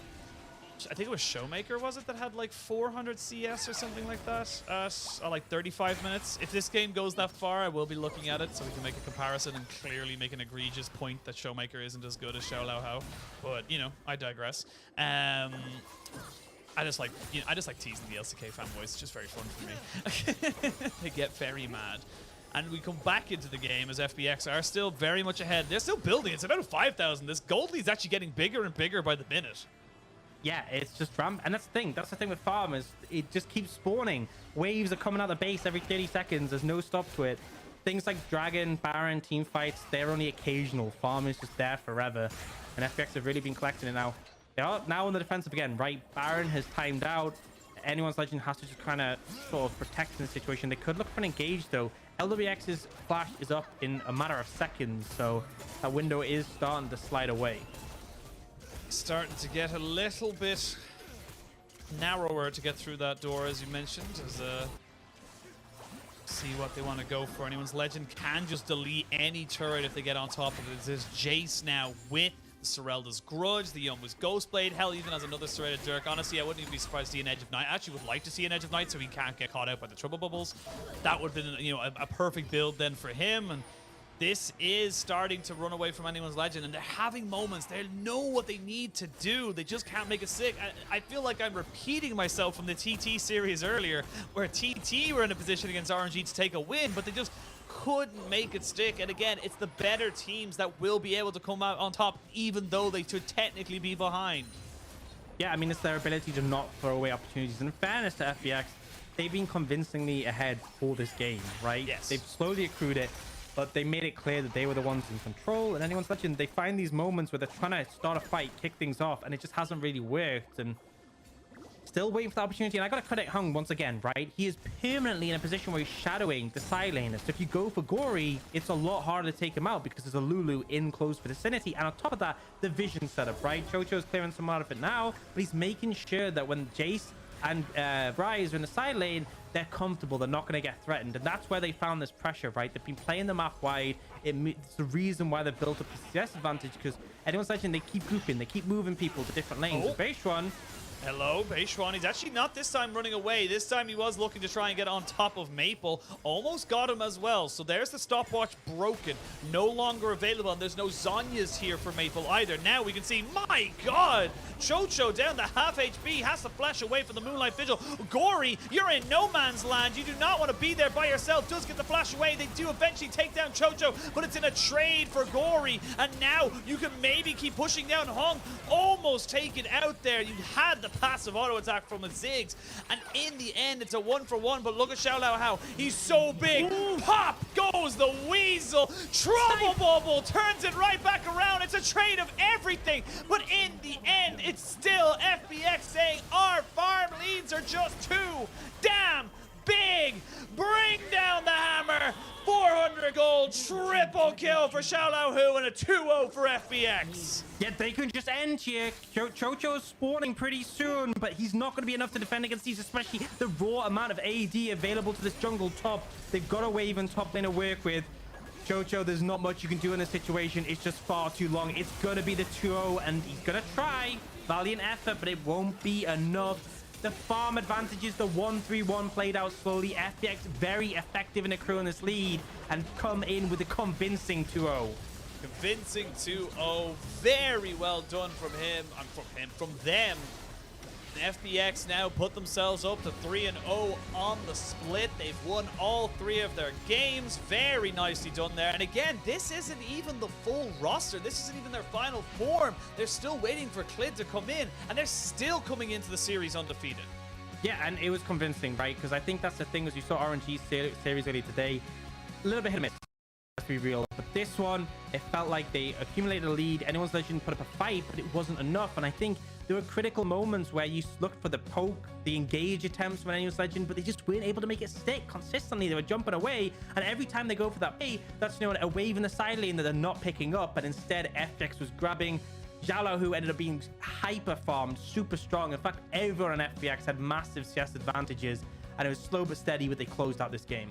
Yeah, it definitely felt like it was just FPX at all times. And there were moments, there were blips in the radar for Anyone's Legend to come back into it, to make it work for them. But like you mentioned, Xiaolao just became a monster. And just the speed of Beishwan as well. You talked about Hong as well being on the side lanes, but the idea that you could, even in a 2v2 with Hong and hypothetically Gory, it would technically still be a 3v2 because the speed of which that talent could get to that bot side, if he's in mid or if he's on the river, it's just so much of a risk. You cannot go for it. So for Anyone's Legend, it was a valiant effort, similar to TT earlier today. We got here to our 2-0-2-0, but not in the fashion we thought we were going to get here. I think that's a good point you raised with the Talon, because they constantly had to group just to defend from him, right? Beishwan kept limit testing, like go, and I'm not saying that in a negative way. I mean, like, he would jump in, see if he found something, test the scenario, see if there's any give, and then jump away when he wasn't able to find it. And very rarely did he really get punished for that with his life. So great Talon play and just really strong performance. I think this was FPX playing well as a team, right? I think individually, Xiaolao monster when he was fed, but the whole team came together and their strategy was sound.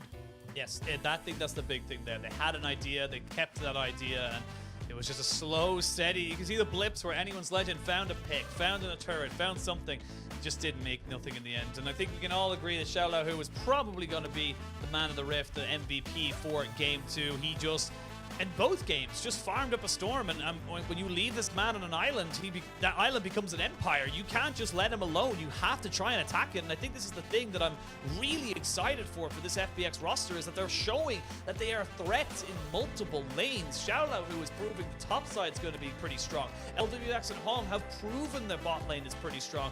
Gory is still finding his feet, but has had moments of just saying, look, I'm still a top tier mid laner. So I think this genuinely could be an absolutely monstrous team the more it goes on. Yeah, and they have multiple lanes, you know, as we saw game 1, game 2. The fact that they have multiple ways to win the game is strong, right? Because I feel like there's teams who can win in one way, and that's fine, right? You're gonna get some wins off that, but you can be sold. But I think FPX so far have shown, you know, they have a strong baseline, and if they continue to build up over the split, I'm pretty confident they'll be not just making playoffs, but potentially deeper into it, maybe even a bye to get to the double elimination stage. But all positives here overall. Obviously, Anyone's Legend, maybe not the hardest test, but they've sort of met everything they faced and come out ahead. So you can't really ask for more, right? That's the whole thing, is whether you have a strong run of teams or a weak run of teams, you just got to beat them, right? And I think they were convincing, more so than RNG, which is the key difference. Yeah, I think that's the big difference. We can look at these two results. And yes, obviously, FPX and RNG played each other on day one of the LPL split. It was a 2-1. It was very close. But the preceding games after that, FPX were able to 2-0, 2-0. And yes, it does feel like, you know, we are kind of like pushing a lot of pressure onto RNG. But we expect more. We expect them. Yeah, they should have the expectations. I mean, they had a good summer. They didn't change the roster that much. And honestly, most people look at it and they ask, you know, crying out for Xiaohu, that's pretty solid change. Top lane's a little bit of a different one because obviously Xiaohu was very good, but I really don't think you can give too much criticism to Bin yet. I think he has had some performance issue mid lane, but I think for the most part, we look at this as a roster that potentially could even exceed what the old RNG had, and the expectations are high, but they should be, right? We put pressure on these storied orgs who have these veteran players who've had great achievements, and we'll continue to put them on, and I'm confident that RNG will step up to that, but we'll have to see. Yeah, I completely agree. And you look towards FPX as well. They've got a little bit of a difficult run. This is more the litmus test that we're talking about. JDG this weekend, who actually put up a pretty damn decent fight up against RNG last Friday. And then they have LNG, the grudge match between Doinby and his former team. That is going to be a huge moment there. If they can go into Chinese New Year with a 5-0 record, that's when the conversation starts becoming a lot more about FPX and a lot less about who they've played. Yeah, that's just under a third of the teams in the league you've faced, and you've won against every single one. It puts you in really good standards. Even if you come back from Chinese New Year, maybe you have a rough couple of 2 series, you're still very positive. So just got to keep on this winning streak. And I think for anyone's legend, you know, I have positives to say about them. I think Game 1 drafted kind of hindered them. Game 2, I think they just weren't really able to find the agency. It was clear there was a pretty big gap, but they put the effort in and they kept trying to make things work. Yeah, well, we're going to send over to Sam, who's sitting by with Xiaolao Hu for an interview. Hello guys, welcome to the interview, and we invited the top laner from FunPlus Phoenix, Xiaolao Hu. So first, congratulations on your 2-0 victory today. And as we can see that Graves is a quite strong top laner in this patch. So how do you command on this champion and how do you deal with it? 首先恭喜你们 FunPlus 今天以2-0的比分战胜对手。那么首先第一个问题问到你的就是，男枪在这个版本里面也算是很热门的一个上单英雄，你怎么样看待这个英雄的表现，以及你觉得应该用什么样的方法来应对这个英雄呢？这个英雄这版本应该算是一个很强，就世界赛以来就应该是一个很强的英雄，但是就要看玩家他自己玩的怎么样，有很大的原因。然后 counter 他的英雄的话，就我目前感觉就只有一些 AP 上单和一些贾克斯这种 AD 可能 counter 一下他。I think Graves is strong since the Worlds, so there are not so many chances to deal with it, but I still think that there are some champions like some AP top laners and Jax, and these champions can deal with this strong top laner, Graves. And the second question is about the second game, because Zoe and Ziggs, this composition brought you a lot of trouble in the middle game, so how do you deal with this composition? 那么第二个问题问到，也是你们第2局当中其实面临到了很大的麻烦，就是左一跟炸弹人的这个 poke， 其实在中期让你们一度打得很艰难。想要问一下，当时你们是怎么样去应对的？他们这个阵容，就我们能感觉到他们的阵容就是移动的速度特别慢嘛，就是他们左一加炸弹人这种在边线就带不了，然后我们就运用131嘛，就一直边线带给他们压力，然后寻找机会吧。I think Zoe and Ziggs, their weakness is about their slow pace. So I think we can use the 1-3-1 to try to distract them from the mid lane and then try to find some time to engage. And the third question is also about game 2, because in 33 minutes you've got a wonderful team fight and then close out the game. Could we know more about this team fight? 那么接下来的一个问题也问到，同样在第2局当中，你们在33分钟左右这最后一波团战里面打得很漂亮，想问一下当时那一波团战里面是怎么样去做沟通的呢？因为我们当时就优势应该挺大的吧，就至少我这方面已经优势特别大了，然后我们就利用移速嘛，就一直去中路去拉扯，去poke，然后就找到了比较好的机会嘛，然后最后一波我偷掉了蓝枪之后，我们就觉得可以打，然后就把他们团灭了。At that time, I think we were in a huge lead. At least I'm in a huge lead against Graves. So we just tried to deal some poke damage and find an opportunity to engage. And after I killed Graves, I think we win the team fights. And the last question is about your team momentum right now, because you've got a 3-win streak. So everyone think you're on a great team momentum. What is your key of keeping such a good momentum? 那么最后一个问题，因为你们现在也是拿到了3连胜，就是觉得你们的状态保持的也很不错，想要问一下你们队伍状态保持这么好的原因是什么呢？就大家之间的关系特别好嘛。就我认为一个队伍关系只要特别好的话，就很好去团队配合，然后赢下比赛。I think it's because we've got really good relationship between our teammates, and I think this can contribute to our coordination in game. So, thank you for the interview. 再一次感谢小老虎来接受我们的采访。Back to you guys. Bye bye. Thank you so much, Sam and Xiaolahu, for a great interview as always. How broken is it that we, as the LPL English, have not only one exceptionally talented translator for interviews, but 2 that we get to have for every single day of the week? Honestly, I feel like every now and again it's just like, you know, people like this, like Sam, just come out and I'm just like, I'm glad that we have Sam and Wendy. You know, they just, and Iris, of course, we got Iris as well. Thank you to my director. But we're going to talk about our MVP as well as, and coming out of FPX. Of course, you know who it is. It's Xiaolahu, who was able to pick himself up hell of a lot of farm and a hell of a lot of gold. Yeah, and from the graphic before, he did 18k damage that game. And I've just found out that was 2 shock blasts. That all it took to do that. Yeah, right at the end. He had only about 2,000 before that. Yeah. It's just absurd, right? This champion scales so well with items. There's so many great lethality options for him to take. And he just got so farmed. He was applying consistent pressure in lane. And then when he joined fights, just got that clean triple kill at the end. Absolute decimation. But I'm sure we'll get to see some big shock blast damage. Unfortunately not there. That's what I'm talking about. The 2 at the end. That's it. That's yeah, I mean, it was like one. I could see Chocho tried to go in there. It didn't quite work out. These are the shock blast damages I think you're talking about, because these were just absurdly powerful, and it just not a lot you could do about it. Once that damage hits, it's not like a Leandri's or a burn from Demonic Embrace. It just kind of meant that you died. Yeah, I mean, the long range of it is really difficult. I love the approach on this fight. Both Beishuan and Xiaolahu both moving around the flank, making things difficult. And then it's this follow-up. Like, look at Betty just get absolutely annihilated by this next one. You give that much gold to Jace, and he's just going to take over a game. He's just got so much, and I think that's the thing as well. A long time ago, we would have saw Jace as a lane bully that didn't really scale that well. That is pretty much dead now. Jace is a late game carry that can bring you forward into the game, and I feel like this is something that most teams have figured out. But I think most watching will be kind of like that. You know, this is something that might be new to them. I think it's causing issues when you have those 80 carries or those things like Jinx, like Aphelios, who sort of want to move up into the fight and start hitting things. If you get hit by a shock blast out of nowhere, you can't fight. It's frustrating to play against, and teams are so good at playing around that, understanding if we allow Jace to fire a poke before we fight, we come in without even necessarily needing to, or with a massive advantage. Yeah, and I think that's the big thing that you're looking at now. We'll see how the drafts go, of course.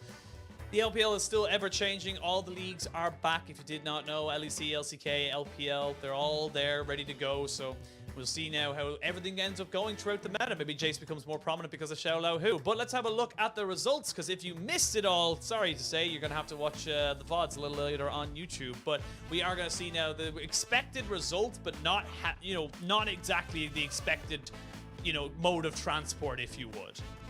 Yeah, so I mean, if you look at these, you see 2-0 RNG, you see 2-0 FPX. Yep, kind of expected that, but I think TT definitely made theirs close. RNG, not super convincing. Anyone's Legend putting a good effort, but I think FPX made it very clear throughout that series. There was no real doubt in my mind that they were going to close it out, despite Anyone's Legend best effort. That's not to criticize them. They really put a solid amount of work into it, but just not quite there. And I think TT, that game one in particular, they really should have had that one. And it's again that sort of TT moment where they end up throwing the game away and they're just unable to close, right?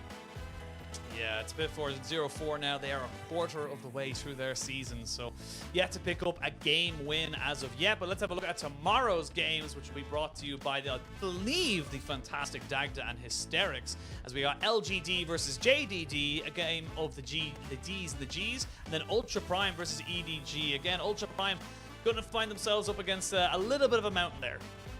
Yeah, it's a rough matchup. I will say the LGD JDG one is big because neither have won a series, right? Both trying to get one on the board. Really important. For one of them, it'll be 0-3. Definitely not the direction you want to start things off. But that second series, it's uphill battle. I've had positive things to say about Ultra Prime despite the scoreline. I think there's potential in the roster. I think there's ways they can play the game to come out favorably. EDG is another beast, so we'll see what they can do. We'll see if they can try and make the Giants bleed. Yeah, I think that's the big thing. Another thing to be watching out for is I'll be filling this wall with things. I'm going to finally have posters and stuff. I actually have some of them here, but I'm not going to pick them up because they're in boxes.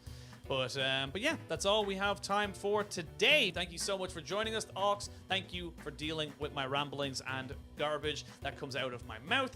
And thank you again, of course, to all our fantastic back-end staff. Without them, none of this would be possible. We'll be back on the same channel at the same time tomorrow, and the next day, and the next day, and the next day, and the next day. And you get the picture from there. Thank you all for watching us. We'll see you then.